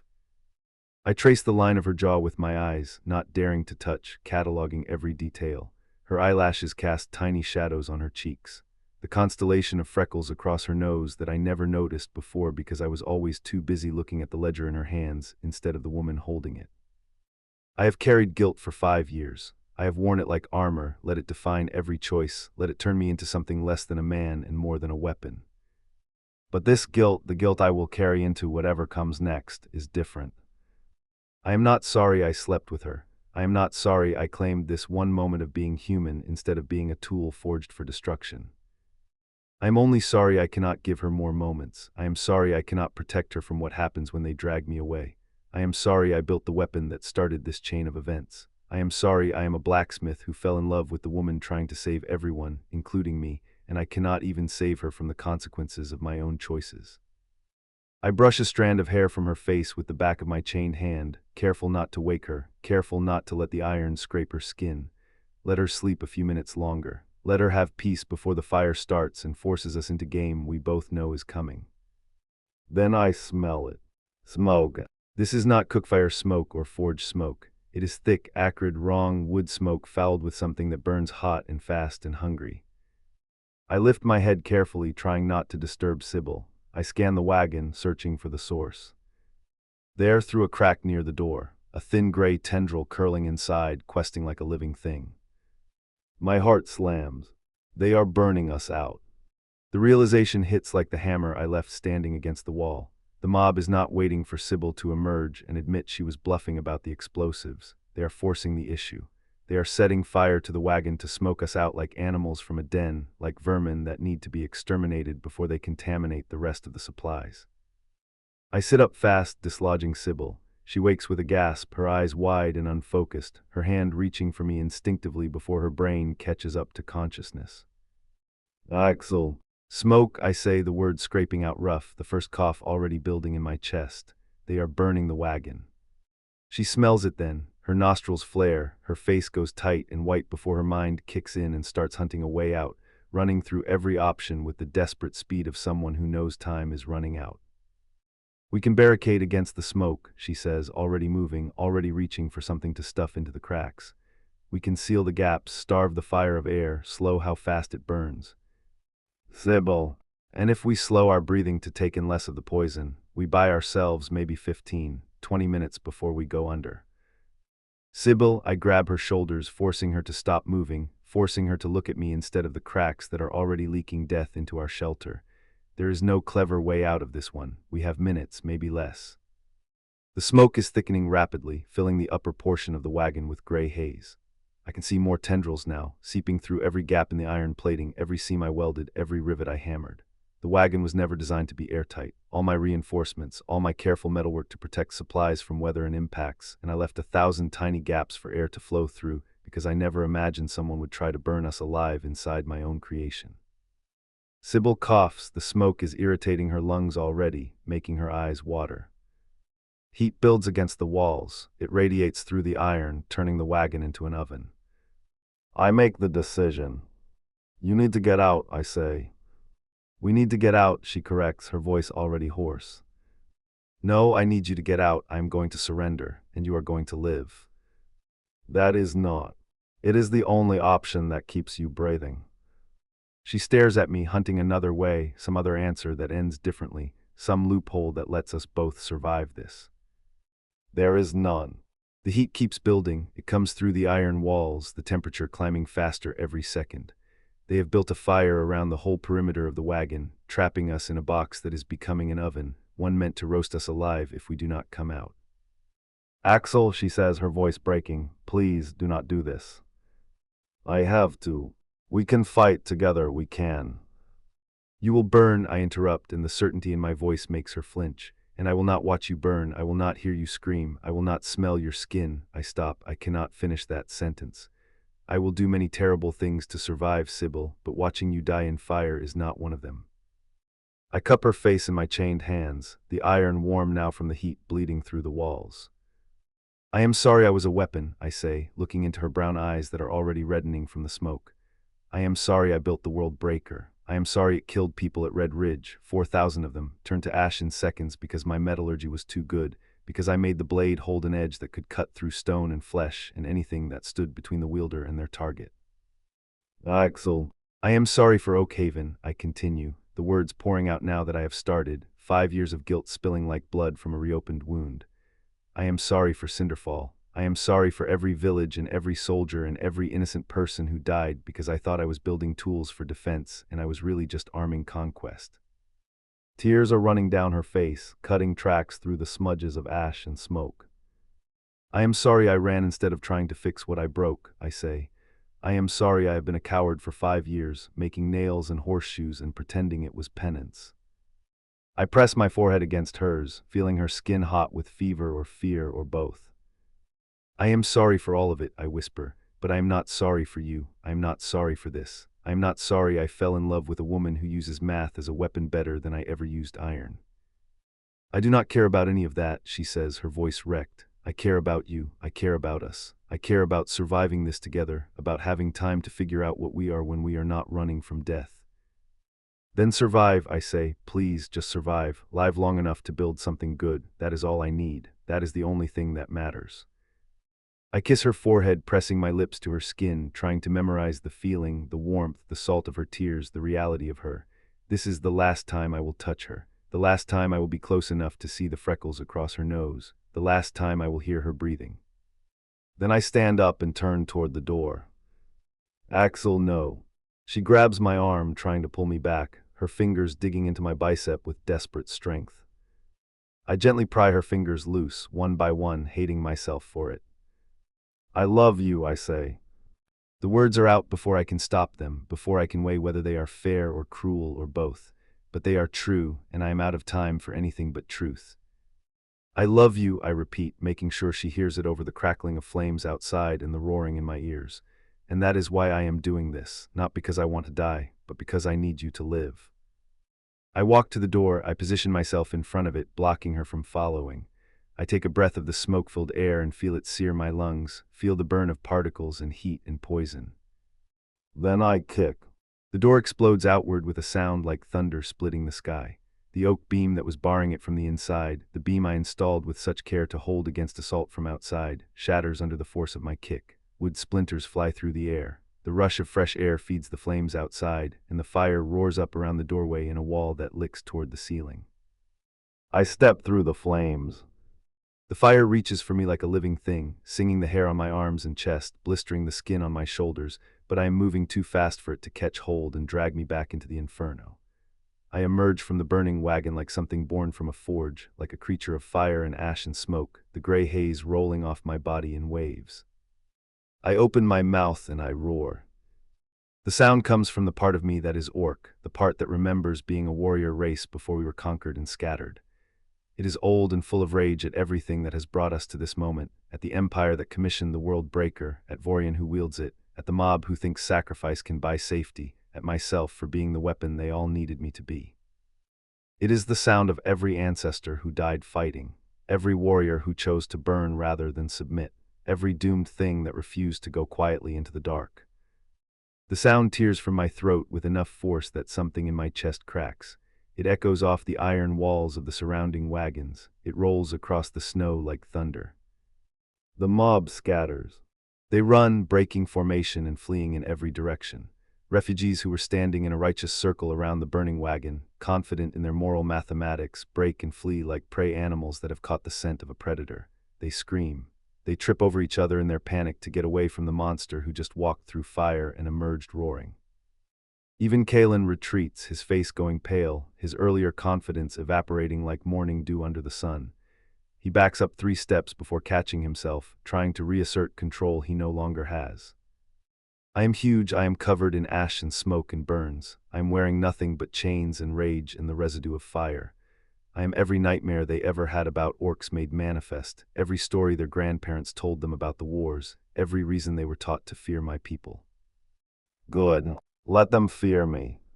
Let them remember this fear when they tell their children about the day they burned the quartermaster's wagon to flush out the war criminal who walked through flames and roared like a demon from their mythology. I raise my hands in the air, chains dangling from my wrists like broken shackles, the metal glinting in the firelight. I am the one you want, I call out, the words carrying across the lager with the same force as the roar. Take me, let her live, I will not fight you. The crowd hesitates, uncertain, trapped between their fear and their purpose. They were prepared for violence, for resistance, for me to fight my way out and justify their hatred. They were not prepared for this, for voluntary surrender from something that just demonstrated it could probably kill half of them before they brought it down. Then they emerged from the smoke and snow beyond the perimeter. The Iron Eaters, Vorian's personal forces, waiting just beyond the lager like vultures circling a dying animal. They are led by a lieutenant who comes in to fetch me while his master waits in the snow beyond, the way a hound is sent ahead to retrieve what the hunter has already claimed. The lieutenant is an orc, bigger than me by half a head, his body covered in ritual scars that mark him as a veteran of the wars before the Empire's conquest. He wears armor made from the bones of his enemies, each piece a trophy, a reminder of what he has killed. The smith gives himself up, the lieutenant says, his voice a rumble that carries across the snow. Good, Master Vorian will be pleased. He has been waiting for you to stop running, Axel. He knows my name, of course he knows my name. Vorian has been hunting me specifically, not just any blacksmith, but me, the one who forged his weapon. The lieutenant gestures and the Iron Eaters move forward in formation. They have more chains ready, heavy iron links as thick as my thumb, enough chain to bind an elephant. They wrap them around my torso first, layering the metal across my chest and back, then my arms, pinning them to my sides, then my legs, hobbling me so I can barely walk. They bind me so thoroughly that I can barely move, turning me into a walking prison of my own element, iron used against the ironworker in a mockery of my craft. I do not resist. I let them chain me, I let them secure every binding with practiced efficiency.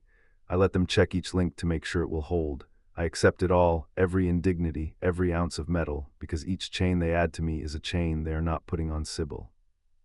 Behind me, she stumbles out of the burning wagon, coughing. The sound of her struggling to breathe tears something in my chest worse than any chain ever could. Axel, she screams, no, do not take him. The Iron Eaters start dragging me toward the gap in the lager, toward the open snow where Vorian's torches still burn despite the daylight, marking the boundary between the world of the living and whatever hell he has prepared for me. I look back one final time. I need to see her, I need to verify that she is alive, that this sacrifice means something, that I did not just doom us both for nothing. The Iron Eaters allow it. They pause in their dragging, giving me 3 seconds to look back, as if they understand that even monsters need a last glimpse of what they are losing. Sybil is on her knees in the snow, her hair is singed. Her face is covered in soot. Her eyes are red from smoke, streaming against the heat. She is alive. That is all that matters. Then Kaelan moves into my field of vision. He is standing near her, his arms crossed, satisfaction written across his face. His shoulders are squared back, his mouth curved in something that might be a smile if it reached his eyes. Then his hand flashes out. The movement is quick, casual. The kind of backhand that a man gives when he thinks no one important is watching, when he believes his authority gives him the right. His palm connects with Sybil's face with enough force to snap her head to the side. The sound of flesh striking flesh cuts through all other noise, the crackling fire, the murmuring crowd, the chains rattling around my body. She falls, she hits the snow hard, her hands coming up too late to catch herself. Blood appears on her lip where it splits. Everything stops. The world narrows to that single image, Sybil on the ground, blood on her split lip, Kaelan standing over her with his hand still raised like he might strike her again if she dares to stand back up. The rage that fills me has nothing to do with the roar was for show. This is ice-cold murder. I lunge. The chains do not matter, the Iron Eaters holding me do not matter, the weight does not matter. The part of me that measures force and leverage and odds shuts down, and in its place is pure instinct and protective fury and the need to destroy the thing that hurt her. I throw myself backward, pulling toward Kaelan with every ounce of strength in my body. The chains cut into my torso. The iron grinds against bone. Something pops in my shoulder as I strain against bindings made to hold creatures stronger than me. Do not touch her, the words rip out of my throat, not a roar this time, but something worse, a promise, a threat, a vow written in blood and violence, and the absolute certainty that if I get my hands on him, I will kill him regardless of consequence. The Iron Eaters holding my chains are dragged forward 3 steps by my momentum. These are warriors who have fought in campaigns across the continent, who have wrestled war beasts and subdued giants, and I am pulling them like they are children. I can almost reach him, almost get my chained hands around Kaelan's throat. almost make him pay for every cold scheme, every lie, every moment he hurt her. My fingers brush his collar. He stumbles backward, his eyes going wide with fear as he realizes how close I came, how nearly he died. Then something hits the back of my skull. The impact is a white flash that breaks my vision into noise and stars. The world tilts. My legs give out like someone cut the strings holding me upright. I am falling, the chains dragging me down into the snow with the inevitability of a stone. I hit the ground face first. The impact drives the air from my lungs. Blood fills my mouth. I bit my tongue when I fell, the pain sharp and immediate and unimportant. I try to get up. My arms do not respond. My legs do not respond. Everything is heavy and slow and wrong, my body refusing to obey commands that my brain screams at it. Boots stand in front of my face, the Iron Eater lieutenant holding a club. The wood is dark with blood, my blood. He hit me from behind like an animal that needs to be put down. I try to speak, to threaten, to promise vengeance for Sybil and for myself and for everyone caught in this nightmare. Nothing comes out but a groan and more blood. They grab the chains and start dragging me. My face scrapes across the snow, leaving a trail of blood that marks my passage like breadcrumbs in a story where no one is coming to rescue me. I turn my head, fighting against the darkness closing in around my vision like curtains being drawn. I need to see her, one more time, just once more before the black takes me. There. She's still down where she fell, one hand pressed to her bleeding lip, the other reaching out toward me. Her eyes are wide with horror and rage, and something that might be love or might be hate, or might be the terrible space in between where both exist simultaneously. She is screaming my name. I can see her mouth forming the word, see her throat straining with the effort, see the tendons standing out on her neck, but I cannot hear it anymore. The ringing in my ears from the blow has drowned everything else out except the sound of my own heartbeat and the scrape of chains on snow. She is reaching for me, trying to stand, trying to run after the Iron Eaters who are dragging me away. Kaelin grabs her, holding her back. She fights him, clawing at his arms with her small hands, drawing blood down his forearms, but he is stronger and she is hurt, and there are too many people between us now. I try to memorize her face, the last thing I will see before Vorian breaks me, the last thing I want in my mind when the torture starts and they try to remake me into a weapon again. Her brown eyes that see through every lie to the truth underneath. Her sharp mind that tried to find a way to save everyone, including me. Her stubborn refusal to give up even when there is no good answer left and no way out at all. I love her. I failed her. Those two truths exist simultaneously in this moment, and I carry them both into the darkness like stones around my neck, like chains heavier than any iron. The world tilts again, the snow turns to shadow. Her voice grows fainter behind me, screaming a name that used to be mine, scattering on the wind before it can reach me. They drag me across the threshold of the laager, out past the burned ribs of the wagon and into the open snow, and with each yard of ground that slides beneath my scraped face, I let go of another piece of the life I tried to build. I let go of the hope that I could outrun my past by making nails instead of swords. I let go of the fantasy that good deeds could balance the ledger against atrocity. I let go of the hammer I left against the wall, its leather grip shaped to my hand. I let go of the wagon I reinforced with iron plating, burning now to a black skeleton behind me. I let go of the ledgers I helped her balance by firelight. I let go of the inkwell that sang when the metal cooled to the right temperature.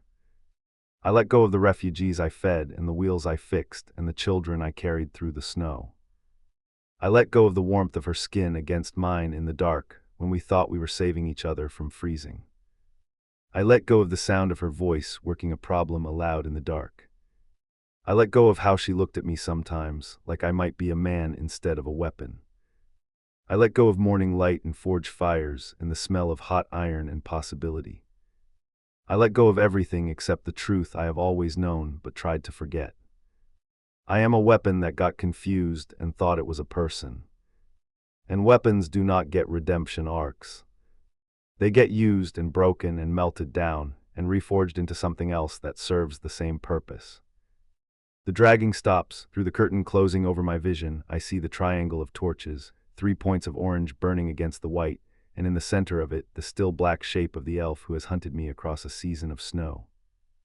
Vorian crouches beside me where they have dropped me in the drift, and he looks at me with eyes that reflect firelight like mirrors, and he laughs with genuine delight.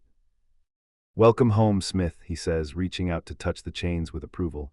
"We have so much work to do. The World Breaker is not your only masterpiece after all, just your first, and now you will help me create the next." The last thing I hear before the cold and the chains and the bitter acceptance of inevitability close over me is Sybil's voice, far behind in the logger, still screaming my name across the snow. And then even that fades into the silence of endings. I wake to pain. My lip is split, swollen on one side where Kalen's hand connected with enough force to snap my head sideways. Blood sits in my mouth, metallic and wrong, the copper tang mixing with the sour residue of smoke from yesterday's burning wagon. My head throbs with a dull ache that pulses in time with my heartbeat, centered at the back of my skull where I hit the frozen ground harder than I knew at the time. I am lying in my own wagon, curled on my side under a thin blanket someone must have thrown over me. The wool is scratchy against my cheek. I do not remember getting here. The last thing I remember clearly is Axel being dragged away, chains scraping through snow, his face disappearing into the distance while I screamed his name until my throat was raw and bleeding. Then nothing. Someone must have carried me here. Probably one of the refugees who felt guilty enough about the mob's decision to at least make sure I did not freeze to death in the snow while unconscious. Small mercies. I sit up slow, testing my body for damage. The movement sends sharp protests through muscles I did not know I had strained. I run my hands over my torso, checking for serious injury, the order of it drilled into me through training. Ribs intact, no grinding that would mean a fracture. Hands functional despite scraped knuckles from clawing at Kalen's arms. My back aches where I landed, but the pain is muscular, not spinal. Split lip, headache, bruises forming along my ribs where I was shoved during the initial chaos. A tender spot on my left shoulder where someone's boot caught me when I tried to stand. Nothing broken, nothing that will not heal given time. Time I may not have. The wagon is cold, bitterly cold. The stove has gone out, the iron box sitting dark and useless in the corner. No one lit it for me. No one stayed to make sure I would wake up warm instead of frozen. I stand up and walk to the small mirror hanging near my supply crates, my legs unsteady beneath me. My reflection looks like someone else, a stranger wearing my face badly. My hair is a mess, still tangled from sleeping in the burning wagon with Axel, strands stuck to my face with dried sweat and soot. There is a smudge of ash across my left cheek that I must have missed when I touched my face. My left eye is slightly swollen, the skin around it already darkening to a deep purple that will transition to yellow-green over the next few days. And my lip, split down the center, the flesh puffy and discolored, the wound still weeping clear fluid that tastes like salt when it reaches my tongue. Evidence of Kalen's leadership. I touch it gently with my fingertip and wince. The pain is sharp and immediate and clarifying, cutting through the fog of grief and exhaustion. Axel is gone. The realization hits me fresh, as if I am learning it for the first time, as if my brain refuses to accept the information and keeps trying to reject it as impossible. He surrendered himself to save me. He walked through fire, emerged roaring like something from old stories, terrified the mob into submission, and then let them chain him and drag him away to Vorian because he believed it would buy my survival. And I could not stop it.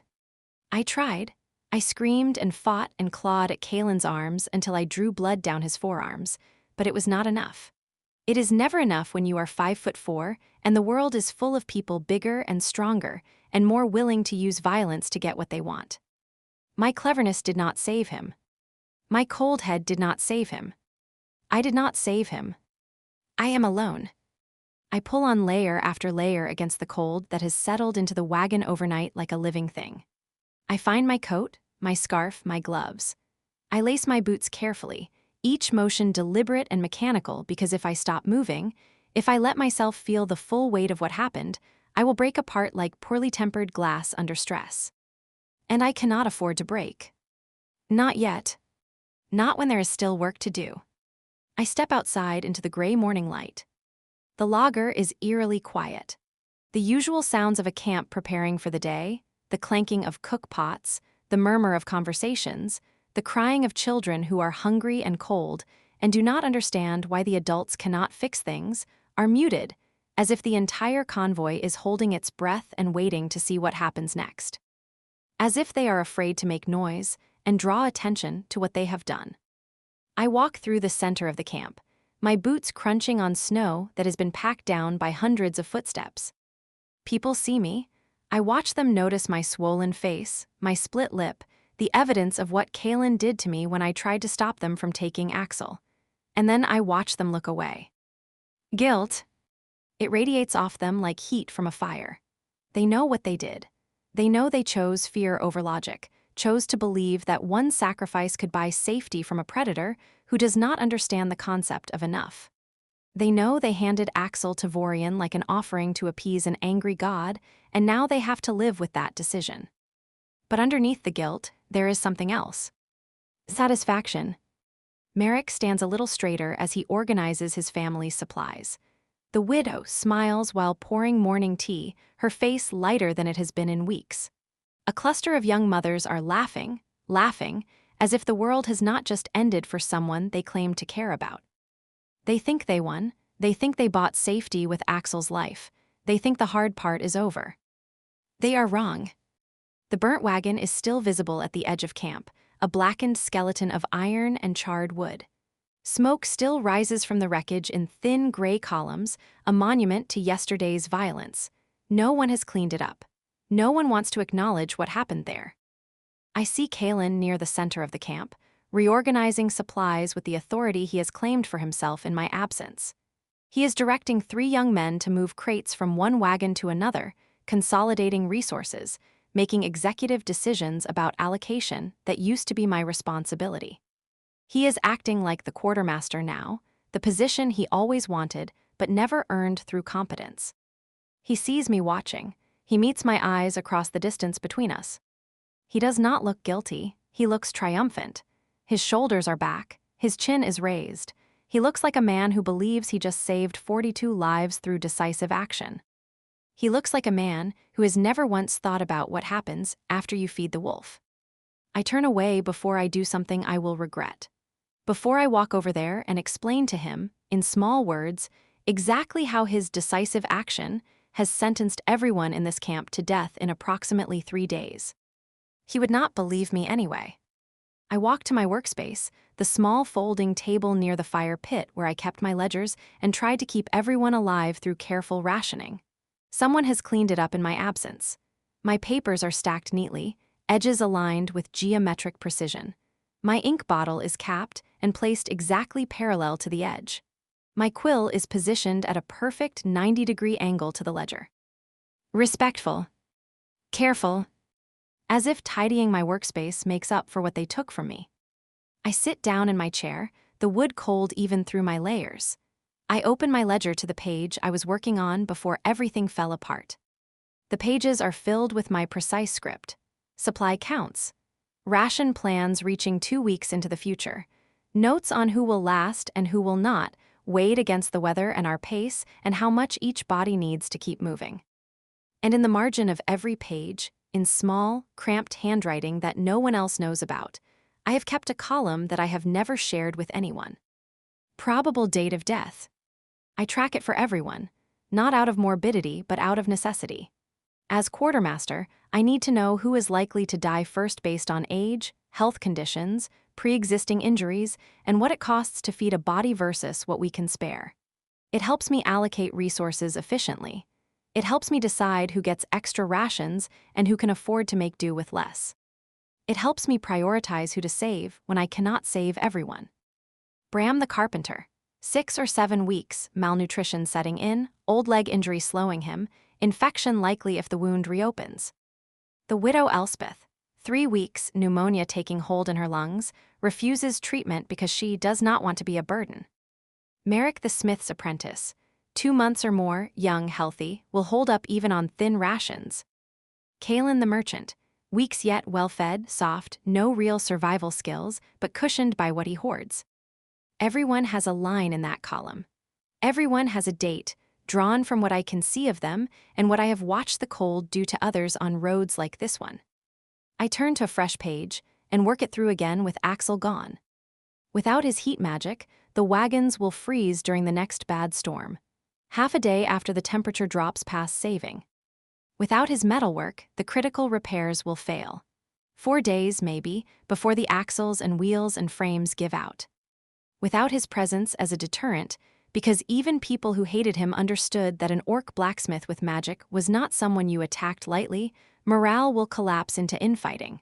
That one is already happening. Kalen's power grab is the proof. I work it through 3 times, checking for errors, looking for something I missed, hoping I made a mistake somewhere. The answer is the same every time. The convoy will not reach the base camp.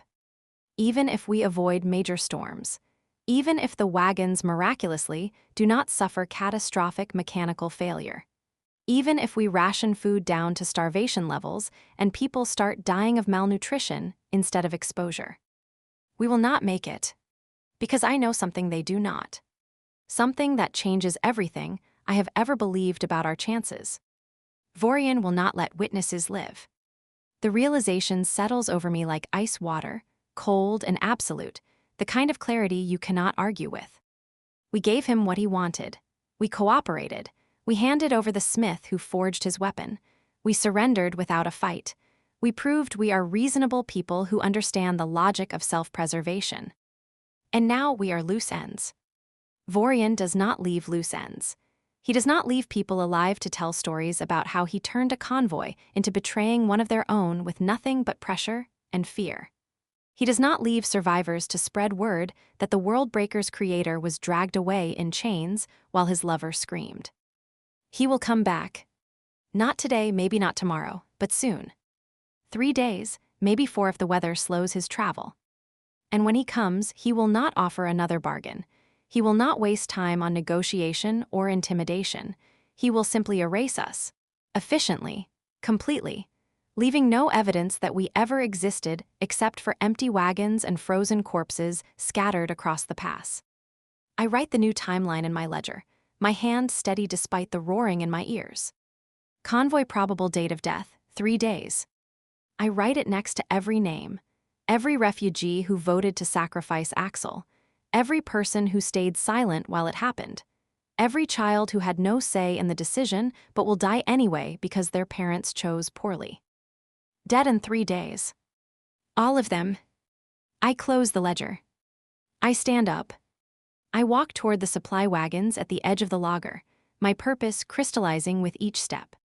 There are crates stacked near the largest wagon, the heavily reinforced one we have been hauling since we left the mining town weeks ago.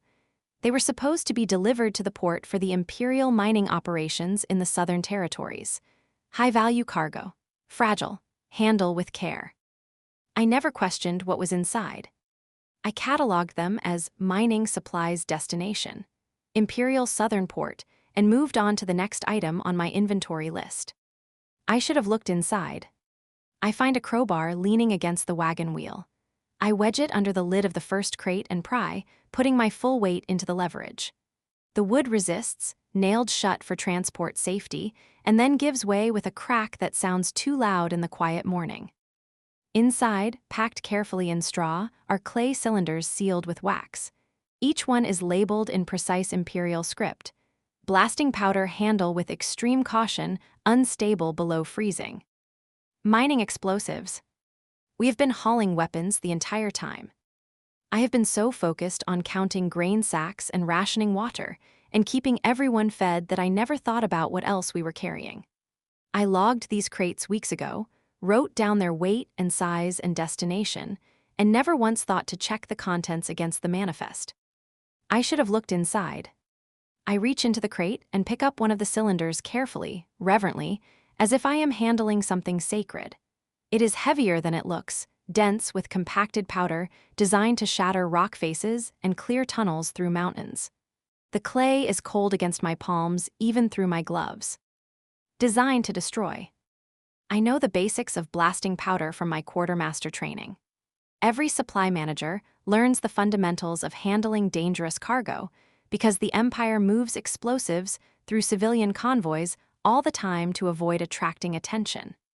I know that this particular formulation is unstable in extreme cold, which is why we have been keeping these wagons insulated and heated with portable braziers. I know that each cylinder has enough explosive force to collapse a mine shaft. I know that we have 43 of them. I count them twice to be sure. 43 cylinders. Enough to level a small fortress if placed right. Enough to reshape the ground itself if you understand how to aim a charge and send the force where you want it. Enough to kill everyone approaching from the direction Vorian took Axel. I set the cylinder back in its crate gently, treating it with the respect that unstable explosives demand. Then I start planning. Not rations, not who lasts the winter, not how to reach base camp alive. I work out how far the blast will throw, going on what I know of mining powder. I work out how to pack each charge so the force runs where I aim it. I work out who might be caught in it and how many of us I am willing to lose. I work out how to turn 43 cylinders of mining powder into a weapon that will bring a whole shoulder of mountain down on anyone stupid enough to come at this logger meaning harm. The plan is clean, beautiful even. Cruelty always is once you strip the conscience out of it. The terrain works in my favor. We are camped in a narrow pass between two cliff faces, the route chosen because it shelters us from the wind. The rock is brittle and layered, the kind that splits along its seams under enough stress. There are weak points where water has eaten into the stone over centuries, cracks that run deep into the bones of the mountain.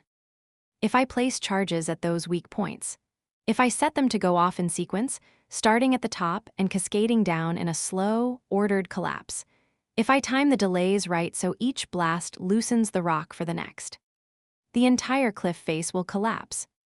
It will throw down an avalanche of rock and ice and debris that buries anything in the pass under thousands of tons of falling stone. Anyone approaching from the direction Vorian took Axel will be caught in the center of the kill zone, crushed under a weight that no armor and no magic can hold back. This is not a defense. It is a trap. It is murder on a scale that fills 3 pages before I have it planned. I move. I carry the first cylinder to the base of the eastern cliff. It is heavy, the clay cold enough to burn my skin through my gloves. My boots crunch on the snow, but no one notices. They see me working and assume I am organizing supplies, checking inventory, managing resources like I always have. They do not see me digging a grave for the mountain. I pack snow around the charge, holding it steady against the swing of cold and thaw that could set it off too soon. My fingers are stiff, clumsy with cold, but my mind is razor sharp. I run the wire back toward my wagon, burying it deep under the hard-packed drift. 1 down, 42 to go. I move to the northern outcropping, then the fissure above it, then the brittle shelf where meltwater has eaten the stone hollow. The wind howls, tearing at my scarf, and it does not touch me. I am burning with a cold, hard purpose. I wedge each cylinder where the blast will throw down and in, where the cliff will answer, and I run the wire and move on. Down and in every time. Set it right and the cliff answers. I am done weighing rations. Now I weigh kill zones. The shift is quiet. No drama, no heat behind it. Something in me has simply turned over and pointed the other way. By the time the sun is setting, washing the snow pink and gold in a way that would be beautiful if I had any capacity left for beauty, I have rigged a network of charges that will turn this mountain pass into a mass grave. My hands are raw, my nails broken from digging in the frozen earth. My back aches with a familiar, heavy fatigue. But I get it done. Not for us. For Vorian. I stand among the wagons as darkness falls, looking at my work with the satisfaction of a problem solved correctly. From here, you cannot see the cylinders. You cannot see the wire running under the snow like veins. You cannot see anything but the normal chaos of a refugee convoy trying to survive the winter. But I know it is there. I know that with one pull of the trigger wire buried under the snow near my wagon, carefully marked with a stone only I would recognize, I can bring the mountain down. I know that I have weaponized myself in a way that would make Axel understand exactly what he was trying to escape for 5 years. Axel was the weapon. The smith who forged tools of destruction and then ran from what he built, carrying guilt like stones in his pockets until it nearly drowned him. Now I am the weapon. The quartermaster who counted grains and tracked who would last and believed a clear head could solve every problem if she just had enough to go on. I was wrong. A clear head does not stop men like Vorian. Reason does not prevent cruelty. Being right does not save the people you love when fear is louder than sense, and a frightened crowd decides with its gut instead of its eyes. But explosives do. Force in the right place can settle what no amount of talking will touch. Violence, aimed with care, can protect the people who refuse to protect themselves. I walk back to my wagon as the camp settles into uneasy sleep around me, unaware that they are sleeping inside a bomb I have spent the day building. I climb inside and close the door. I light the stove, watching the flames flicker to life and cast dancing shadows on the iron walls that Axel reinforced with such care. I sit down at my small desk. I open my ledger to a fresh page. I write a single line at the top in my neatest script. Acceptable loss. Then I set it all down, cold and plain, as the work demands. Vorian comes back, there is no doubt of it. He does not leave witnesses. He brings the Iron Eaters, he always does. He kills everyone if I do nothing. He has never once shown mercy. The charges fire as I set them, most of them. The rest is the cold and the timing and how the rock chooses to answer. A handful of our own caught in the blast or the slide after. Where they happen to stand, which way the wind throws the debris. If I trigger it, 5 of us, maybe 8, lost in the blast or the collapse behind it. If I do nothing, all 42, dead within a day of his return. It is plain enough. 8 lives to save 34. Acceptable loss. I close the ledger. I lie down on my bedroll, still fully clothed, and stare at the ceiling. Blood still sits in my mouth from my split lip. The ghost of Axel's arms is still around me from last night, when we thought we were going to die together and chose to be alive for as long as we could manage. I wonder where he is now. I wonder if Vorian has already started breaking him, bending him back into the weapon he tried so hard to stop being for 5 years. I wonder if he is thinking about me. I hope he is not.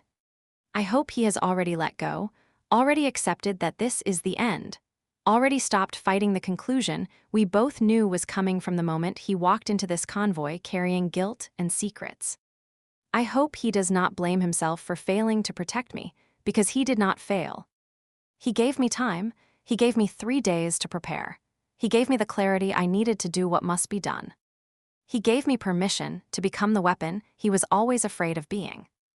I am not the woman who portioned out grain rations and tried to save everyone through careful, patient bookkeeping. I am the woman who is going to rig a mountain to explode and bury the elf who took everything from me under 1,000 tons of falling stone. I am not sorry. I should be. The old version of me, the one who believed in efficiency and careful accounting and the worth of every single life, would be horrified at what I have become in the span of a single day. But she is gone. She died when Kaelin struck me and I fell in the snow and watched them drag Axel away in chains while I screamed until my throat bled. This version of me is colder, harder, more willing to accept losses she can live with instead of trying to save everyone at the cost of saving no one. This version of me is dangerous. I close my eyes and wait for dawn. When Vorian comes back, and he will come back because predators always return to easy prey, he will find a convoy that looks defeated. He will find refugees who think they bought safety with sacrifice. He will find a broken quartermaster with a split lip and hollow eyes. He will not see the trap. He will not see the wires buried under snow. He will not see me standing at the trigger, waiting for him to step into the kill zone I have so carefully laid.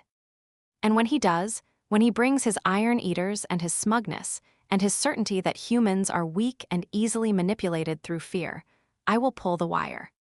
And I will watch the mountain fall. And I will not go looking for the bodies afterward. Not anymore. The old Sibyl grieved every name in her ledger. This one has stopped grieving the ones who are not him. I wake to the smell of blood and the weight of iron.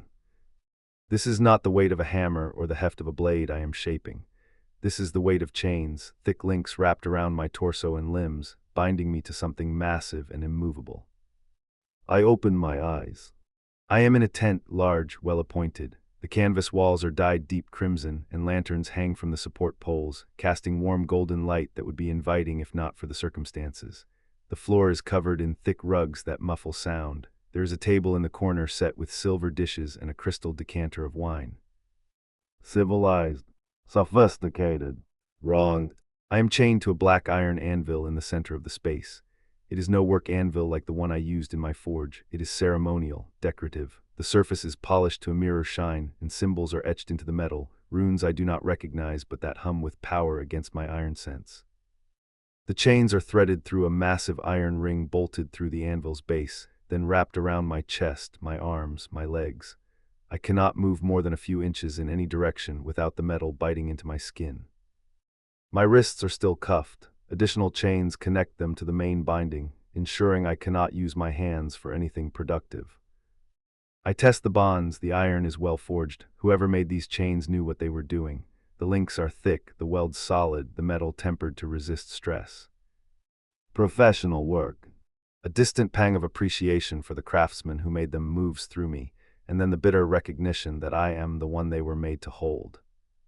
You are awake, good. The voice comes from behind me, cultured, smooth, the kind of voice that belongs in a library or a salon discussing philosophy over fine wine. Vorian. I do not turn to look, I already know what I will see. The elf walks into my field of vision with the kind of grace that makes movement look effortless. He is tall, even by elven standards, with silver hair pulled back in a sleek tail that falls to his waist. His eyes are the pale gray of storm clouds, and they hold the kind of intelligence that is always 3 moves ahead of whoever it is looking at. He is dressed like a nobleman, not a warlord. His coat is tailored black silk embroidered with silver thread. His boots are polished leather. He wears no armor, no weapons visible on his person. He does not need them. I apologize for the accommodations, Vorian says, gesturing to the chains with one elegant hand, but you have a reputation for being difficult to hold. I thought it prudent to take precautions. I say nothing. He smiles, it does not reach his eyes. You are wondering why you are not dead, why I did not simply execute you after dragging you from that pathetic convoy. He paces around the anvil, his boots silent on the thick rugs. The answer is simple. You are valuable, not as a blacksmith. There are thousands of competent smiths in the Empire, but as an artist, as a master of your craft. He stops directly in front of me, studying my face with the intensity of someone appraising a painting. Do you know what sets a true craftsman apart from a mere laborer? He asks. It is not skill. Skill can be taught. It is not knowledge. Knowledge can be learned. It is vision. The ability to see what a thing could be, not merely what it is, to impose will upon raw material and force it to transcend its nature. He gestures to the tent around us, the careful arrangement of furniture, the precise placement of lanterns. We are alike, you and I, we shape things. You shape iron, I shape empires. We both understand that greatness requires sacrifice, that the material must be broken down before it can be reformed into something better. I am nothing like you, the words grind out of me. No, Vorian raises an eyebrow. You created the World Breaker, a weapon so perfectly balanced, so exquisitely deadly that it changed the course of battles. You poured your skill into that blade, you made it sing. Was that not an exercise of will, an imposition of your vision upon iron? That was before I understood what it would be used for. Ah yes, your guilt, Vorian nods. Red Ridge, Oakhaven, Cinderfall, all those villages, all those bodies, you carry them like stones, don't you? The weight of what your creation accomplished. He leans forward, his voice dropping to something almost kind. But here is what you refuse to acknowledge, Smith. Those deaths would have happened regardless. General Marcus would have found another weapon, another way. The villages would have burned whether you forged the World Breaker or not. Your only crime was being excellent at what you do. You are wrong, I say. Am I? Then prove it. Refuse what I am about to ask. Demonstrate that your principles are worth the cost I am prepared to extract. He produces the sword from somewhere behind me and lays it across the anvil in front of me.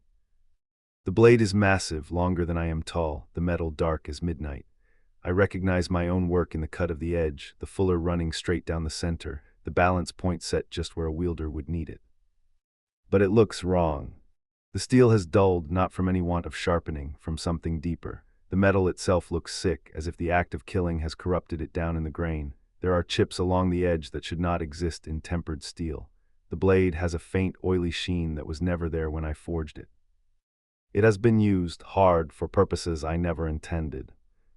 It needs maintenance, Vorian says, running one finger along the flat of the blade. 5 years of campaign use have taken their toll. The edge is no longer sharp enough to cleave stone. The balance has shifted. It requires restoration.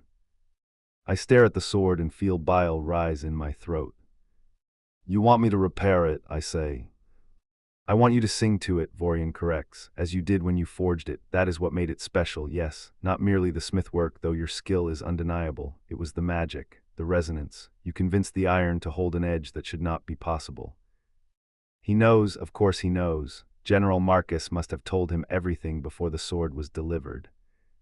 I will not, I say. Vorian sighs. It is the sigh of a teacher disappointed in a slow student. I had hoped you would be reasonable, he says. I had hoped we could have a civilized conversation about mutual benefit, but I understand. You have principles, you have guilt. You carry the weight of Red Ridge and Oakhaven and all the other places this blade has visited. He walks around to face me, his storm-gray eyes locking onto mine.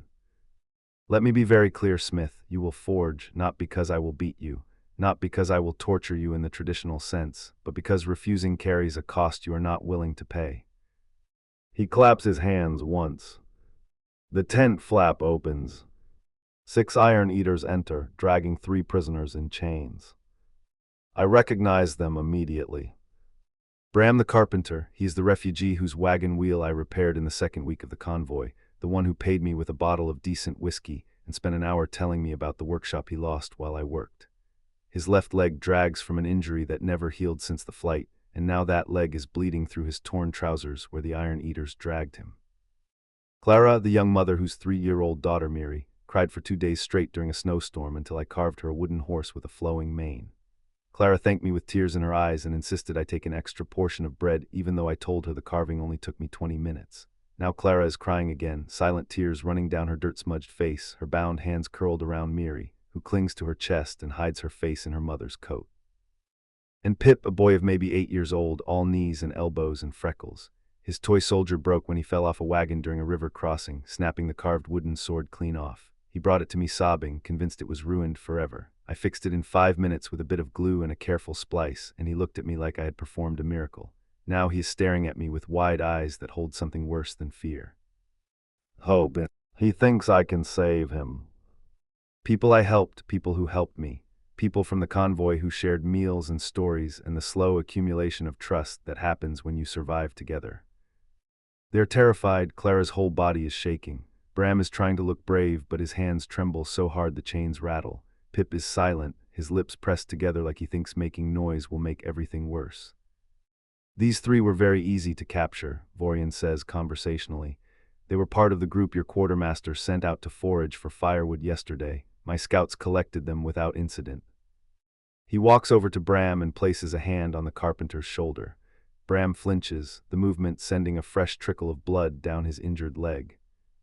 Here is how this works, Smith. You will take the world breaker, you will sing to it, you will restore its edge and its balance and its killing capacity, or I will execute 1 prisoner every hour until you comply. No, I say, the word comes out strangled. No, Vorian raises an eyebrow. Which part are you refusing, the forging or permission to kill them? Both. Admirable but impractical. He draws a thin silver knife from his belt. It is a tool for precision work, for causing pain without killing, for demonstrating intent. He places the edge against Bram's throat. Bram tries not to move, but his throat bobs as he swallows. 1 hour, Vorian says, then the carpenter dies. 2 hours, the woman. 3 hours, the boy. You have time to think, to weigh their lives against your principles. He releases Bram and walks back to stand in front of me. I know what you're thinking, he says. You are thinking that if you forge, you become the weapon again. You enable more killing, more Red Ridges, more Oakhavens. You are weighing 3 lives against hundreds. He leans in close, his voice low and level. But here is what you are not seeing, Smith. Those hundreds are already dead. I do not need the world breaker to kill refugees. I can burn them, starve them, bury them under avalanches. The sword is simply more efficient, more elegant. So the question is not whether more people will die. The question is whether these 3 specific people will die because you are too proud to do what you were born to do. He straightens and walks toward the tent entrance. 1 hour, he repeats, use it wisely. Then he is gone, leaving me chained to the anvil with the world breaker lying in front of me, and 3 prisoners watching me with terror and hope in their eyes. I turn my face from them toward the cold iron. This is how it started with General Marcus: leverage, hostages, threats masked as reasonable requests. The same pattern, the same manipulation, the same trap. I think it through the way Sybil would. If I forge, the world breaker is whole again. Vorian turns it on the next target. Dozens die, maybe hundreds. The sword cuts a path for conquest, and every death it deals belongs to me. If I refuse, Bram dies, then Clara, then Pip. 3 faces I could have saved by bending on the one thing I have left. 3 lives against hundreds. It looks plain enough. But I remember General Marcus laying it out the exact same way 5 years ago.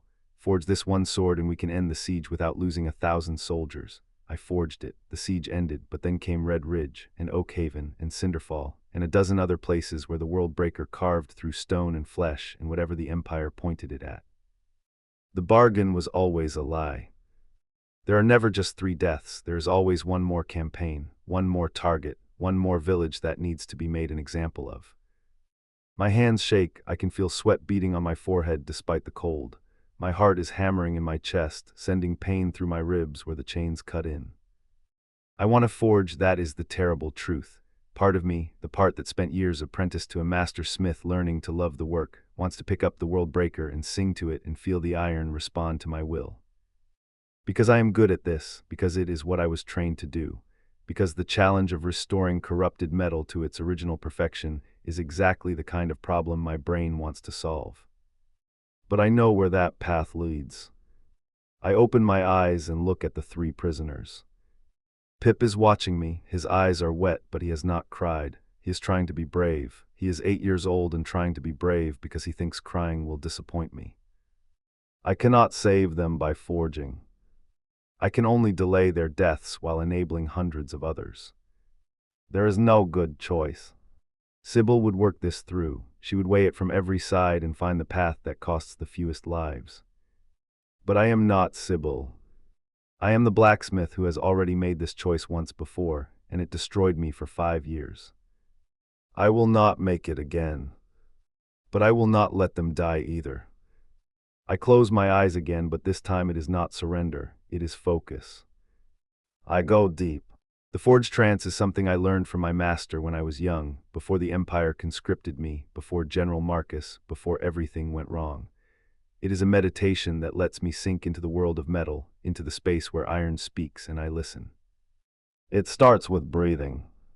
In through the nose, slow and controlled, counting to 4, hold for 4, out through the mouth for 4, hold for 4. Square breathing, the rhythm that slows the heart, that calms the mind, that creates space between stimulus and response. I repeat it again, again. My awareness narrows, the tent fades, the prisoners fade, the fear fades. The pain in my body becomes distant, something happening to someone else, background noise against the growing silence in my mind. I descend. There is a particular quality to the forged trance that is hard to describe to anyone who has never gone under. The world becomes iron, not as a figure of speech. My senses shift until I am reading the grain of metal not through eyes or ears but through something deeper, something that lives in the space between intent and the made thing. The chains come clear to me. Not their weight, not their pressure. The grain of the metal itself, the countless tiny crystals locked one against the next, the seams where one ends and another begins. Every piece of forged iron is a mosaic of such crystals, each set a little differently, bound together by the old craft that turns ore into tool. And in every mosaic there are flaws. A hollow where slag was not cooked out in the smelting, a bruise where the metal was worked too cold and the crystals cracked instead of flowing, a seam that lies at an angle that leaves it weak under a certain pull. These flaws stay hidden under ordinary use. The iron holds, strong, sound, whole. But if you know where they are, if you can find them with the sense that reaches past eye and hand into the place where wool shapes iron, you can make them grow. I begin to hum. The sound rises from somewhere deep in my chest, a low thrum I feel more than hear. It runs through my bones, through the iron pressed against my flesh, setting the metal trembling in answer. The chains respond. They are listening, the iron takes up the note, and something in the locked crystal begins to shiver in sympathy with the sound. Outside my trance, I am dimly aware of movement, footsteps approaching. Yes, Vorian's voice says, muffled and distant. Yes, good, he is submitting. Continue, Smith. Sing to the blade, restore it. He thinks I am obeying. He thinks I am healing the world breaker. He is wrong. I am singing to my chains. I find the first flaw, link 7, counting from the anvil ring. There is a weakness near the weld where the smith who forged this chain quenched it too cold. The metal froze before the crystals could settle, leaving a slanting crack that runs a quarter of the way through. I match my humming to that flaw. The tone shifts, settling into one held note that makes the crack ring. The crack widens, not to the eye, not all at once, but it spreads down where no eye can follow, creeping along the seams, eating into the strength of the link. I mark it in my mind, link 7, more than half gone. Then I move to the next flaw. Link 14 has a fleck of slag just off-center, a tiny pocket of grit the first smith missed. It leaves a hollow in the iron, a weakness under any pull. I find the note, I hold it. The hollow widens, the metal around it begins to give under the steady shiver of sound. Link 14, half its strength bled out of it. I continue. Link 19, Link 22, Link 4. Each one has its own voice, each one wants a slightly different tone. I shift the humming again and again, tuning it close to the flaw I mean to open. The work is slow, slow enough to grind on a man. I must be careful not to make the chains rattle, not to make any sound that will tell Vorian something is wrong. I keep my breathing steady. I keep the humming low, barely there, a sound that could pass for iron settling under its own load. Time loses meaning in the trance. Seconds, minutes, hours, I do not know. There is only the work, the patient undermining of iron that was forged to hold me. I feel Vorian approach. His presence is a disturbance in the field of my awareness, a shadow passing across the iron sense. He stops directly in front of me. I can feel him studying my face, looking for signs of deception. Sweat runs down my forehead. My muscles are locked from holding the trance for so long. My lips are dry from the constant vibration. Remarkable, Vorian murmurs, the dedication, the focus. This is what I knew you were capable of, Smith. This devotion is what makes you valuable. He reaches out, I feel his hand on my shoulder. Keep singing, he says softly. Let the metal remember what it was meant to be. He walks away, satisfied that I am broken, that I am doing what he demanded. I do not break the trance, I do not stop the humming. I find the next flaw. Link 9, a cold shut along the edge where two pieces of metal were forge welded together without proper heat. The bond is weak, held together by friction and compression rather than true metallurgical fusion. I sing to it. The join lets go deep in the iron, the metal pulling apart where the note overcomes whatever held it. Link 9, weaker now than the wax seal on a letter. I hold each ruined link in my mind, 3 and 20 of them, every one undermined, every one ready to fail the moment I pull the right way. Not now, not yet, the moment must be right. But when it comes, when Sybil or circumstance or desperation creates the opening I need, these chains will shatter like glass under a hammer. Because everything has a breaking point. Even Vorian's carefully forged prison. I am still humming when I open my eyes just enough to see Vorian standing across the tent, pouring himself wine from the crystal decanter, his expression pleased, his posture relaxed. He thinks I am his. He thinks he has one. He has no idea I have been sabotaging my own restraints for the past hour, using the very magic he wanted me to apply to his weapon to prepare my escape. The irony would be funny if 3 prisoners were not still kneeling in chains, watching me with hope they should not feel. I will save them if I can. But first I need to break free. And the chains are ready. I just need the right moment. Nightfall comes early in the mountains during winter. I wait for it as you wait for an execution, patient, watchful, knowing the moment is coming and there is no point in rushing it. The logger settles into uneasy sleep around me. Fires are banked. Children are bundled into wagons. The refugees who sacrificed Axel to buy their safety huddle under blankets and congratulate themselves on surviving another day. They do not notice when I slip out of my wagon carrying nothing but a coil of rope and a small knife. They do not notice when I walk to the supply wagon where the remaining explosive barrels are stored. the ones I did not rig around the perimeter. They do not notice when I select one cylinder, 40 pounds of blasting powder packed in clay and sealed with wax, and tie the rope around it with a harness not designed for hauling cargo. Why would they notice? I am the broken quartermaster now, split lip and hollow eyes. I am irrelevant now that Kaelin has taken over resource allocation. I am just another refugee trying to survive. They have no idea I am about to commit murder on a scale that takes a careful eye for angles and a steady hand. I drag the barrel to the edge of the lager, slow, keeping to the shadows. The moon is bright tonight, 3/4 full, washing the snow silver and gray. On another night, I would call this poor cover for moving unseen. But I am not trying to be invisible. I am trying to reach the ridge that overlooks Vorian's camp, and for that I need to see where I am going. The barrel weighs more than I expected. 40 pounds does not sound like much when you write it in a ledger, but dragging 40 pounds of unstable powder across uneven ground in killing cold while trying not to make noise is another thing entirely. I hook the rope over my shoulder and lean forward, using my body weight as a counterbalance. The barrel slides across the packed snow with a scraping sound that seems impossibly loud in the quiet night. I freeze. No one calls out, no one investigates. I continue. The ascent begins almost immediately. The terrain slopes upward toward the rocky ridge that forms the eastern boundary of the pass. During the day, you can see for miles from that vantage point. At night, you can see the fires of any camp foolish enough to announce its presence with light. Vorian's camp has fires, dozens of them, arrogant, confident, the fires of people who believe they are the predators and everyone else is prey. I am going to teach them which one they are. The climb is brutal. The slope is steep enough that I have to dig my boots into the snow with each step to avoid sliding backward.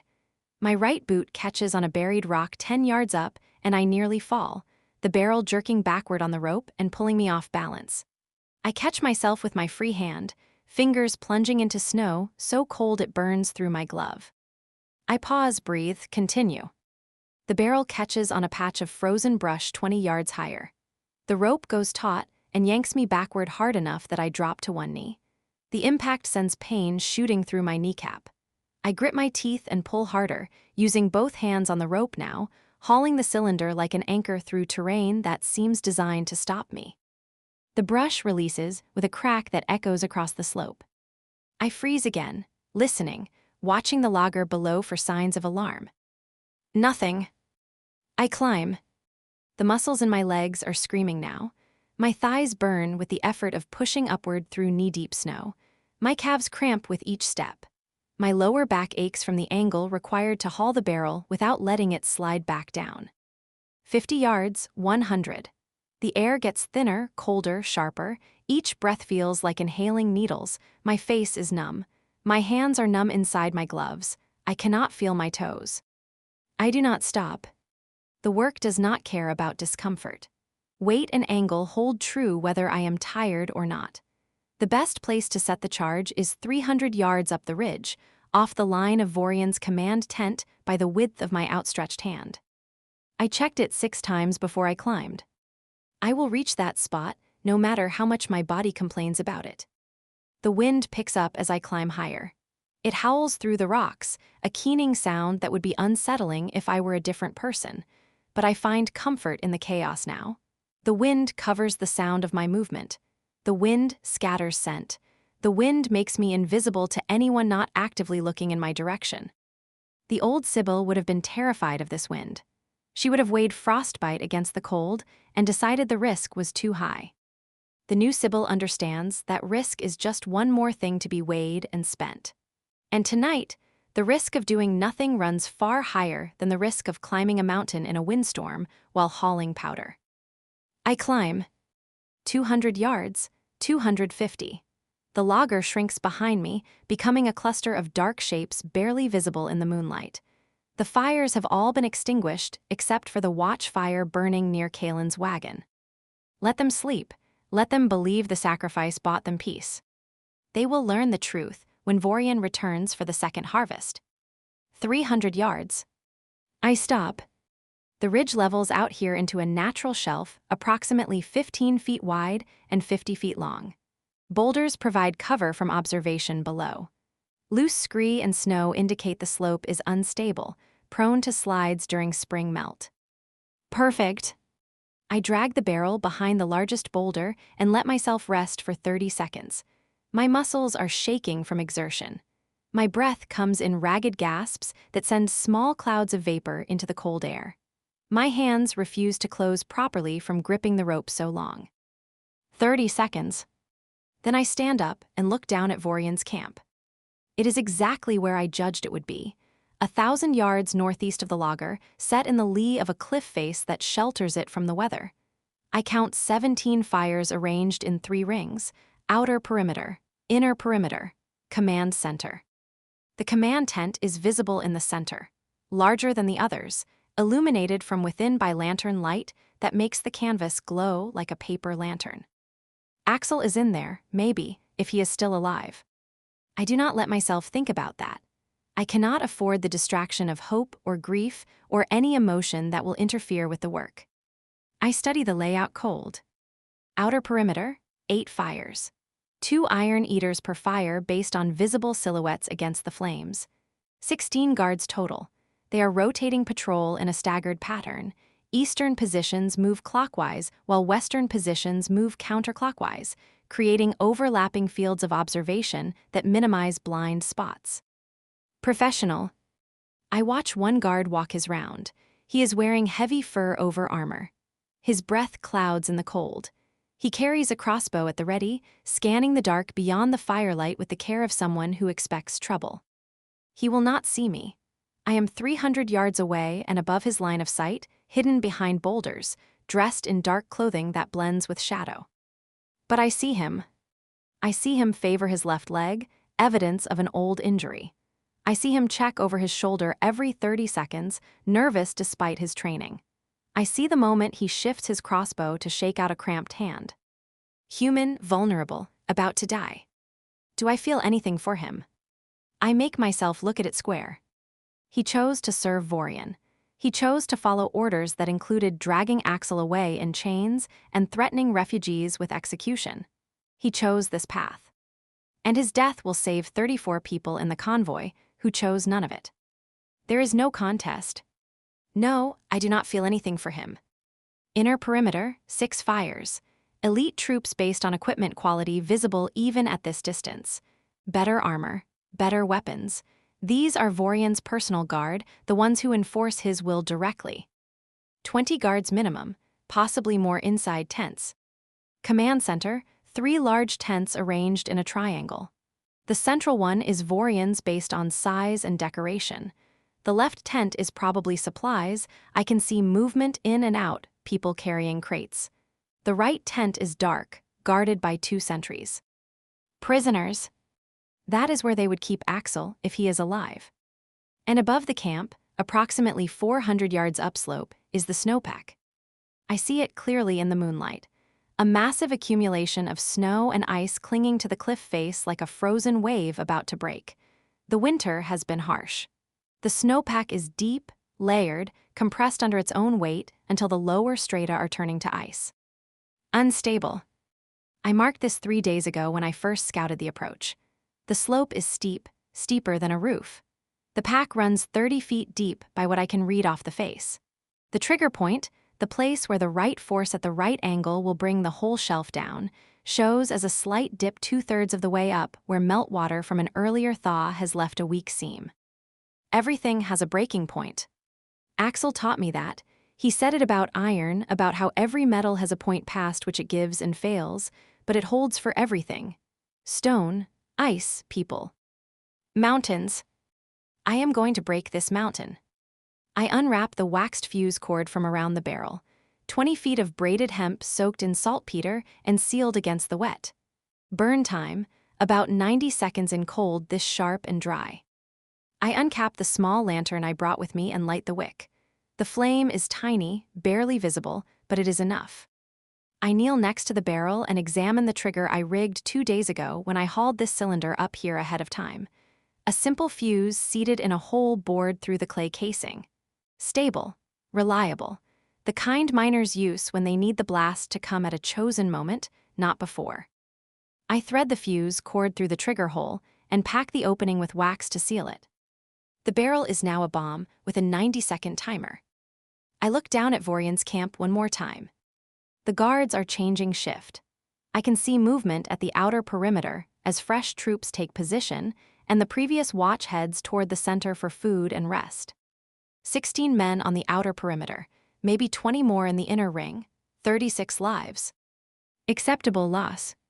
The old Sibyl would have tried to find a way to save them. She would have worked out how to bring Vorian down without killing his troops, most of whom are likely conscripts who had no choice about serving. But the old Sibyl died in the snow when they dragged Axel away, and I could not stop them. This version of me understands that you cannot stop an army by asking. You cannot beat a predator by showing it your figures. You break the predator. And if some of his pack dies in the doing, that is simply the cost. I pick up the lantern. My hand is steady, not shaking, not trembling with doubt or fear or the weight of what I am about to do. Steady. I hold the flame to the fuse cord. The cord catches immediately. The flame runs along the braided hemp, hissing and spitting tiny sparks, leaving a trail of smoke that the wind tears away before it can betray my position. The smell of burning saltpeter floods my nose, acrid and sharp. 90 seconds. I set the lantern down carefully and walk to the edge of the shelf. I brace myself against the boulder, one hand on the cold stone for stability, positioning my body to absorb the shockwave I know is coming. The fuse burns. I watch it eat the cord, creeping toward the barrel at the very rate I figured. The flame holds me, steady, exact, beautiful as certain things are beautiful. 60 seconds. I watch the camp below. No one has noticed the smell of smoke. No one is looking up toward the ridge. They are warm and fed and confident in their superior numbers and firepower. They do not understand that numbers mean nothing when the mountain itself is against you. 45 seconds. I think about Axel, about his hands shaping iron, about the low hum that came out of him when he worked, about the guilt he carried like stones until it nearly drowned him, about how he walked through fire and roared and let them chain him to save me, about how he is down there in Vorian's tent, probably being tortured, probably broken, probably wishing I had let him die in the burning wagon. I am coming for you. But first, I am going to remove the guards. 30 seconds. The wind howls, I find comfort in the chaos. 20 seconds. The flame reaches the final foot of fuse cord. 10 seconds. I close my eyes and count it down to nothing. The world explodes. The blast is not a sound. It is a force that hits me like a wall of driven air, stealing breath, rattling teeth, shaking the bones in me. The wave of it slams into my chest hard enough to bow my ribs. My ears pop. The air itself turns into a weapon for half a second, ripping outward faster than anything has a right to move. Light floods the night first. A ball of white fire swelling out of the barrel, turning dark into noon for the space of a blink. I see the ridge around me whole and sharp, every rock, every shadow, every grain of snow lit as if at midday. Then the sound arrives. The gap is plain to count. Light reaches me before the noise does. I count 1 full second between the flash and the boom, distance and speed laid bare. The boom is deafening, deep bass thunder rolling out of the dark. A sound so low it shakes loose in my chest and settles in my stomach. The blast churns upward into a cloud of smoke and snow and debris. I smell the foul stink of burned powder mixing with the clean scent of shattered ice. Debris rains down around my position. Small rocks, chunks of frozen clay from the barrel casing, ice crystals catching moonlight as they fall. I do not move, I watch. The blast wave climbs the slope just as I reckoned it would. The swelling ball of force races up the mountain faster than the eye can hold, carrying the kind of power that moves mountains. It strikes the snowpack at the weak layer I marked, the place where old meltwater left a thin seam of ice between the packed snow above and below. The force is more than the ice can bear. I see the break happen. The snowpack cracks, not like glass shattering, like a frozen lake breaking under weight. A line opens across the face of the snow, dark against white, running left and right from the point of impact with terrible speed. The break spreads. Within 3 seconds, a crack 200 feet wide has opened across the whole upper field of snow. And then it falls. The avalanche is beautiful, not to the eye, to the part of me that planned each step of it and is watching every step come true. The snow does not slide. It flows like water, a river of white pouring down the slope, gathering speed, gathering weight, becoming a thing no man can stand against. The sound is different from the explosion.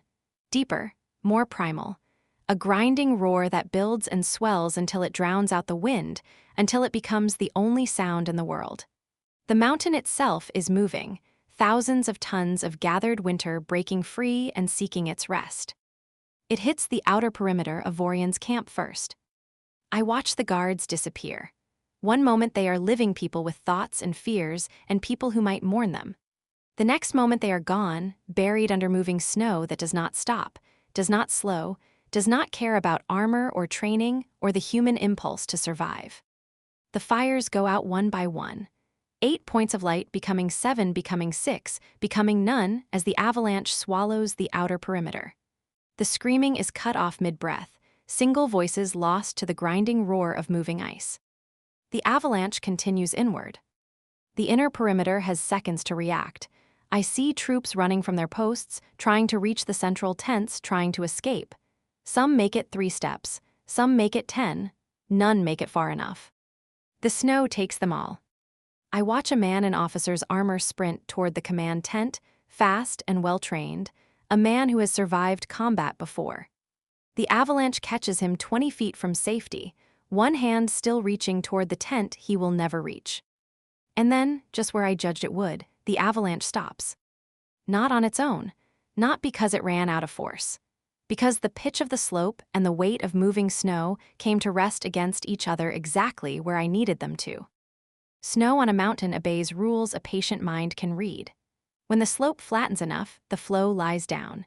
When the moving mass drags against what is already still, it slows and stops. I had the stopping point reckoned to within 10 feet. The outer perimeter is buried under 15 feet of packed snow. The inner perimeter is buried under 12 feet. The transition zone between them is a wall of compressed ice 30 feet high, forming a perfect barrier around the command center. The command center itself is untouched. The 3 tents sit in a cleared area, surrounded by a moat of snow on all sides, completely isolated from any reinforcement or retreat. Exactly as planned. I stand on the ridge and watch the aftermath. There is no sound except the wind. The camp has gone silent. The guards are dead or buried. The avalanche has settled into stillness like a frozen sea. And in the center, the command tent glows with golden lantern light. I can see movement inside. Shadows against the canvas.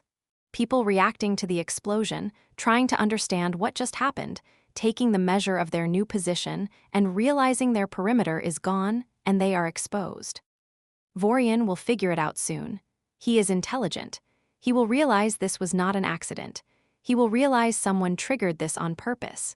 He will start hunting for cover and understand that all his soldiers count for nothing now, that most of them are buried under tons of ice. And then he will come looking for me. Good. Let him come. I have removed his guards. I have isolated his position.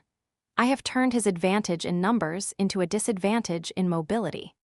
I have put my force exactly where it needed to go. Now I wait for whatever comes next. Somewhere down there, if he is still alive, Axel heard that explosion. He knows it was me. He knows I came for him. And if I know him at all, he is already breaking his chains. I am not sorry for the men I just killed. I am not sorry for the violence I just loosed. I am not sorry for turning my numbers into a blade, for making a murder weapon out of a mountain. The old Sibyl would have been horrified. This one is just looking over what she has done. The outer ring is gone, the inner ring is gone.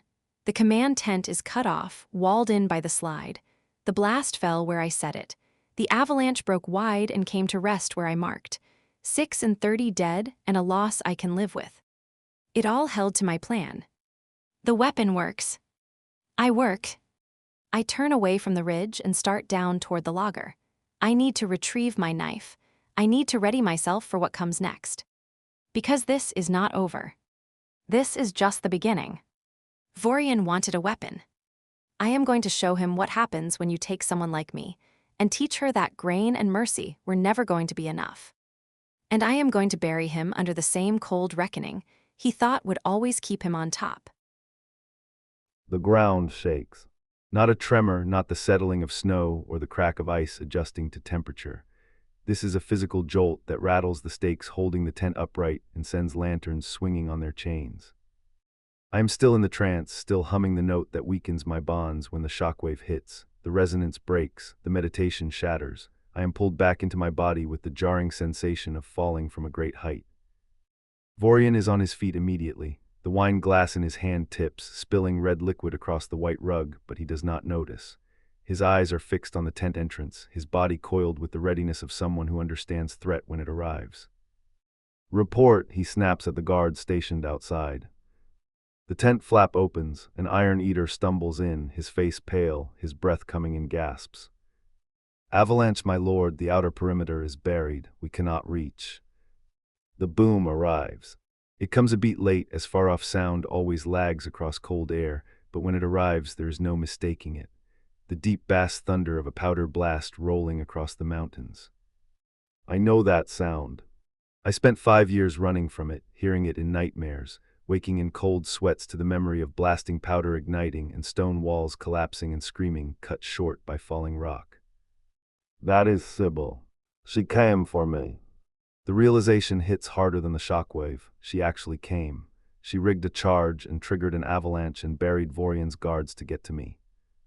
The woman who counted grain and weighed every chance of living, and believed a clear head could solve any problem, just brought a mountain down on an army. For me. Vorian's expression shifts. I watch him work it through, watch his sharp mind put the pieces back together while I stand there. He turns to look at me, his gaze bright with sudden understanding. "The quartermaster," he says, "it is not a question." I smile, it is not a kind smile. "You wanted a weapon," I say, "now you have two." His hand moves toward his sword before he remembers he left it on the anvil. His eyes flick to the world breaker lying within my reach, then back to me. "Do not," he says. I scream. Not words, not language, just sound.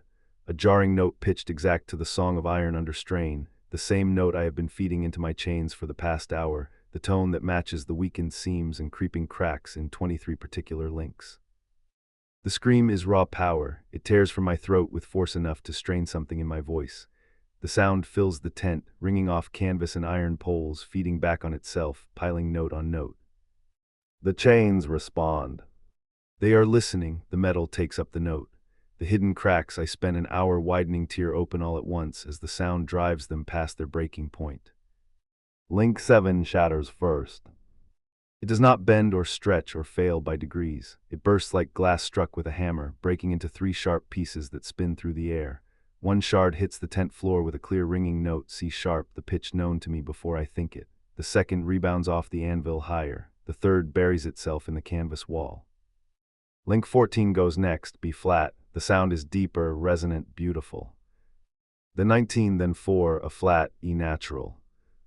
The failures cascade. Each broken link throws its load onto the links beside it, already weakened, already on the edge of failure. The cascade runs faster than thought, each break sounding its own clear tone as the iron crystals part along the seams I spent an hour undermining. Link 9 shatters with a sound like a small bell. Link 22 produces a bass note so low I feel it in my chest. Link 5 rings like a tuning fork. The percussion builds into a chord, not harmonious, discordant, chaotic, but mine. 23 links shatter in the span of 2 seconds, each one a note in the song of liberation. The sound is beautiful.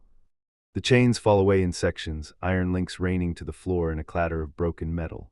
The weight lifts from my chest, my arms, my legs. Blood floods back into my wrists in a rush of pins and needles. The hard points ease where metal has been cutting into muscle for hours. I stand up. The movement is shaky. My legs do not want to hold me at first, muscles cramped from being chained in one position. My wrists are raw, bleeding where the cuffs cut deepest. My chest aches from the tight binding, each breath sending sparks of pain through compressed ribs. I do not care. I am free. Vorian stares at me. For the first time since I met him, I see something in his expression that is not control or cunning or cultured superiority. Fear. He pulls the silver knife from his belt, the one he used to threaten Bram. His hand is moving before his mind catches up, elven reflexes meeting a threat with trained speed. I grab the nearest heavy object. It happens to be a smithing hammer sitting among supplies in the corner, probably taken from my forge when they looted the convoy. The handle is ash wood, smooth from use. The head is 10 pounds of forged steel designed for shaping hot iron. It is not a weapon. It is a tool. But in my hands right now, the distinction does not matter. I swing. Vorian dodges his elven speed, turning the movement into fluid evasion. The hammer passes through the space his head occupied a fraction of a second earlier and continues into the tent pole behind him. The impact is solid, heavy, unstoppable. The pole bends, wood splinters. The entire tent structure groans as weight redistributes. He stabs at my side with the knife while I am overextended from the swing. The blade is fast, precise, aimed for the gap between my ribs where it will puncture lung. I twist, the knife cuts across my side instead of in, opening a line of fire from ribs to hip. Blood wells immediately, soaking through my shirt. But the blade did not penetrate, did not reach anything vital. Good enough. I reverse the hammer and drive the handle into his stomach like a battering ram. The impact connects with his solar plexus. He folds forward, air exploding from his lungs in a gasp. I bring the hammer head down toward his skull in an overhead arc designed to shatter bone. He rolls, the elf moves like water, flowing out of the path of destruction with grace that looks effortless. The hammer shatters the wooden table where he was standing half a second ago. Silver dishes explode outward. The crystal decanter bursts, sending wine and glass fragments across the floor in a spray of red. You are making a mistake, Smith, Vorian gasps, retreating toward the tent entrance. You cannot win this. Even without the guards, I have the world breaker. I have magic you cannot. I throw the hammer. It is nothing I learned, nothing I planned. I just want him to stop talking. The hammer spins end over end, rotating 3 times in the space between us. It catches him in the shoulder with a meaty impact that spins him sideways. Bone cracks. He stumbles backward through the tent flap and out into the night. I follow. The scene outside is chaos. Vorian's camp has been devastated. The outer perimeter, where a ring of guards stood watch, is gone, swallowed whole beneath a crushing weight of avalanche snow. The inner perimeter is partially visible, bodies and equipment half buried in ice that is already freezing solid. The fires are all extinguished. The only light comes from the command tent behind me and the 3/4 moon overhead. And everywhere there is confusion. Iron Eaters who survived the avalanche are running in every direction, shouting orders, trying to organize defense against an attack they do not understand. Some are digging frantically at the snow, trying to reach buried comrades. Others are forming defensive lines around the command center, weapons drawn, eyes scanning the darkness for threats. No one is looking at me. I am just another figure in the chaos, another body moving through the aftermath. I pick up my hammer from where it landed near Vorian and start walking through the camp. An Iron Eater crosses my path. He is focused on the ridge above the camp, crossbow raised, searching for the enemy. I hit him with the hammer, one swing to the back of the head. He drops without a sound. Another guard turns at the noise. I hit him before he can shout. The hammer catches him in the temple. He falls sideways into the snow, blood dark against white. I am not being stealthy. I am not being tactical. I am just moving through them like a farmer harvesting wheat, cutting down anyone between me and... I see him. Vorian is at the edge of the command center, and he is holding the world breaker. The sword is glowing, not a trick of the firelight. The blade is throwing off light of its own, a deep violet glow that pulses like a heartbeat. The metal looks wrong in ways that have nothing to do with the damage I marked earlier. It looks alive. Vorian sees me at the same moment. Our eyes meet across 30 feet of snow and chaos. He smiles. Then he turns and looks up at the ridge overlooking the camp. I follow his gaze. There on the ridge 300 yards above us, a small figure visible in the moonlight. Sybil. She's still there. She is watching the aftermath of her attack. She is already thinking through the next move. She is exposed. Vorian's smile widens. He raises the world breaker and points it at her like an accusation. Your quartermaster is very clever, he calls across the distance. His voice carries clearly despite the wind and confusion. She used explosives to trigger an avalanche. She buried my perimeter guards, very cunning, very cold.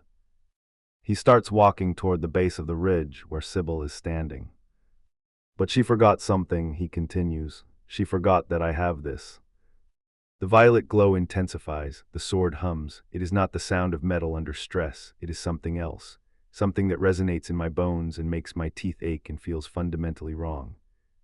Magic. The world breaker was always magic, in that my iron singing pushed the steel past what steel should be able to do.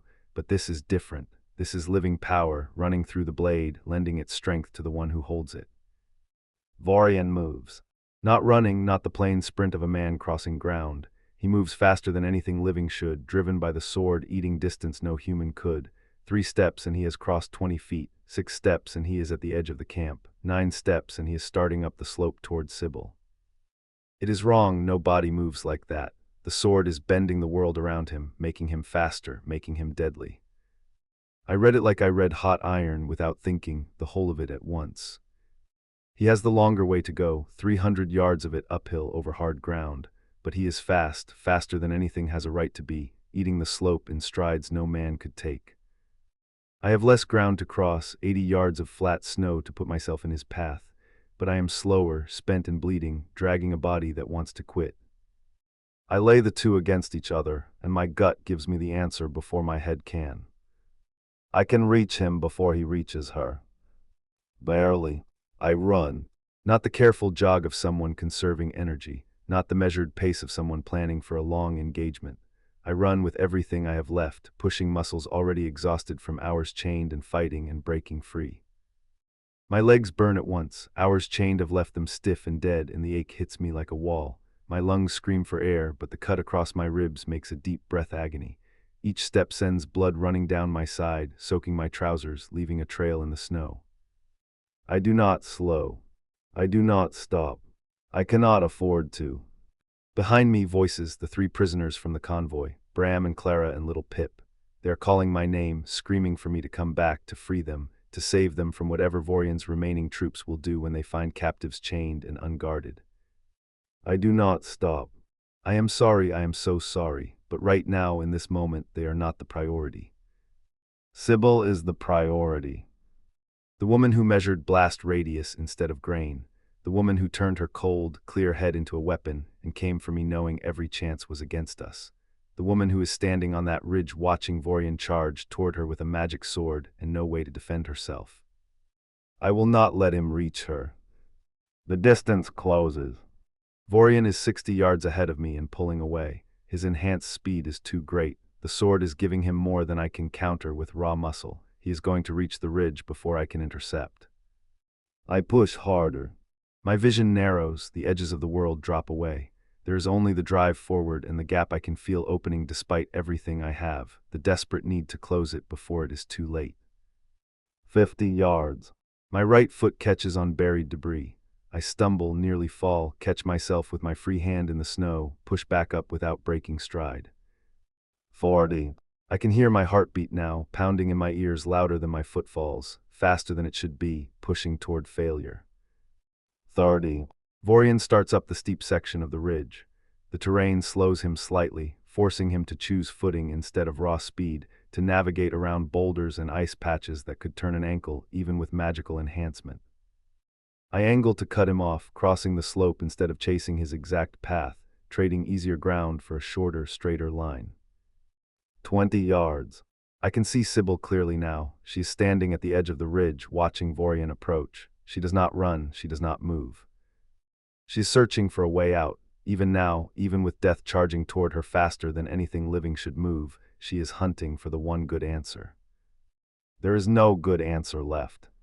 There is only me. 10 yards. I throw myself forward in a final lunge, hammer raised, roaring with everything left in my lungs. Vorian hears me at the last second. He turns mid-stride, the world breaker coming up in a defensive guard that is instinctive and perfect and trained through centuries of combat. I hit him anyway. The collision is not graceful, it is not technique, it is weight. 300 pounds of orc blacksmith at a dead run, 180 pounds of elven warlord coming the other way, faster than he should, two bodies crossing at the worst angle for him. My shoulder connects with his chest. The impact lands with sound, a crack like wood splitting, like bone breaking, like two things meeting that were never meant to share the same space. His ribs go under my weight, I feel them break, one and another against my shoulder.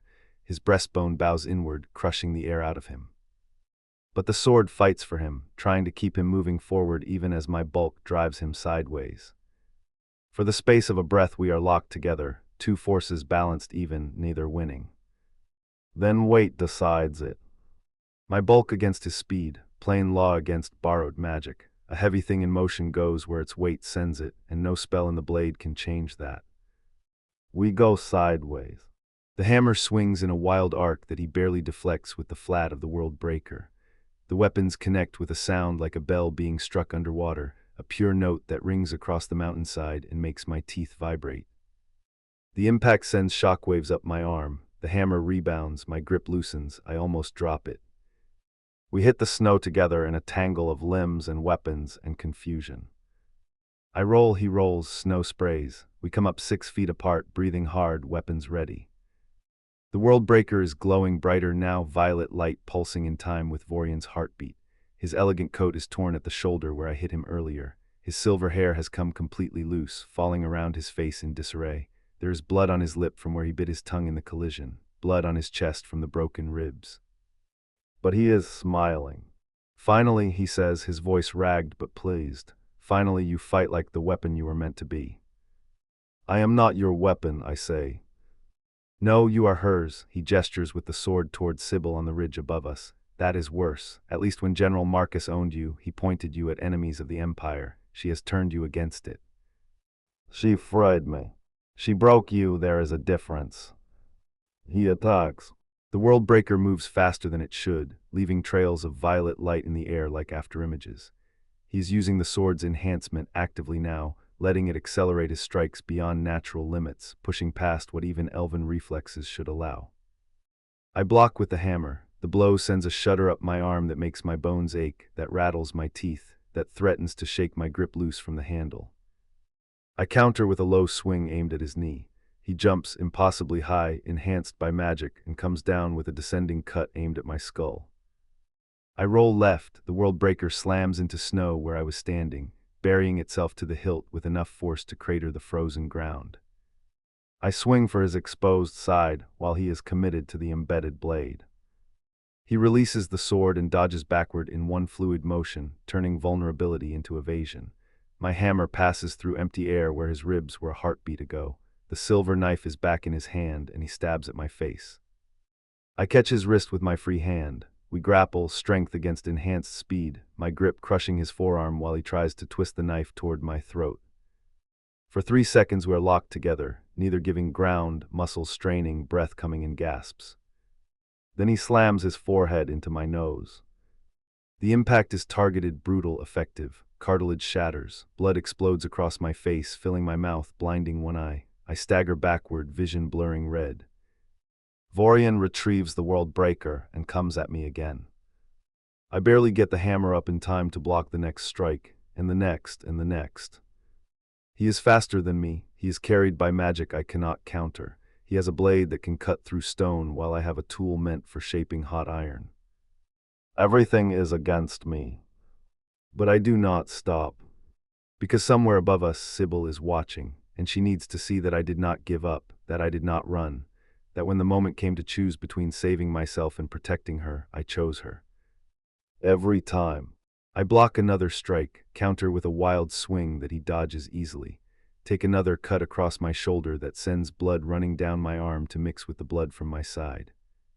I am losing, but I am not done. Not yet. I watch him fight. From 300 yards up, the details should be blurred.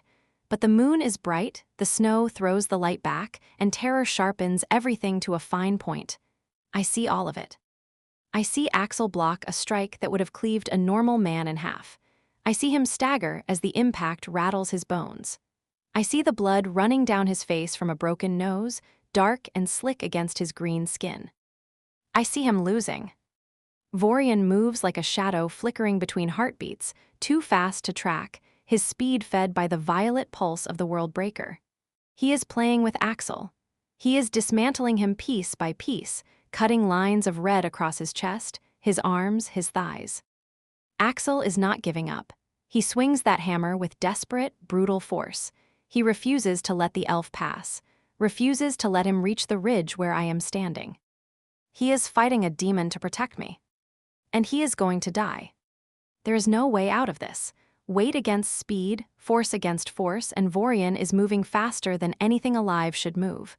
Axel cannot win this exchange. His strength is running out. His blood is running with it, faster every second. I cannot change the fight. But I can change the ground it is fought on. I do not think, I do not hesitate. The old Sibyl, the one who lived in ledgers and feared risk, died on the mountain when I lit that fuse. I step off the edge of the ridge. It is a controlled fall. I slide down the scree slope, digging my heels into the loose rock and snow, surfing the avalanche of debris I create. It is reckless. It is dangerous. A slip means a broken leg or a broken neck. I do not care. I hit the bottom of the slope running. The impact jars my spine, but I absorb it with a roll and come up moving. I am 80 yards from the fight. Vorian has Axel on the defensive. He has driven him back toward the cliff face, trapping him against the ice. The World Breaker is raised for a killing strike. Axel, I scream. I am not warning him. I am giving him a mark on the map, telling him where I am. Axel turns his head. Vorian pauses, just for a fraction of a second, amused by my arrival. Ah, the elf says. He does not look away from Axel but pitches his voice so I can hear. The quartermaster creates a suicide pact. How romantic. I reach into the pouch at my belt and pull out the ceramic sphere I prepared 3 days ago. Flash powder, bright metal filings and saltpeter packed around a core of black powder. Unstable, bright. Blinding. I pull the pin on the friction fuse. Close your eyes, I shout. Axel obeys instantly. No hesitation, no question, he trusts me. Vorian turns toward me, smiling. I throw the sphere. It arcs through the air, a dark shape against the snow. It lands 5 feet in front of Vorian. He looks at it. The sphere detonates. It throws no force, only light. Pure, white, searing brilliance that scorches the back of the eye and turns the night into a blinding void. It is brighter than the sun, brighter than lightning, a white scream that floods the eyes until they can hold no more. Vorian screams. He staggers back, hands flying to his face, the World Breaker swinging wildly. I am moving before the glare fades. I run into the blindness, blinking away the afterimages burning in my own vision. I grab Axel's arm. His skin is hot, slick with sweat and blood. He is massive under my hand, a wall of muscle and tension. Move, I hiss, now. He does not argue. He follows the pull of my hand, trusting me to navigate while his eyes are squeezed shut. We run. Not away from the camp. That way lies open ground where Vorian will catch us in seconds once his vision clears. We run toward the cliff face, toward the dark fissure I spotted during my initial survey of the area. A crack in the ice, a wound in the mountain. We hit the opening at a sprint. The fissure is narrow, barely wide enough for Axel to squeeze through. The walls are sheer ice rising 50 feet on either side, blocking out the moonlight and plunging us into shadow. Open your eyes, I pant, pulling him deeper. Watch your head. Axel blinks, his eyes tearing from the residual glare. He looks at me, blood masking the lower half of his face. Sibyl, he chokes out, you came down. You came for me, I say. I came for you, that is the agreement. We stumble deeper into the ice labyrinth. The ground is uneven, slick with frozen meltwater. We slip, slide, catch each other. Axel is limping heavily now. He favors his left leg where Vorian cut him deep.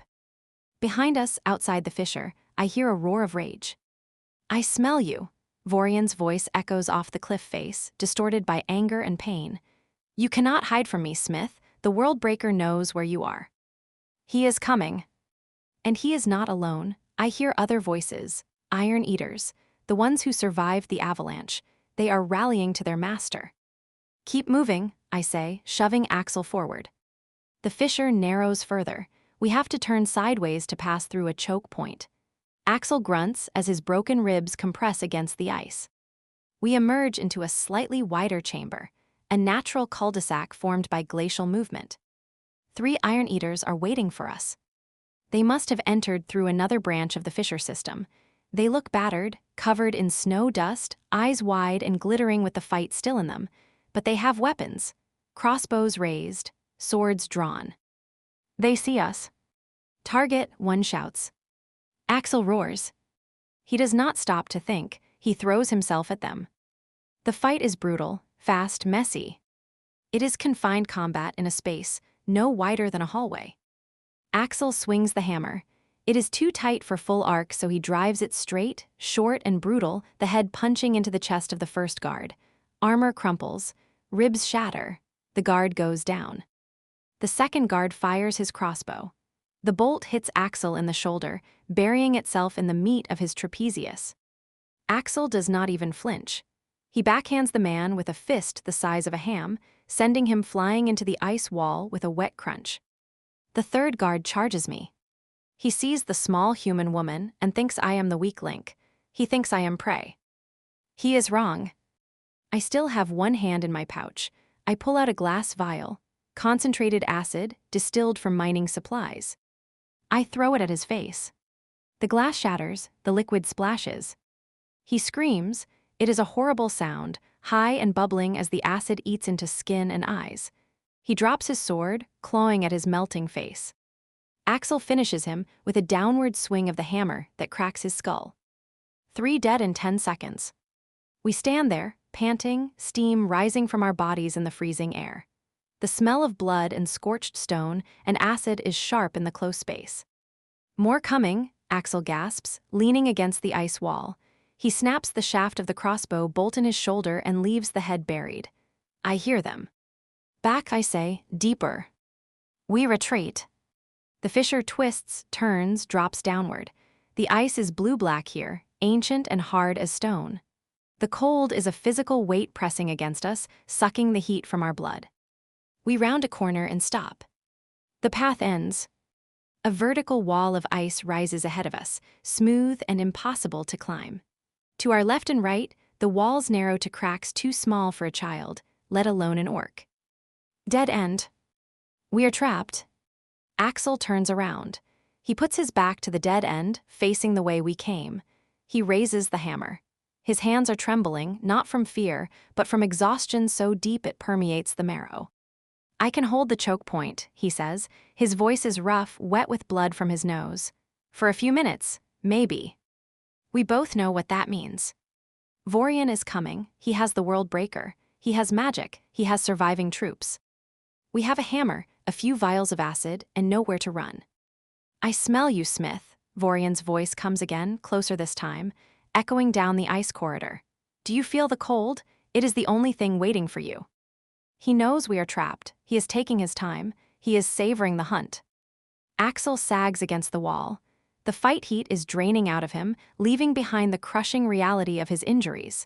The cuts on his legs, the bolt in his shoulder, the broken ribs. He looks at me, despair flooding the green of his eyes. I failed, he whispers. I tried to get to you, I tried to break you out, I failed. You did not fail, I say. I step closer to him. We are together. That is the only thing that matters. We are going to die. Yes. The word hangs in the freezing air. It will be minutes. When Vorian rounds that corner, it is over. The realization should be terrifying. It should paralyze me. Instead, it clarifies everything. The fear drains out of me and leaves a cold, hard certainty in its place. There is no tomorrow, there is no later, there is only now, this minute, this heartbeat. And in this final minute, standing in the dark at the bottom of the world, the need to feel something other than cold and pain and death becomes overpowering. I look at him, really look at him. The blood, the sweat, the sheer size of him filling the narrow space, the heat radiating from his skin. He is life, he is chaos. He is the only thing in this frozen hell that is real. Axel, I say. He looks down at me. And I see the same hunger in his eyes, the same desperate need to prove we are still here, to burn one last time before the cold takes us. I drop my knife. I step into him. Does he understand? Yes. He drops the hammer. It hits the ice with a thud that vibrates through the floor. His hands grab me.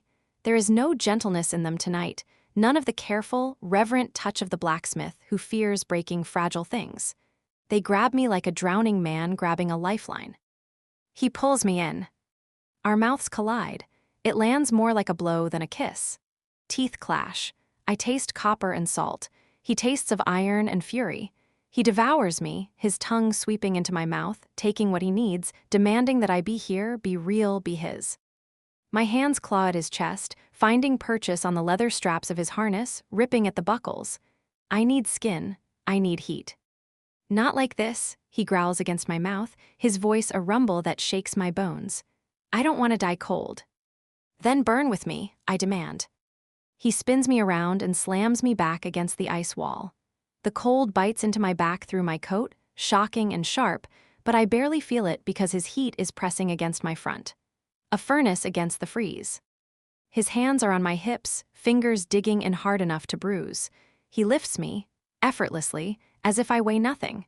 He hauls me up the ice wall until I am level with him. I wrap my legs around his waist. The stretch is wide, demanding. My muscles protest the extension, but my body remembers the shape of it. We have done this before. Not here, not like this. But how we fit together is written into me, deeper than thought. There is no finesse, no slow removal of clothes. We are clumsy with haste, shoving aside layers of wool and leather, fighting through trousers and buckles with frantic fingers. The air is freezing. The bite of it on bare skin should hurt. It only sharpens everything, every nerve lit and singing. When we are bare enough, when there is nothing left between us but intent, he pauses for 1 second. Just one. He looks at me, his eyes dilated, the green iris swallowed by black pupil. He is trembling. He knows the mechanics. He knows the logistics required to make this work without hurting me. I grip his shoulders, my nails digging into his green skin. Do not hold back. Do not you dare hold back. He doesn't. And then there is no holding back. No gentleness, only the frantic, desperate proof that we are still here, still alive, two animals cornered in the dark reminding the universe we exist. He presses himself into me so that when we die the gods will know we belong to each other, and I match his fury and scream his name into the ice. And when it finally goes off it takes us both at once, and for 10 seconds we are not Sybil and Axel, not human and orc, not hunted prey, only fire, pure white-hot defiant fire burning in the dark. Then the wave passes. Axel slumps forward, his forehead resting on my shoulder. His breathing is ragged, hitching sobs that shake his massive frame. He does not let me go. He holds me pinned to the wall, his arms wrapped around me like iron bands, protecting me from the cold. From the world, from the inevitable. I press my face into the curve of his throat. I can feel his pulse thundering against my cheek. Fast, strong, alive. We stay like that for a minute, just breathing, letting the heat bleed out of us and into the ice. Then slowly, the reality returns. The cold creeps back in, the pain of our wounds sharpens. And outside, the sound of footsteps, heavily armored boots crunching on ice. Found you, Vorian's voice says. He is close, just around the bend. Axel freezes. Then he slowly lowers me to the ground. My legs are jelly. I have to lean against the wall to stay upright. We fumble with our clothes, rearranging layers, buckling straps with fingers that are numb and clumsy. It is not swift, it is not dignified. But it is done. Axel picks up his hammer. He looks at me, the despair is gone from his eyes, the panic is gone. In their place is something colder, harder. Resolve. We are going to die, that has not changed. But we are not going to die afraid. We proved we were here. We burned the fear out of our blood with friction and heat. What is left is pure, distilled purpose. Are you still with me? He asks. His voice is steady, the deep rumble of the earth before a quake. I check my pouch, 2 flash grenades left, 1 vial of acid, my knife. I look at him, I see the orc I fell in love with, the blacksmith, the artist, the warrior. Until the end, I say. Until the end, he echoes. He turns toward the opening of the crevasse. He hefts the hammer. Vorian steps around the corner. The elf looks magnificent and terrible. The world breaker is glowing with a violet light so intense it hurts to look at. His armor is battered, but his stance is perfect. He is flanked by 4 iron eaters. He smiles when he sees us. "Nowhere left to run," he says softly. Axel steps in front of me, a shield of meat and iron. "We are not running," Axel says. "And we aren't. We are ready." I step out of the dark. The transition from the shadow of the fissure to the moonlit clearing is jarring. The light reflects off the snow, sharp and cold, revealing the carnage of the night in stark detail. The bodies of the guards we killed, the ruin of the outer perimeter, the silence that hangs over the mountain like a held breath. Vorian is waiting for me. He stands 20 paces away, framed by the sheer rock of the cliff face. He looks less like a warlord now and more like a force of nature dressed in ruined finery. His silk coat is shredded. His silver hair is a tangled mess of sweat and blood, but he holds the world breaker with a casual grace that is more terrifying than any threat. The sword is awake. That is the only way to describe it. The violet light pulsing from the steel does not come from any flame nearby. It pulses like a heartbeat. The blade hums with a sound I can feel in my teeth, a low, grinding note that speaks of strain and power and metal pushed past anything it was ever meant to bear. "I knew you would come out," Vorian says. "You are too noble to let the girl die in the dark." I do not answer. I keep walking until I am 10 paces from him. Then I stop. Behind me I hear Sybil's footsteps crunching on the snow. She stops at the edge of the fissure, staying in the shadows as I instructed. She is smart. She knows this part is not hers to fight, that no flash powder or acid will help here. "This is between the smith and the iron." Vorian smiles. He gestures to the 4 elite iron eaters flanking him. They have their crossbows raised, aimed at my chest. "Stand down," he orders them. The guards hesitate. They look at me, at the hammer lying in the snow where I dropped it earlier, at my empty hands. "My lord," one of them asks. "He is mine," Vorian says softly. "The creator and the creation. It is poetic, is it not?" The guards lower their weapons. They step back, forming a perimeter, creating a circle of witness for what they believe will be an execution. "Where's your hammer, Smith?" Vorian asks. He tilts his head, examining me. "Did you lose it in your frantic coupling, or did you realize it would be useless?" "I do not need a hammer," I say. "No," he laughs. "It is a brittle sound. You think you can fight me with bare hands. You think your orc strength matters against this." He turns slightly and swings the world breaker. It is a casual strike. He puts no weight behind it. He simply flicks his wrist and lets the blade bite into a granite boulder protruding from the snow next to him. The sound is not a scrape or a clang, it is a hiss. The blade passes through the stone as if it were water. The top half of the boulder slides off. It hits the ground with a thud that shakes the earth. The cut surface glows red for a second, the heat of friction gathered and magnified by the sword's magic. "Stone," Vorian says, "steel, flesh, it makes no difference. The world breaker divides everything it touches." He turns the blade so the flat reflects the moonlight. The violet glow pulses brighter. "Do you know what it feels like?" he asks. "To hold this, it feels like godhood. It feels like I could cut the horizon and watch the sky bleed." I listen. I do not listen to his words. I do not listen to the arrogance of a man who believes he has tamed a monster. I listen to the sword. I reach out with the sense that has defined my life since I was a boy in the fire pits. I shut out the glow of the light. I shut out the threat of the edge. I listen to the lattice. It is screaming. The metal is in agony. The magic Vorian is pouring into it. The violence he is demanding from it is tearing the steel apart from the inside. The grain of the iron is shaking itself loose, the fine bones of it coming undone. Every part of the blade that I folded and quenched is burning, eaten alive by the force running through it. It sounds like a tortured animal. Every grain in the blade is straining against the iron around it, fighting to tear free. The folds I hammered together are being pulled to the very edge of what they can hold. This is no song of power. It is the long, low note of a thing coming apart. It is powerful, yes, but it is the power of a star burning itself out. It is unstable, it is dying. "You are breaking it," I say. Vorian frowns. "I am using it. It was made for this. You made it for this." "I made it to hold an edge," I say. "I made it to be strong. I did not make it to be a conduit for your ego. You are burning the soul out of the steel." My ego, he sneers. You are just jealous, Axel. You are jealous that the tool has surpassed the maker. You are jealous that I am the one wielding the power you spent 5 years forging. He steps forward, the blade comes up. But do not worry, he says. I will give you a close look before the end. I take a step toward him. My hands are empty, my chest is bare where the shirt was torn away. My skin is marked with cuts and bruises, every one of them earned tonight. I have no armor, no weapon, no shield. I have only the truth. I walk toward the death he is offering. Axel, Sybil screams from the shadows. I keep my eyes forward, I cannot turn. If I look at her, if I see the fear in her eyes, I will falter. I will try to save myself, and saving myself is not what this asks of me.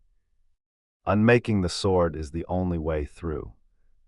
Vorian sees me coming, he sees my empty hands. He hesitates for a second, confused by the suicide of it.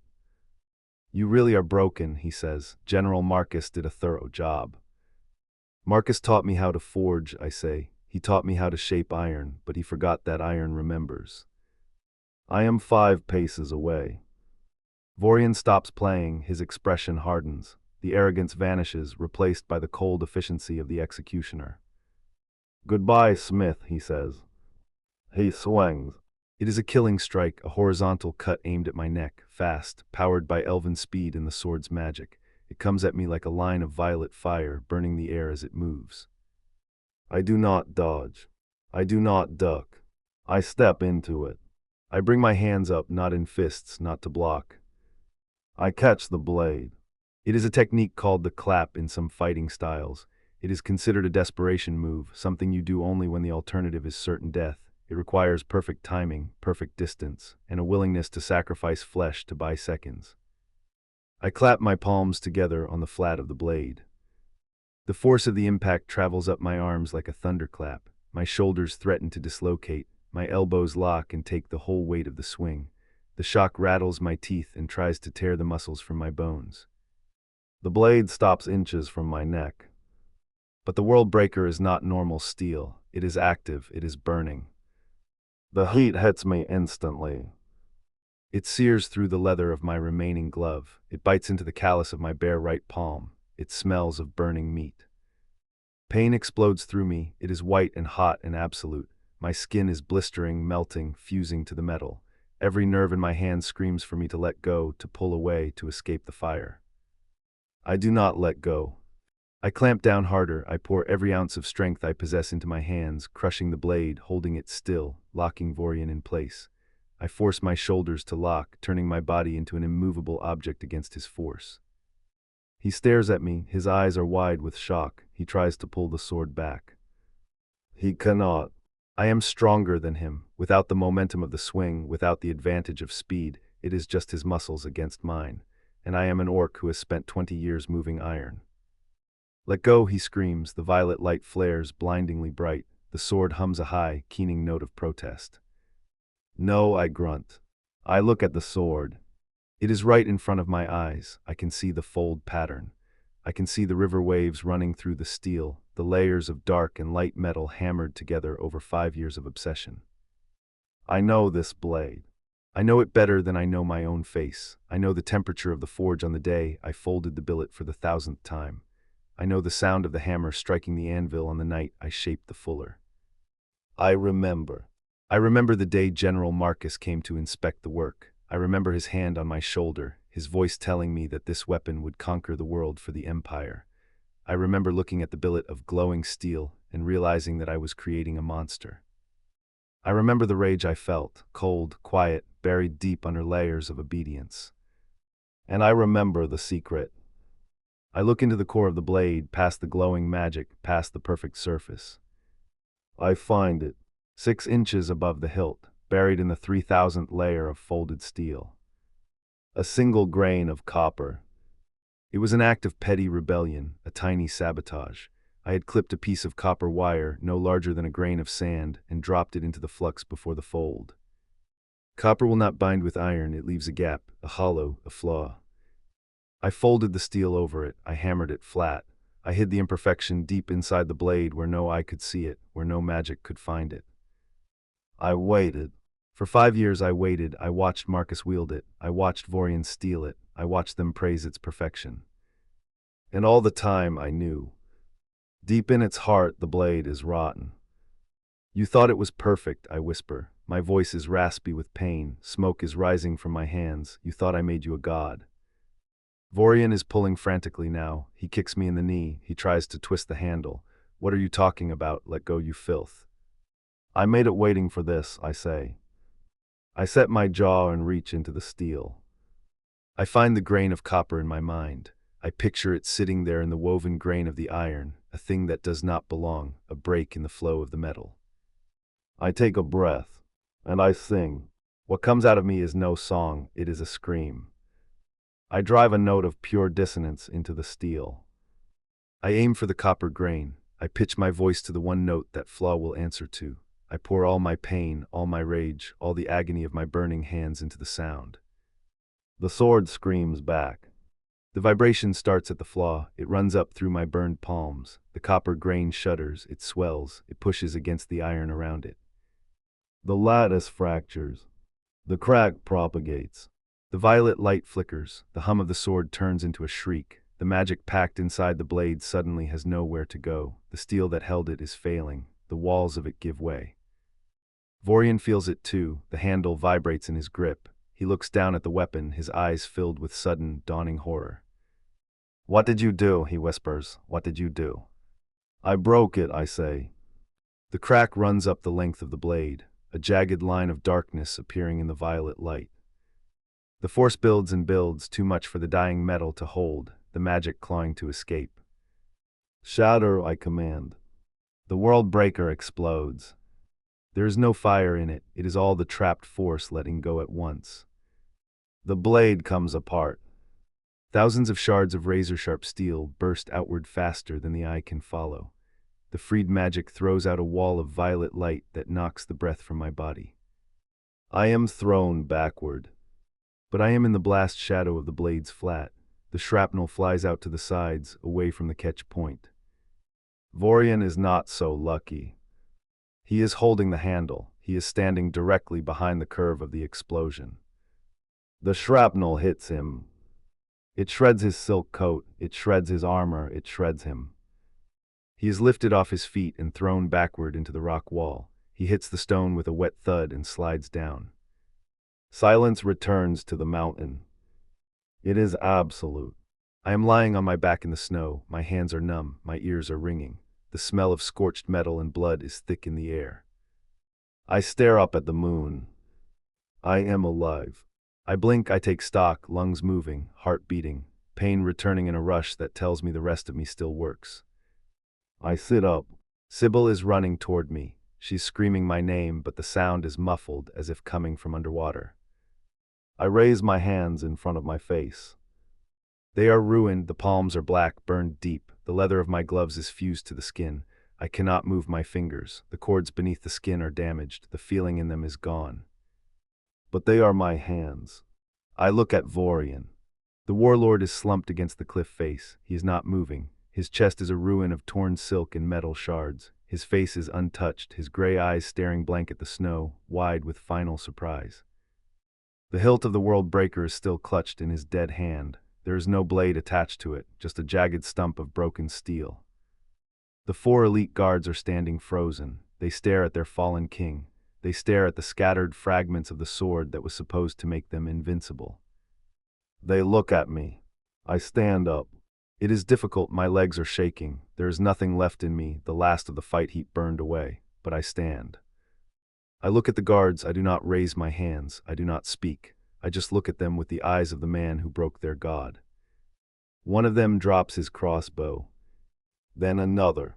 They back away, slowly at first, then faster. They turn and run into the dark, vanishing into the night, abandoning the camp and the war and the dead ambition of their master.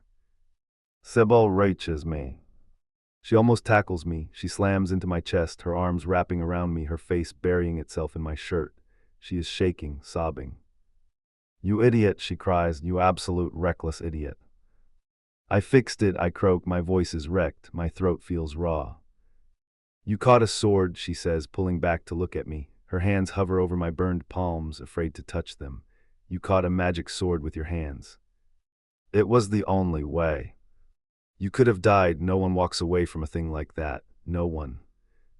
Sybil. She stops. She looks up at my face. It is finished, I say. He is dead. We are not. She stares at me. Tears track through the grime on her face. Then she nods. Yes, she whispers, we are not. We stand there in the ruin of the camp. The snow is littered with bodies and debris. The world breaker is dust. Vorian is dead. It is over. I look down at my hands again. They will scar. They will never be deft again. I may never hold a hammer with the same precision. I may never shape delicate filigree or tune a clockwork mechanism.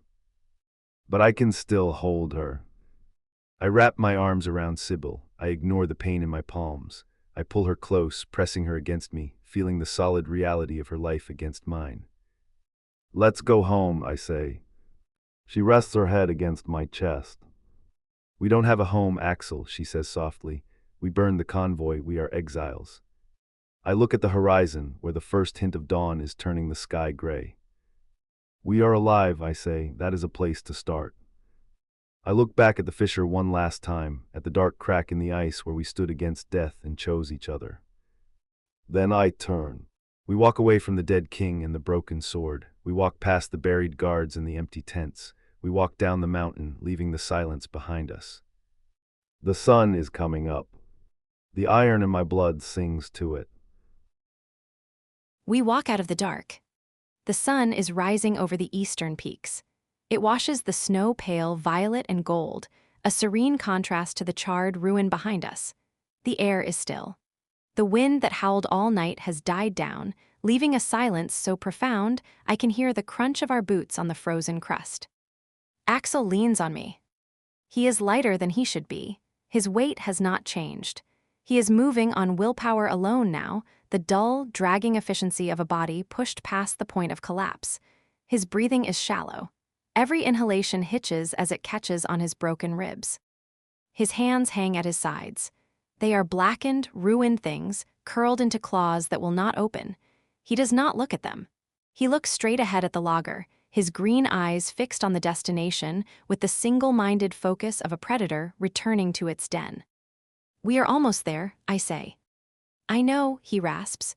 I can smell the fires. They are burning pine. We crest the final ridge. The transition is jarring. Behind us lies the silence of the high peaks, the place where we fought and bled and nearly died. Below us lies the valley of the living. The logger sits in the valley proper. The wagons stand locked in their defensive ring, the canvas covers frosted with ice. Smoke rises from the breakfast fires in thin, gray columns. We can see figures moving between the vehicles. People waking up. People preparing for another day of marching, another day of rationing, another day of surviving under the rule of a man who sees them as inventory. They do not know that the world changed while they slept. They do not know that the monster they feared is dead, or that the monster they trusted is a traitor. We start the descent. A sentry spots us when we are 200 yards out. I see him wave his arm, shouting a warning back toward the circle. Movement in the camp intensifies. People rush to the perimeter. Weapons are drawn, pitchforks, mining picks, a few old swords. They are expecting Vorian's raiders. They are expecting death. They get us. We walk through the gap between the lead wagons. The crowd parts for us, silenced by the sight. I know what we look like. Axel is a nightmare. He is shirtless, his green skin covered in dried blood and soot. He has a cut running from his ribs to his hip that has been cauterized but looks angry and red. His face is swollen, his nose broken, and his hands. And me, my coat is torn. My hair is matted with ice and sweat. There is dried blood on my face that is not mine. The convoy members stare. Bram the carpenter takes a step forward, his eyes wide, his knuckles white where he grips his hammer. Clara clutches her daughter Miri to her chest, covering the girl's ears but not her eyes. She wants her child to see this, to see that we came back. No one speaks. The only sound is the crackle of the fires and the low murmur of wind in the canvas. We walk to the heart of the camp, to the large fire pit where the community cooking is done. I guide Axel to a stack of crates and help him sit. He sinks down with a groan he tries to suppress but cannot. He leans back against the wagon wheel, closing his eyes for a moment, letting the heat of the fire wash over him. I turn to face the camp. The silence stretches. It is heavy, filled with questions no one dares to ask. The smell of bad coffee and burnt porridge hangs in the air, the scent of ordinary survival, strange and small after the scorched metal and blood of the mountain. Then the door to the command wagon opens. Kalen steps out. He is dressed in clean furs. He looks well rested. He holds a mug of tea in one hand, trying to project an air of casual authority that falters the moment he sees us. His tea spills, brown liquid splashes onto the snow. "You," he says. He throws the word at me like an accusation. He descends the wagon steps, regaining his composure with visible effort. He adjusts his coat. He looks around at the gathered refugees, checking his audience, deciding which mask to wear. He chooses the outraged leader. "You led them here," he shouts, pointing a finger at me. "You endangered the entire convoy. I told you to stay put. I told you to accept the situation." He marches toward me, blustering, filling the air with noise to drown out the reality of what is standing in front of him. He is trying to control the narrative before the truth can take root.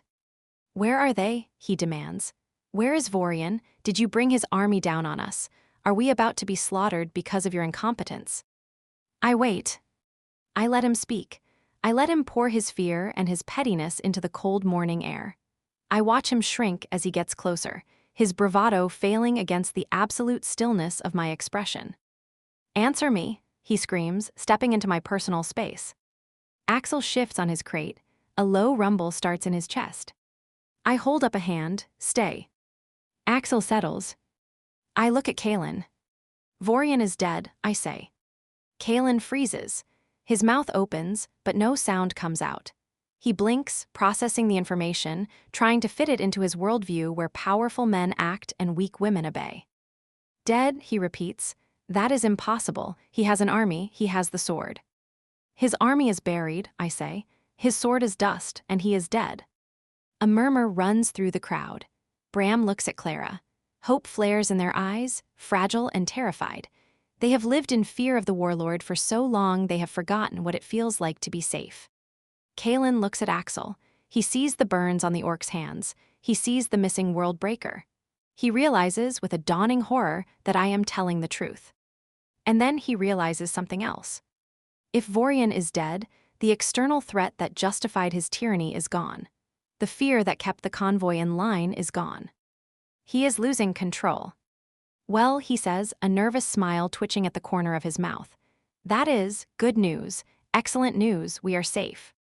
He turns to the crowd, spreading his arms. "We are safe," he announces. "The threat is neutralized. We can continue to the freehold."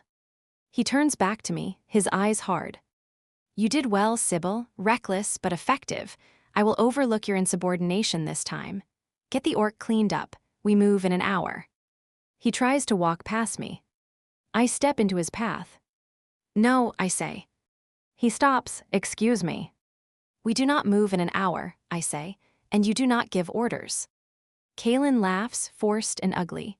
"I am the convoy master. I was elected by the council before we left the capital." "The council that stayed behind," I say. "The council that entrusted you with the supplies. The council you betrayed." I reach into my coat. I pull out the ledger. It is battered. The cover is scorched from the heat of the fire we nearly died in.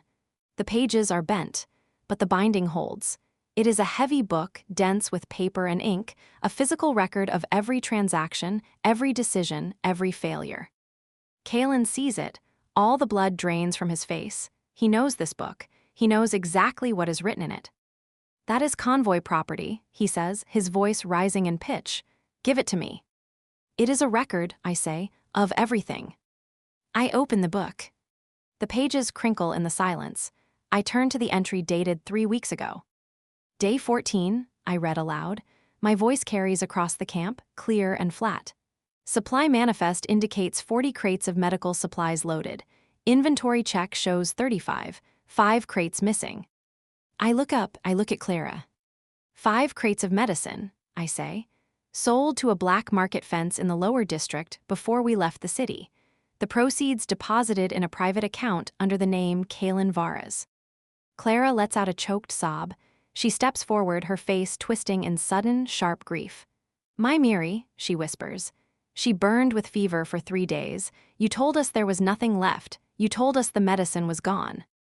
Kaelin flinches. I managed the inventory as best I could. Spoilage happens." "Lies," I say. I turn the page. "Day 20, I read.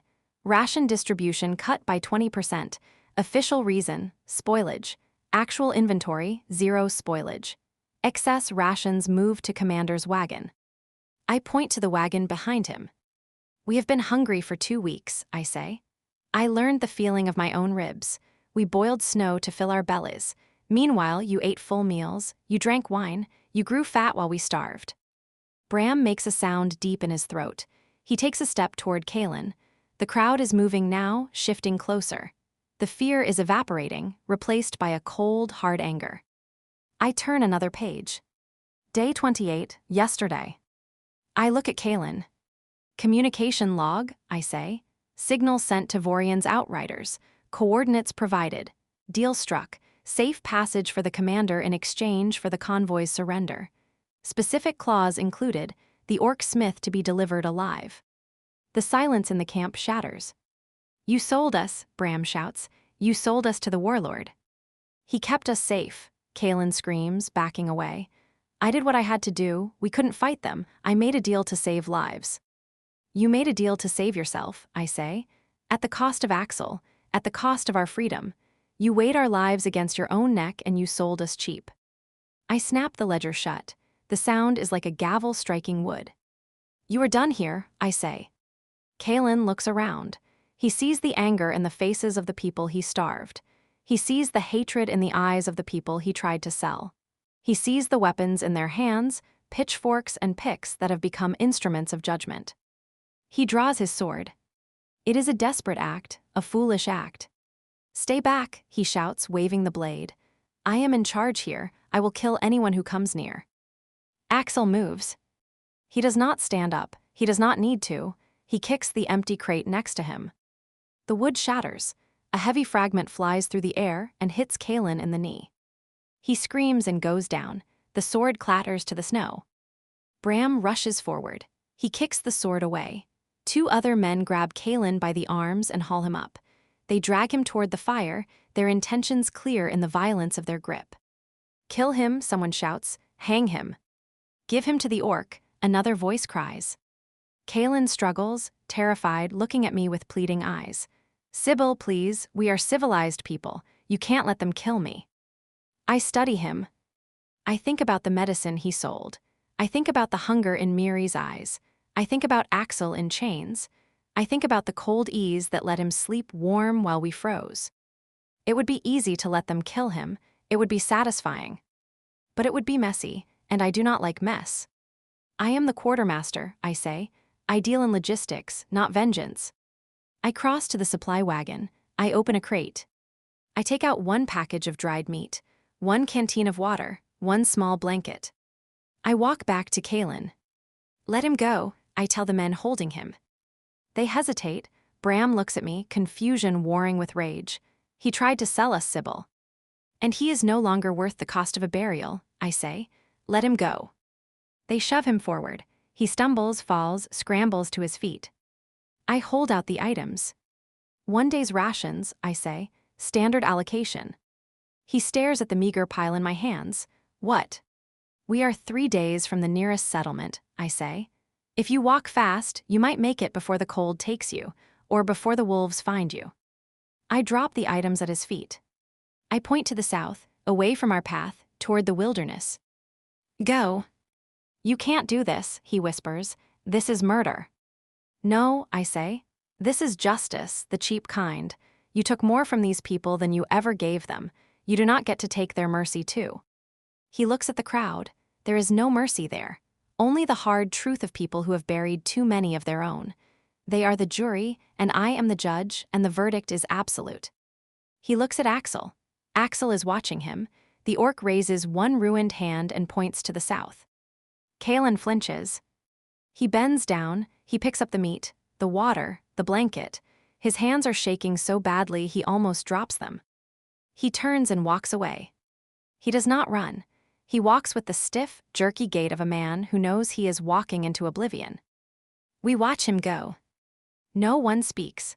The only sound is the wind picking up again, blowing snow across his footprints, erasing them as he makes them. We watch until he is a small black speck against the vast white canvas of the valley. Then the speck disappears over a rise. He is gone. The convoy turns back to me. 50 people, tired, hungry, scared, looking for direction. Their gaze settles on me, heavier than the explosive barrel I dragged up the mountain, heavier than the hammer axle used to break the world. It is responsibility. I take a breath. Bram, I say. The carpenter straightens up. Yes, quartermaster. Check the wagons, secure the loads, we have lost time. Yes, quartermaster. Clara, I say, take inventory of the remaining food. We go to half rations until we reach the coast, but children get full allocation. Clara nods, tears in her eyes. Thank you, Sybil. Pip, I say to the boy peeking out from behind a wheel, get water for the horses. The camp springs into motion. It is not the chaotic panic of earlier. It is organized, purposeful. People move with a new energy, a new lightness. The shadow of Kalen is gone, the shadow of Vorian is gone. We are just people on a journey. I turn back to Axel. He is watching me. There is something in his eyes I have not seen before. Pride. Commander, he says softly. Don't, I say, sitting down next to him on the crate. I am just doing what needs doing. It looks like more than that from here, he says. I reach for his hands. He pulls them away. Don't look, he whispers, they are ugly. Let me see. He hesitates, then he uncurls his arms and lets me take his hands in mine. I turn them palms up. They are bad. The skin is charred black, the flesh melted in places. The fingers are stiff, swollen. The callus that protected him for years is burned away, revealing the raw damage underneath. I carefully clean the soot from the wounds with a damp cloth. He winces, his breath hissing through his teeth, but he does not pull away. I have salve, I say. In the wagon, the good stuff Kalen was hiding. It helps with burns. It won't fix them, he says. The nerves are gone, Sybil, I can feel it. I won't be able to hold a hammer, not like before. We will find a way, I say. You don't need to hold a hammer to build things. I am a smith, he says, staring at his palms. If I cannot shape iron, what am I? I lift his hands. I lean forward and press my lips to the blackened skin of his palm. He flinches, making a sound of surprise. I kiss the other one. I look up at him. You are the man who broke the world breaker, I say. You are the man who saved us all. You are Axel. He stares at me, his green eyes shimmer. That is enough, I say. That is everything. He closes his eyes. He leans his forehead against mine. You are in charge now, he whispers. Yes. Good, he lets out a long breath. I was tired of taking orders from men who didn't know how to sharpen a blade. I smile. It feels strange on my face, a crack in the mask of the quartermaster. Get in the wagon, I say. Rest, I will drive. I can walk. That was an order, Smith. He opens his eyes. A ghost of a smile touches his lips. Yes, Commander. We stand up. I help him into the lead wagon. I make him lie down on the pile of furs. I apply the salve to his hands, wrapping them in clean linen. He watches me work, his gaze heavy and warm. I climb into the driver's seat. I pick up the reins. The convoy is ready, the fires are doused, the wagons are lined up. Bram is at the rear, signaling that all is secure. I look at the horizon. The sun is fully up now. The sky is a brilliant, piercing blue. The path ahead is clear. We have a long way to go. We have little food. We have no home waiting for us. But we are free. I snap the reins. Walk on, I say. The convoy moves. The wheels creak against the snow. The horses snort. We leave the valley of death behind us. We roll toward the coast, toward the sea, toward whatever comes next. I feel the ledger in my pocket, a familiar weight against my ribs. I don't open it. There will be time later to reckon what it still holds. For now it is enough that the convoy is moving, that the horses are pulling, that the road ahead runs toward the sea. We are alive, that is a place to start. The air smells of salt.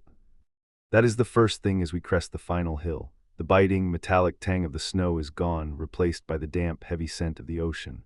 The wind coming off the water does not cut like a knife. It pushes against us, thick and wet, carrying the cry of seagulls and the murmur of a city that does not know war. We have arrived. The freehold of Saltport sprawls along the coastline, a tangle of slate roofs and stone piers huddled against the gray sea. Ships bob in the harbor, their masts thick as a forest of stripped pine. Smoke rises from chimneys, from hearths and kilns baking bread, never from burning tents or funeral pyres. We made it, Sybil says.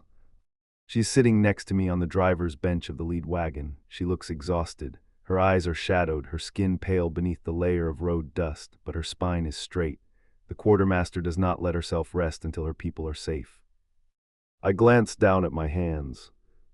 They are wrapped in clean linen bandages, thick and white against my dark clothes. I cannot hold the reins. Sybil has been driving for the last 3 days while I sat uselessly beside her, a passenger in my own rescue.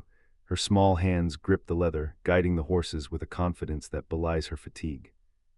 We made it, I echo. The convoy rolls down the cobblestone streets. The wheels rattle, announcing our presence. The sheer noise of life hits me. Fishmongers shouting their wares, children chasing hoop sticks down the alleyways, blacksmiths hammering iron, a sound that usually centers me but now feels too ordinary to trust. We are ghosts floating through a festival. We carry the silence of the high peaks in our bones, and this world of commerce and casual safety feels alien.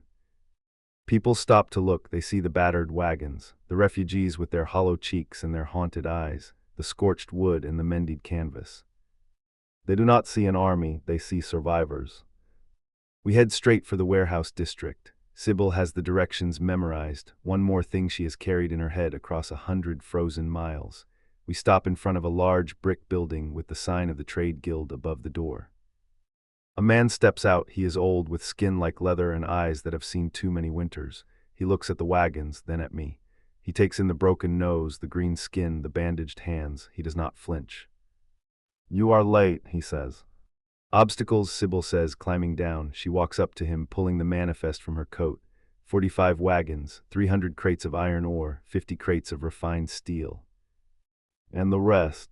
Lost, she says, environmental hazards. The man takes the manifest. He looks at it, then looks at her. He sees the steel in her eyes. The convoy members stand behind her like a pack, close and watchful. He sees Bram resting a hand on his hammer, the gesture protective, never a threat. Acceptable, he says, unload them. It takes 3 hours. I cannot help. I stand by the wagon, watching Bram and the others move the heavy crates.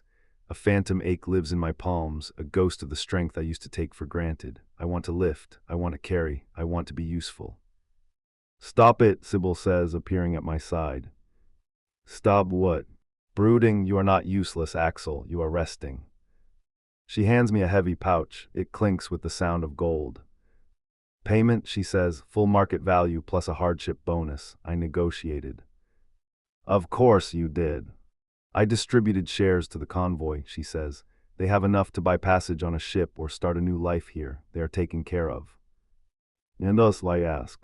She looks up at me. The lines of tension around her eyes soften in a way I have not seen for weeks. We are done, she says. The cargo is delivered. We owe no one anything now. The ore and the steel were never the cargo that mattered to me. That one had gone on ahead 3 weeks back at the Oakhaven Fork, the morning the road split and the convoy turned north for the port. 117 vials of blue, everything the cold had left us, packed in straw and put into the hands of a relief rider who could run the high passes faster than 45 wagons ever could. I counted them into his saddlebags myself, twice. Word caught us at the last way station. The cure reached the mining camps. It broke the worst of the rot, the way 117 vials break the worst of a thing and not the whole of it. Some lived who would have died, some died anyway, and Sybil carries their names. Master Alander was one it reached in time. The rot took something out of him that will not come back, but the last word that caught up to us had him alive and upright and already arguing with his physicians, which is how I knew he would keep. He always did say that numbers dictate reality and that a debt paid late is a debt paid still. I did not earn forgiveness on that mountain. I delivered medicine. I am learning slowly that the two are allowed to be different things. She takes the pouch from my bandaged hands and tucks it into my belt.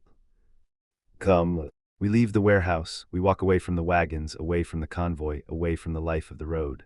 We walk through the bustling market, two ghosts moving through a world of color and noise. We find a smithy near the docks. It is a sturdy stone building with a sign that says rooms to let hanging above the door. The ground floor smells of cold dust and hot iron. It is a familiar scent, one that makes my chest ache with longing. We rent the room on the top floor. It is small, the ceiling slopes low, forcing me to duck. There is a wide bed with a quilt that looks like a patchwork of sunsets. There is a hearth with a stack of dry wood. There is a window that looks out over the harbor, framing the gray of the sea. Sybil walks to the door. She closes it, she turns the key. The lock clicks with a solid, definitive sound. Steel engaging steel. The sound of safety. She leans her forehead against the wood, her shoulders drop. The tension that has held her upright for weeks finally snaps. Axel, she whispers. I cross the room. I cannot wrap my arms around her properly. My hands are too clumsy, so I wrap my forearms around her waist, pulling her back against my chest. I rest my chin on the top of her head. I have you, I say, I have you. She turns in my embrace. She buries her face in my shirt. She does not cry. She just breathes, inhaling the scent of me, grounding herself in the reality that we are here, we are alone, and no one is trying to kill us. The water, she says against my chest. I want to be clean. I want to wash the mountain off my skin. Sit, I say, I will handle it. There is a copper tub in the corner. I use my elbows to leverage the heavy buckets of water from the hall. I fill the tub. I light the fire in the hearth, feeding the flames until the room glows with a golden warmth that chases away the memory of the ice. I test the water with my wrist. It is hot, perfect. I turn to her. She's standing by the bed. She looks small, fragile. The quartermaster's armor is gone, leaving only the woman. Let me, I say. I walk to her. I cannot use my fingers to undo the buttons of her coat. The bandages are too thick, so I use my teeth. I lean down. I find the top button of her wool coat. I bite it gently, pulling it through the hole, then the one below it, and the one below that. It is intimate, slow. My breath warms her skin through the fabric. She stands perfectly still, watching me, her eyes wide and dark. I push the coat off her shoulders. It falls to the floor with a heavy thud. Then the shirt. I use the edges of my bandaged hands to push the fabric up, and she lifts her arms to help me. I pull it over her head. Layer by layer, I strip away the armor she wore to survive. The leather vest that held her knives, the heavy woolen trousers that protected her from the frost. Underneath, she is so deceptively soft. She is beautiful. Her skin is pale, marked with the map of our journey. There are bruises on her ribs, there are scrapes on her arms. There are ink stains on her fingers that no amount of scrubbing will ever fully remove. I kneel, I unlace her boots, fumbling with the knots until they give. I pull off her socks. She stands before me in the firelight. Axel, she breathes. I stand up, I gesture to the tub. She steps in, she sighs as the hot water surrounds her, sinking down until the bubbles lap at her chin. She closes her eyes. Join me, she asks. No, I say, not yet, I want to serve you. I kneel beside the tub. I take a bar of lavender soap and a soft cloth. I wash her. I cannot grip the cloth. I hold it flat between my bandaged palms. I move it over her skin with slow, broad strokes. It is clumsy, lacking the dexterity I prided myself on, but the constraint forces a different kind of devotion. I have to be deliberate. I have to be careful. I wash her shoulders where the straps of her pack dug in for miles. I wash her arms where the muscles are tight as bowstrings. I wash her hands, careful of the ink-stained fingers that wrote down the truth and saved us all with it. I am washing the quartermaster away, I whisper, moving the cloth down her spine. I am washing the soldier away. She shivers. What is left? Sybil, I say, just Sybil. I wash her legs, I wash her feet, massaging the arches with the heels of my hands. I take my time. There is no rush. There is no sunrise deadline. There is no warlord hunting us. There is only the steam rising from the water and the sound of her breathing. When the water begins to cool, I put down the cloth. Up, I say. She stands, water streams off her body, glistening in the firelight like liquid gold. I wrap her in a large towel. I do not rub. I press the fabric against her skin, blotting the water away, treating her like something precious, like rare porcelain, like glass. I lift her. I scoop her up, one arm under her knees, the other behind her back. I ignore the twinge of pain in my palms. The pain is good. It reminds me that I am alive to feel it. I carry her to the bed. I lay her down on the quilt. I strip off my own clothes. It is a clumsy process. I kick off my boots. I shrug out of my shirt and trousers. I stand before her, scarred and green and broken. She looks at me. Her gaze travels over the cauterized wound on my side, over the bruises on my chest, and finally rests on my bandaged hands. "You are hurt," she whispers. "I am healing," I say.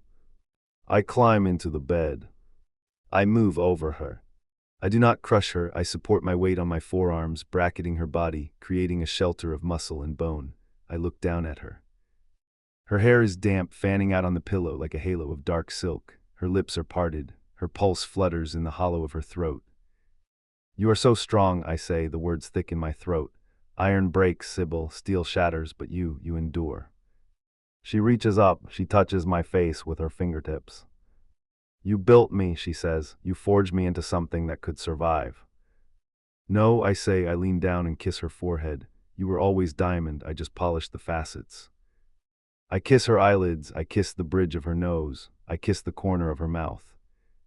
It is not a devouring kiss. It is not the frantic collision of our mouths in the ice fissure. It is a question. She answers it. She opens her mouth under mine. She pulls me down. We kiss. It is slow, deep. We taste of wine and hope. The tension drains out of my body, replaced by a heavy, languid heat that spreads from my chest to my toes. My hands ache with the need to grip her, but I cannot, not with my ruined hands, so I hold her with everything else, and she tells me to. She wraps her legs around me and pulls me close, and there's no rush in it, no storm at the door, only the two of us in the profound rightness of it, like locking a door against the dark, like coming home. It is a conversation. It is a declaration of survival, proof that we are more than the worst things that happen to us. I keep my eyes locked on hers and tell her she is mine, my quartermaster, my conscience, my heart, and she answers that she is always mine. And when it finally crests, it rolls through us warm and golden and all-consuming, and I follow her over and give her everything I have left, my strength, my hope, my future. I collapse. I roll to the side, pulling her with me, keeping our bodies pressed together. I tuck her head under my chin. I pull the quilt up over us, cocooning us in warmth. The fire crackles in the hearth. Outside, the ocean sighs against the shore. We lie in silence for a long time, just breathing, just being. I look at the ceiling. The firelight dances on the wooden beams, throwing shapes that look like drawings, like plans for things not yet built. "Axel," Sybil's voice is sleepy, muffled against my chest. "I am here." "What are we going to do?" she asks. "Tomorrow, next week. We have gold, but we have no orders, no mission." "We do not need orders," I say. I turn my hands over in my lap. The bandages are white in the dim light. I try to move my fingers. They are stiff, painful. I know with the certainty of a master craftsman that my hands will never be deft again. I will never hammer the delicate curve of a filigree again. I will never set a jewel in a bezel. "I am done making weapons," I whisper. Sybil shifts. She props herself up on one elbow. She looks down at me, her hair falling around her face like a curtain. "What will you make?" she asks. I look at her. I look at the softness of her eyes, the gentle curve of her mouth. I think of the violence of the last month. I think of the world breaker shattering. I think of the emptiness of the forge when the fire goes out. And then I think of something else. I think of wood, warm, polished oak. I think of joinery that fits together without nails. I think of something built to hold instead of to destroy. I smile. "A house," I say, "something strong, something that will last. I want to build a house, Sybil, and I want to fill it with things that grow." She smiles.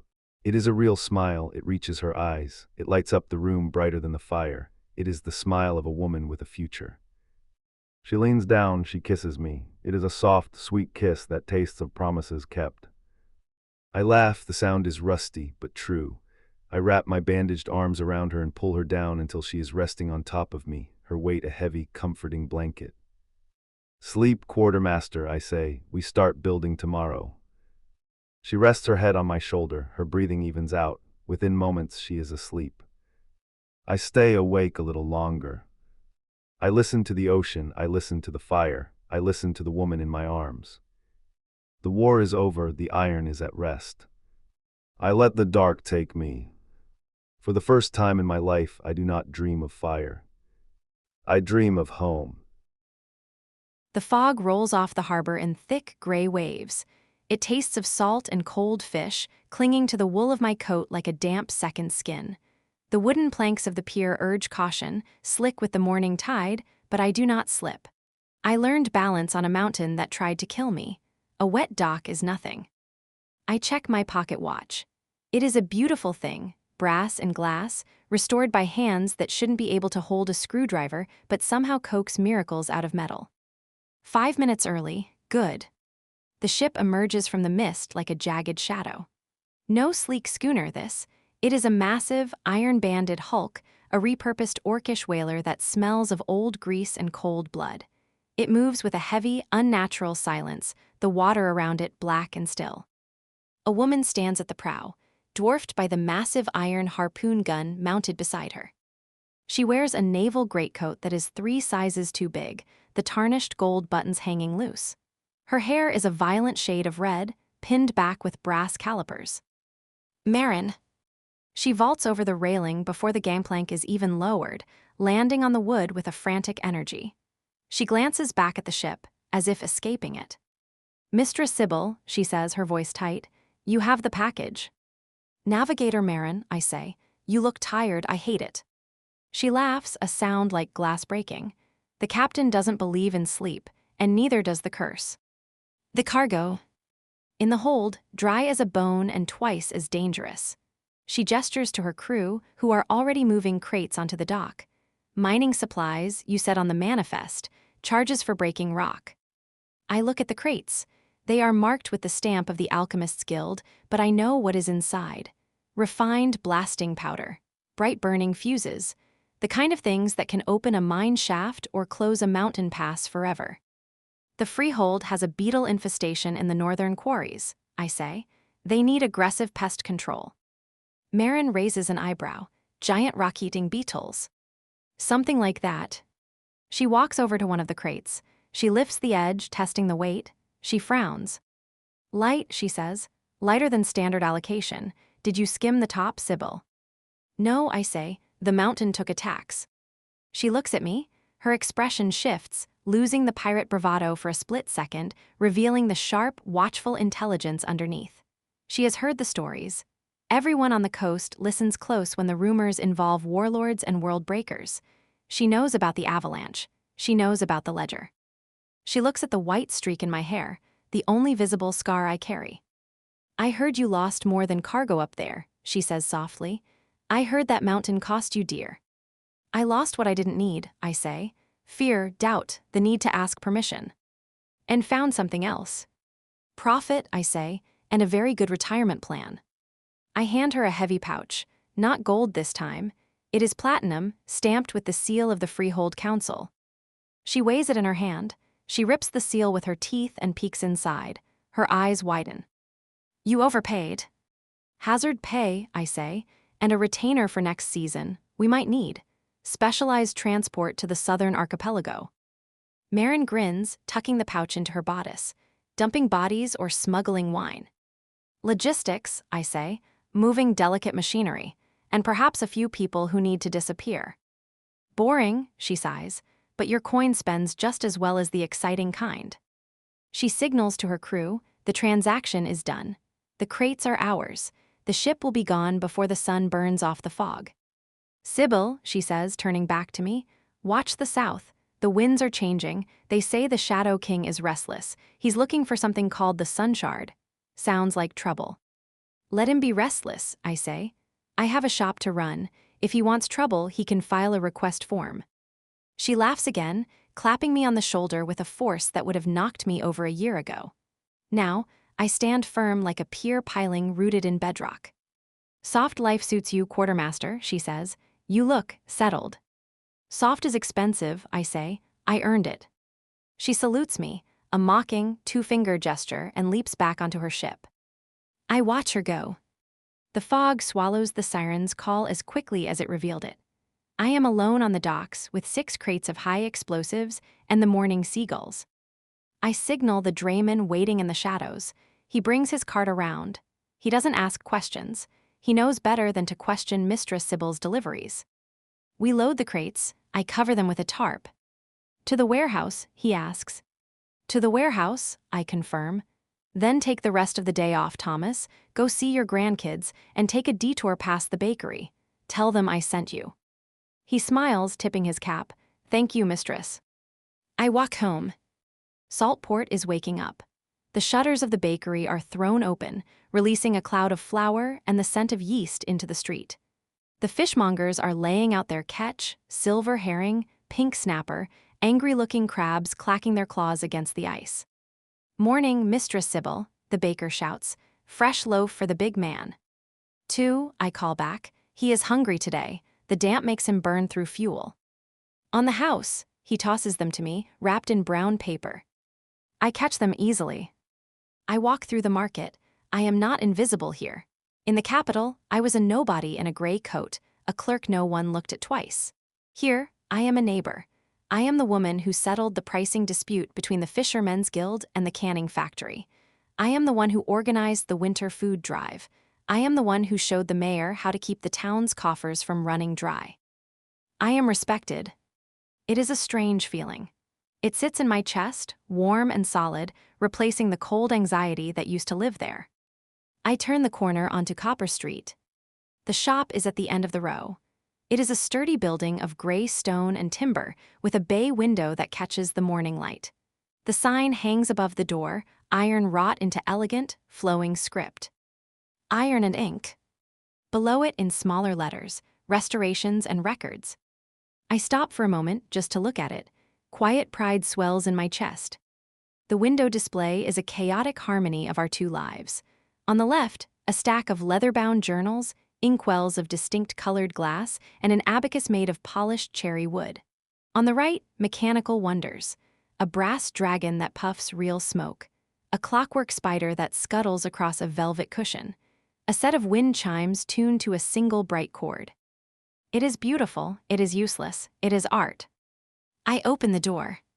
The bell sets off a clever mechanism, a series of small hammers striking chimes that play a cheerful 3-note melody. Axel built it last month because he said the old bell sounded rude. The heat hits me first. It is the cozy, soaking warmth of a well-tended hearth, nothing like the stifling, dangerous heat of a foundry. The air smells of sawdust, oil, old paper, and coffee. It is the scent of safety. Axel, I call out. Workshop, his voice rumbles from the back. I lock the door behind me. I flip the sign to closed. Today the shop is ours. I walk past the counters, trailing my hand along the polished wood. I built these counters. I worked out the height, the depth, the way a body moves behind them through a long day. Axel built the frames, but I designed the rest. It is a partnership in oak and pine. I walk into the back room. The workshop is a cavern of controlled clutter. Tools hang on the walls in precise outlines, hammers, tongs, calipers, tiny screwdrivers that look like needles. The forge is small, a brazier that glows with a clean, blue flame. Axel is sitting at his workbench. He is hunched over, his broad back blocking the light from the window. He is wearing his magnifying goggles, the multiple lenses clicking as he adjusts the focus. He is not alone. Pip, the orphan from the convoy who never left our side, is standing on a stool next to him. The boy is 10 now, lanky and full of restless energy that usually ends in broken crockery. But right now, he is perfectly still. Easy, Axel rumbles. Do not force it. The gear wants to fit, you just have to listen to it. Pip holds a tiny brass cog with a pair of tweezers. He is sweating. It won't go, Pip whispers. It's stuck. Look at the teeth, Axel says. He points with a tool that looks strange, a customized grip handle that fits into his palm, allowing him to manipulate fine instruments without closing his fingers. His hands, they are not the hands of the smith who forged the world breaker. The fingers are stiff. The skin is shiny with burn scars, tight and unyielding. He cannot make a fist. He cannot grip a heavy hammer. But he has adapted. He built an entire ecosystem of tools that strap to his wrists or slot into custom handles. He works with his elbows, his forearms, his patience. He takes 5 times as long to do a task as he used to, but the result is 5 times more beautiful because every movement is a victory won by leverage, patience, and love. See the burr on the edge? Axel asks gently. It's angry, file it down, gently, like you are brushing a cat. Pip picks up a file, he works the metal. Scritch, scritch, scritch. Axel watches him. I watch Axel. There is peace in him now. The tension that used to coil in his shoulders is gone. The green of his skin seems brighter, healthier, no longer grayed by ash and despair. There, Pip says, it fits. Turn the key, Axel says. Pip winds the mechanism. He sets the toy, a tin soldier beating a drum on the table. The soldier marches, click-where-thump, click-where-thump, the drum beats a perfect rhythm. Pip cheers, I did it, I fixed him. You fixed him, Axel agrees. He pushes his goggles up onto his forehead. His eyes crinkle at the corners. Good work, apprentice. Now clean your tools. A dirty bench is a broken mind. Yes, Master Axel. Pip scrubs his file with a rag, hangs it on the peg, and hops off the stool. He sees me. Mistress Sybil, look, the soldier marches. I see him, I say, ruffling the boy's hair. He has excellent cadence. You are a natural logistician. Pip beams, can I have a biscuit? In the jar, then go. School starts in 10 minutes. Pip grabs a biscuit, salutes us both with a crumb-spraying grin, and bolts out the back door. The silence settles back into the room, comfortable and warm. Axel turns his stool, he looks at me. You are back early, he says. Marin is efficient, I say. I place the bread on the workbench, and the sea was calm. Did she pay? In platinum and gossip. Expensive gossip. The usual, wars in the south. Kings falling, warlords rising. Axel picks up the bread. He breaks off a piece, struggling slightly with the crust, then offers it to me. Let them rise, he says. We have toys to build. I take the bread, it is warm. How are the hands today? I ask. He looks at them, he flexes his fingers. The movement is limited, stiff. They ache, he admits. The rain is coming. My joints tell the weather better than any old sailor. I have the salve. Later, he says, his voice deepening. Right now, I want to show you something. He turns back to the bench. He moves a velvet cloth covering an object in the center. I finished it last night, he says, while you were up with the book again. He pulls the cloth away. It is a bird. It is made of silver and iron. The feathers are individual filaments of metal, beaten so thin they look translucent. The eyes are tiny sapphires. It is perched on a branch of copper. Wind it, he says. I reach out, I turn the key in the base. The bird moves, it lifts its head, it opens its beak, and then it spreads its wings. They span a foot across. The mechanism is silent, smooth as oil. The bird flutters its wings, tilts its head, and seems to look right at me. Axel, I breathe, this is. It holds a pen, he says, in its claw, see. I look closer. The right claw is designed to grip a quill. It writes. It signs your name, he says. I copied the motion of your signature. It took weeks of fitting and filing, put a paper under it. I grab a scrap of invoice. I slide it under the bird. The bird dips its head. The claw moves. In perfect flowing script it writes, Sybil. I stare at it. It is useless, I say, my voice trembling. It is the most wasteful, overbuilt, impractical object I have ever seen. I know, he says, grinning. Do you like it? I love it. I lean forward and kiss him. He tastes of coffee and contentment. Thank you, I whisper. Happy anniversary, he says. Anniversary, I pull back. Of what? We arrived in Saltport in October. It is April. The day you didn't die, he says. The day you jumped off a ridge. The day you decided to stay. I blink. You celebrate that. Every day, he says seriously, but especially today. I lean against him. He wraps his arms around me, the stiff fingers pressing into my back with a pressure I have come to crave. I have a gift for you too, I say. Bread. Better. I walk to the wall safe, disguised behind a panel of hanging tools. I spin the dial through the turns my fingers know by heart. The click is audible only to me. I open it. I do not reach for the gold. I reach past the deed to the shop. I reach past the emergency fund. I pull out the book. The ledger. It is old now. The leather is cracked, stained with water and smoke and blood. The corners are worn round from being carried in a pocket for 3,000 miles. I hold it in my hands. It is heavy, heavier than the crates of explosives, heavier than the mountain. It contains the names of the dead at Oakhaven. It contains the record of the convoy. It contains the proof of Kaelin's crimes. It contains every failure I thought I owed the world for the crime of surviving when so many did not. I turn back to Axel. He sees the book. His smile fades, replaced by a quiet intensity. He knows what this book is. He knows I have read it every night for a year, walking the rows of the dead in the dark, trying to make their loss come out even and never being able to. Sybil, he asks softly. I read it again, I say. Last night, all the way through, every ration, every bandage, every name. And I have had it wrong, I say. All this time, I have been trying to pay back something that cannot be paid back. I walk toward him. You cannot buy back the dead, I say. You can only invest in the living. I look at the bird. I look at the marching soldier toy. I look at the man who built them with ruined hands. I am done carrying them, I say. I am ready to put them down. I walk past him. I walk to the forge. The blue flame whispers. It is hot enough to melt gold. It is hot enough to burn paper to ash in seconds. I stand there. The heat flushes my face. I remember Oakhaven. I remember the smell of burning timber.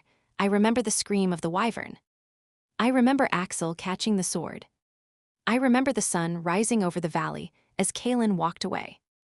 I open the book one last time. I look at the first page, property of the quartermaster's corps.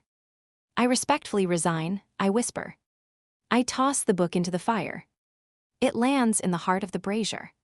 For a second, nothing happens, then the leather curls, the pages blacken, the ink boils. Flames lick up the spine. The history of our pain catches fire. I watch it burn. I watch the names turn to smoke and draft up the chimney, out into the salt air, out to the sea. It does not feel like loss. It feels like taking off a heavy coat after a long winter march. It feels like my lungs have finally come unclenched. A hand settles on my shoulder. Axel stands behind me. He watches the fire. It is gone, he says. No, I say, it is finished. I turn to him. I take his face in my hands. I trace the scars on his cheeks, the lines around his eyes. I do not owe the dead anything anymore, I say, only the living. He smiles. He leans down and kisses me. So, he says, what do the living need from us? A great deal, I say. I was thinking we need an apprentice, a real one. Pip is good, but he has the soul of a smuggler. An apprentice, Axel raises an eyebrow. Or a junior partner, I say. The back room is big enough for a crib if we move the lathes. Axel freezes. He looks at the fire. He looks at me, and his green eyes fill with a light that has nothing to do with the forge. You want to build a cradle, he whispers. I source the wood, I say. Cherry, it arrived this morning, it is strong, Axel. He pulls me into his chest. He holds me tight, his broken hands pressing against my spine, holding me together, holding me up. His chest heaves against me, a silent sob of joy that he fights to control. We will build it, he says. We will build it strong. Yes. I press my face into his shirt. I listen to his heart. It beats a steady, strong rhythm. Some thump, some thump. It is the sound of the future. Outside, the fog lifts. The sun breaks through the clouds, flooding the street with gold. The bell rings as a customer enters, the chimes singing their happy melody. Shops open, someone calls out. We are coming, I say. Axel takes my hand. His grip is strange, stiff, but it is the only thing I ever want to hold. We walk out of the workshop, we walk into the light. We have work to do. If Sybil and Axel got their hooks under your ribs, thank you for crossing the mountains with them and out the other side. Would you leave a review? Even a sentence or two helps other readers find these books, and every single one means the world to me. https://www.amazon.com/stores/Luna Draven/author/B0FSID6KQ5. Start at the beginning. Soulbound to the Orc, Book 0 of Stone and Storm is free. A merchant guard who braids flowers into her hair, a disgraced orc scout, one blood moon night, and the ancient ritual that takes the blood of enemies turned allies and a word spoken out loud. https://dlbookfunnel.com/gffit8ou8u. Browse the whole series on Amazon. https://www.amazon.com/stores/lunadraven/author/b0fsid6kq5. The Stone and Storm world keeps growing. New clans, new trades, the same promise. A love worth bleeding for and brave enough to name. Sign up for the newsletter to be first in line for what comes next. http://www.dreamcrestpublishing.com. Sybil and Axel found their forge by the sea. Out past the harbor, the water turns hungry.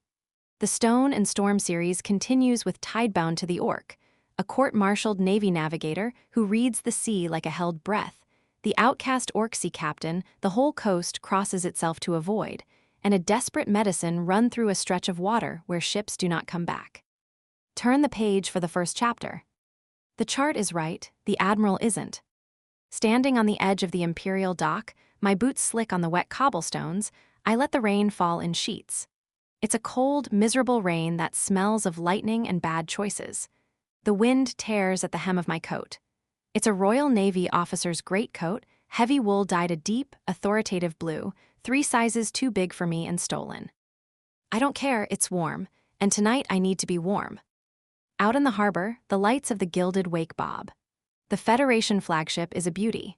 3 masts of white oak, sails bleached to a pristine snow white, and a hull reinforced with steel bands. It's the pride of Admiral Haldir's fleet, sailing into the teeth of the Needle straight on a trajectory that I told them was suicide. The scroll in my hands, the official Federation chart, is a work of art. The calligraphy is elegant.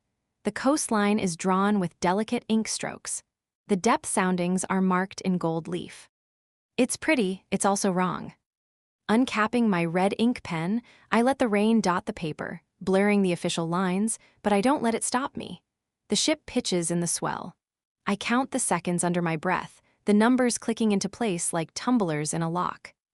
12, 11, 10. The wind howls. It sounds like a wolf trapped in a chimney. The wake corrects its course, turning hard to starboard to catch the channel marker. Wrong, I whisper. The current there's 4 knots stronger than the survey says. You're too heavy. I draw a red line across the pretty gold markings on the chart. I slash through the Admiral's route, scoring the paper deep enough to tear it. 5-4. A flash of lightning illuminates the bay. For a second, the world is stark white and black. I see the jagged fin of the Needle rock protruding from the foam. It looks like a rotting tooth waiting for something to bite. 3-2. The wake's bow dips. The current catches her. She doesn't turn. She slides. Too much weight moving too fast against water that doesn't want to move. 1. Thump.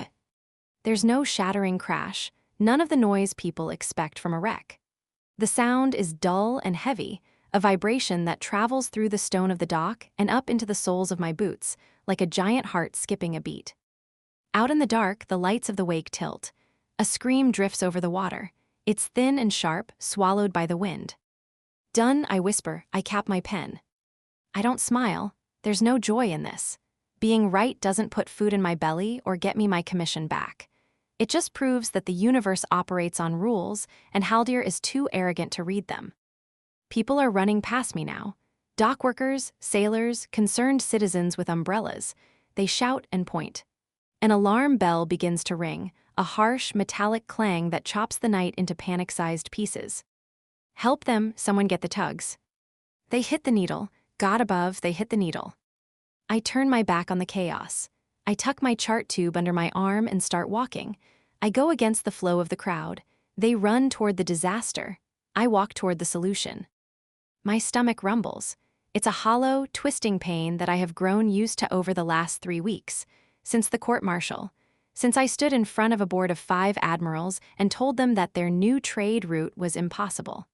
They called it insubordination. They stripped my rank, they took my pay, they left me the coat because they thought it was a joke, a little girl playing dress-up. I pull the collar up around my ears. The wool scratches my neck. I keep my head down, watching my boots splash through the puddles. The Imperial District is clean. The gas lamps burn behind crystal glass. The cobblestones are swept daily. The buildings are tall, imposing structures of white stone and iron filigree. This is where the money lives. This is where the Federation pretends the ocean is a highway, a tame beast that carries their spices and silk. They're idiots. The ocean was never a tame beast. It's a millstone, and we're the grain caught under it. I reach the edge of the district. The pavement ends, replaced by packed dirt that has turned to slurry in the rain. The white stone buildings give way to wooden shacks that look like they were built from driftwood and desperation. The gas lamps here are broken or missing, leaving the streets in heavy shadow. The leper's key. The smell hits me, replacing the clean rain with something thicker and denser, rotting fish guts and stale beer and untanned leather and fear. This is where the safe world ends. This is where the Federation dumps the things it doesn't want to look at. The broken ships, the mutated sailors, the ones who sailed too close to the dead zone and came back wrong. I pause at the boundary line. A single iron bollard marks the transition. I take a breath. I need to center myself. Current is cold, I mutter. Wind is nor-northeast. The rest is just nerve. I step over the line. The mud sucks at my boots. Shadows move in the alleyways. Eyes watch me. I keep my hand on the brass calipers pinned in my hair. They're sharp. I filed the points down to needle tips. They're my tool, but down here they're my knife. A shape detaches itself from the gloom of a doorway. It's big, hunched, a sailor with barnacles growing on his cheek. Lost little bird, his voice is wet, bubbling. Without stopping or looking at him, I answer. Intercept path is inefficient. He hesitates. The words confuse him just enough. I keep walking. I'm not looking for a fight. I'm looking for a ghost. I did my research. I spent my last 3 coppers on a tavern rumor. They say there's a ship in the quay that even the monsters fear. A ship commanded by an orc who broke the main rule of the sea. The sirens call. The name makes the sailors in the upper city cross themselves. They say the captain is cursed. They say he's a magnet for the deep things. They say his crew are dead men walking. Perfect. I need a ship that doesn't care about Federation rules. I need a captain who's crazy enough to sail off the edge of the map. I see the sign swinging above a low, reinforced door. The Black Lung. A skull with a diver's breathing mask painted on it. The wood is scorched, as if someone tried to burn the place down and failed. The noise coming from inside is a physical wall. Shouting, the crash of glass, the thud of bodies hitting timber. Pushing the door open, I brace myself. The heat slams into me. It's a furnace. The air is thick with smoke and not just tobacco, it smells of sulfur. The lighting is dim, provided by lanterns that burn with a greenish oil. Stepping inside, I let the door bang shut behind me. The tavern is a cavern. Low ceilings held up by beams as thick as tree trunks. The tables are massive slabs of wood scarred by knives. And the patrons. I have never seen so many nightmares in one room. There are men with scales instead of skin, women with gills fluttering on their necks. A Kenku birdman perches on a rafter, cleaning a pistol. A goblin is drinking something that smokes. I ignore them all. The center of the room pulls my attention. There's a fight happening, a brawl, but it's strange. A bar fight is a mess, a tangle of limbs and shouting. 3 men are attacking one. The attackers are big humans, bounty hunters by the look of their leather armor and iron batons. They move in a coordinated triangle, trying to flank their target. The target is massive. He stands over 7 feet tall. His skin is a dark, weathered green, bruised toward gray in the low light. He wears a sleeveless leather vest that shows off arms as thick as the pilings on the dock. Muscles shift under his skin like coiled snakes. He's an orc. I have seen pictures in textbooks, but the reality is different. The sheer density of him, he looks like he was carved out of granite. But the most striking thing is the space around him. No one touches him. The crowd presses back against the walls, leaving a wide circle of empty floor around the fight. A deadline, a kill zone. One of the bounty hunters lunges. He swings a baton at the orc's knee. The orc doesn't dodge. He just shifts his weight, a flicker of movement, and the baton misses by an inch. His hand moves. It's a blur of green motion. Cracked. He catches the hunter's wrist. He doesn't punch, he just squeezes. The hunter screams. The sound is high and sharp. The baton clatters to the floor. The orc shoves him away, sending the man flying across the room to crash into a table. Next, the orc says, his voice is deep. It vibrates in the floorboards. It sounds like stones grinding together in a landslide. The other two hunters hesitate. They exchange a look, then they rush him together. The orc, Captain Bruck, it has to be him, is strong, but he's sloppy, relying on brute force and letting them dictate the tempo. He pivots on his right foot, and that exposes his flank a half-beat too long. Inefficient, I whisper. One hunter lands a blow on his shoulder. The orc grunts.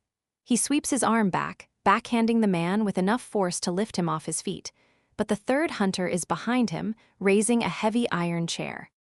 The gap opens before I decide to move. I step out of the shadows, past the terrified patrons, and into the empty circle. You're open on the left, I shout. The room goes silent. The bounty hunter with the chair freezes. He blinks at me. He hadn't expected a small human woman in a coat that swallows her whole to interrupt his murder try. The distraction is enough. The orc spins. He doesn't look at me. He sees the shadow of the chair. He catches the hunter by the throat. With one fluid motion, he lifts the man into the air. The hunter kicks his legs, choking. The chair drops. The orc holds him there for a second, looking at him with eyes that glow a faint, burning amber. Leave, the orc rumbles. He tosses the man toward the door. The hunter scrambles up and runs, dragging his friends with him. The fight is over. The silence remains. Now everyone looks at me. The orc turns. He's even bigger up close. He towers over me. I have to crane my neck back to look at his face. His jaw is square and heavy, with two tusks jutting from his lower lip. A scar, jagged and white like a lightning bolt, runs from his temple down to his jaw. He looks down at me. His expression holds no anger, only a deep tiredness, the look of a mountain weary of the wind. He wears heavy leather gloves, thick, industrial things reinforced with iron knuckles. He flexes his hands, the leather creaking. You stepped inside the circle, he says. You were fighting half-blind. My voice is steady, I force it to be. You pivot too slow on your right, a faster opponent would have hamstrung you. The crowd gasps. The kenku on the rafter lets out a squawk of disbelief. The orc stares at me, his amber eyes narrow. And you're a combat expert, little human. No, I say, I'm a navigator. I reach into my coat, the crowd flinches. The orc tenses, his shoulders bunching. I pull out the tube of charts. I don't care about your fight, I say. I care about your ship.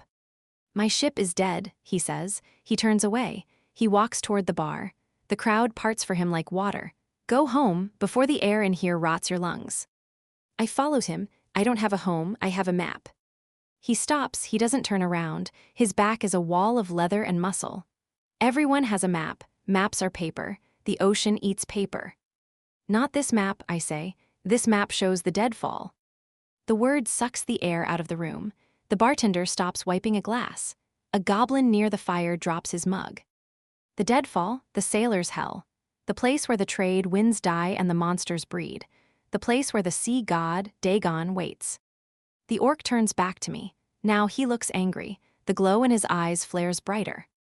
Don't speak that name here, he growls. He takes a step toward me. I don't back down, I hold my ground. I hold the chart tube like a weapon. I know the route, I say. I know the frequency. I've charted the drift of the currents against the migration patterns of the Leviathans. I know how to get through the blockade. You're a child, he says, playing with ghosts. I'm the woman who just watched the Admiral's flagship sink because he didn't listen to me. I snap. He pauses, he tilts his head. The wake. Bottom of the needle, I say. I told them the displacement was wrong. They laughed, now they're swimming. He looks at me for a long moment. He looks at my oversized coat. He looks at the ink stains on my fingers. He looks at the brass calipers in my hair. You want a job, he says. He doesn't phrase it as a question. I want a ride, I correct. I have a consignment waiting. Medicine, consigned for the settlement at the hearth. They need it before winter and the Federation won't carry it. They say the route is closed. The route is closed, he says. No, I say, the root is just complex. I step closer. The heat coming off him is intense.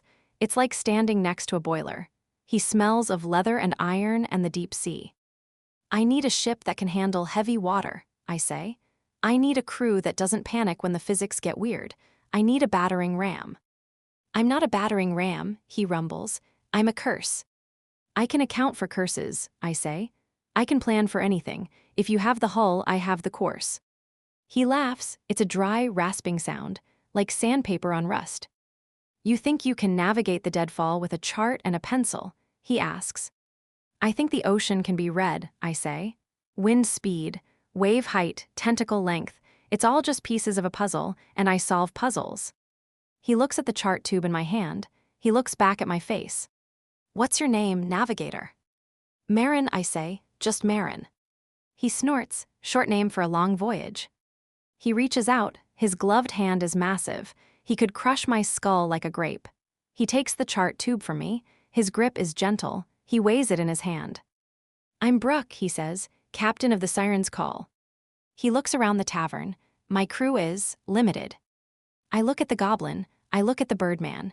They look back at me with sharp, dangerous eyes. I don't need pretty, I say. I need functional. Brooke nods. We sail at tide. He hands the chart back to me. Don't make me regret this, Marin, he says. If you get us killed, I will be annoyed. If I get us killed, I say, tucking the tube back under my arm, you won't have time to be annoyed. You'll be imploded. He grunts, a corner of his mouth twitches. It might be a smile, it isn't. Get your bag, he says.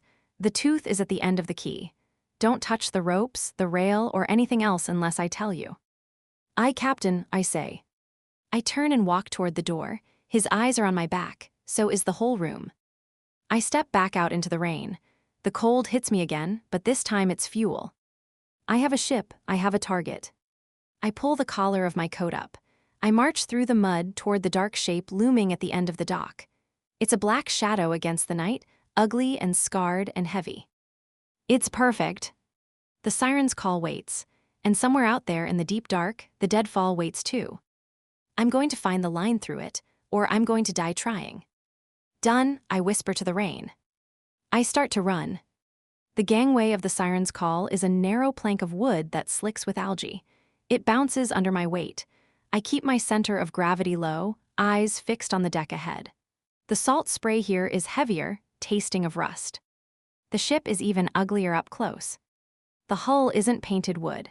It's plated in sheets of mismatched iron, bolted onto the timber frames. Rust streaks the sides like dried blood. The main mast is scarred with deep gouges, as if something with claws tried to climb it and failed. It looks less like a vessel that floats than a fortress that learned to swim. I climb over the rail, careful not to touch it with bare skin, remembering Brooke's warning. My boots thud onto the deck. It lays out before me, cluttered and industrial. There are winches and chains everywhere. A massive harpoon gun, the cannon they call the Iron Lung, dominates the bow. A tarp covers it, but the shape is unmistakable. It smells of grease and potential violence. You're late, a voice croaks. I jump. The goblin in the bar sits on a barrel of tar. He wears welding goggles that magnify his eyes into giant, green orbs. He holds a half-eaten rat on a stick. I'm not late, I say. We sail at tide. Tide is in 40 minutes. He takes a bite of the rat, bones crunch. Captain said you're the new navigator. I am. He spits a piece of tail onto the deck. Last navigator lasted 3 days, went mad, jumped over the side screaming about the eyes. I don't scream, I say. I work. We'll see, he giggles. I'm Gorb, powder monkey. If it goes boom, I own it. Good to know, I say. Try not to make me go boom. He cackles. No promises. The boom likes what it likes. Movement above me catches my eye. The kenku, lark, drops from the rigging. He lands with ease despite his size. He's wrapped in a cloak of black feathers that blends with the night. He stares at me with beady black eyes, tilting his head. Click, click, whistle. He makes a sound like a dolphin. Then he mimics the sound of my voice. I worked. It's a perfect recording. It makes my skin crawl. Lark says welcome aboard, Gorb translates. He also says you smell like soap. He doesn't like soap, it scares the fish. I'll try to roll in some bilge water later, I say. Heavy footsteps shake the deck. Bruck emerges from the hatch leading below. He has changed. He isn't wearing the vest anymore. Now he wears a heavy oilskin coat that makes him look even whiter. He has a lantern in one hand. Cast off, he orders. But Captain, Gorb says, hopping off his barrel, the girl hasn't stowed her gear. She can stow it later, Bruck rumbles. The wind is shifting. We lose the thermal in 10 minutes. He looks at me, bridge now. He turns and marches up the stairs to the quarterdeck. I tighten my grip on my chart tube and follow him. The stairs are steep, slick with rain. The wheel of the ship is massive, made of ironwood and brass. Bruck takes it in his gloved hands. He doesn't just hold it, he merges with it. He looks out at the harbor. Gorb lines, he roars. Aye aye, the goblin scurries away. Lark eyes up. The birdman launches himself into the air, flying up to the crow's nest. Navigator, Bruck says without looking at me, give me a heading. I step up to the chart table bolted to the deck. A glass case covers it to protect the contents from rain. I unroll my chart and place it under the glass. I look at the harbor mouth. The gilded wake is still burning in the distance, a warning fire against the dark horizon. Bearing 210, I say, we slice the gap between the breakwater and the Suncroc. That gap is 20 feet wide, Bruck says. The ship is 18 feet wide. Then we have 2 feet of clearance, I say. Plenty. He looks at me. The lantern light catches the scar on his face. If you scrape my paint, navigator, he says, I will use you as a fender. 210, I repeat, trust the line. He grunts, he spins the wheel. The siren's call groans, the deck tilts, we begin to move. We slip away from the dock, sliding into the dark water. The lights of the city fade behind us. The rain falls harder. I stand by the chart table, tracing the line with my finger. The ship vibrates under my feet, a rough throbbing rhythm with none of the smooth hum of a Federation vessel. The ship feels alive, and it feels angry. We pass the breakwater. The open ocean stretches out before us, vast and black and terrible. Welcome to the deep, Bruck says. I look out at the water. I swear, for a second the darkness looks back. Let's do this, I whisper. I open my calipers. The hunt is on. Tidebound to the Orc is available now. Continue Marin and Bruck's story wherever you found this book. Luna Draven writes orc romance for readers who want the fantasy and the feelings, big worlds, bigger warriors, and the soft, stubborn women who refuse to flinch from either. Her heroes are gentle where it counts and dangerous where it matters, and they always say the brave thing out loud in the end. Her heroines keep their hope like a blade, sharpened, carried, and never once apologized for.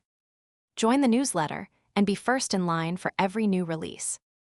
http://www.dreamcrestpublishing.com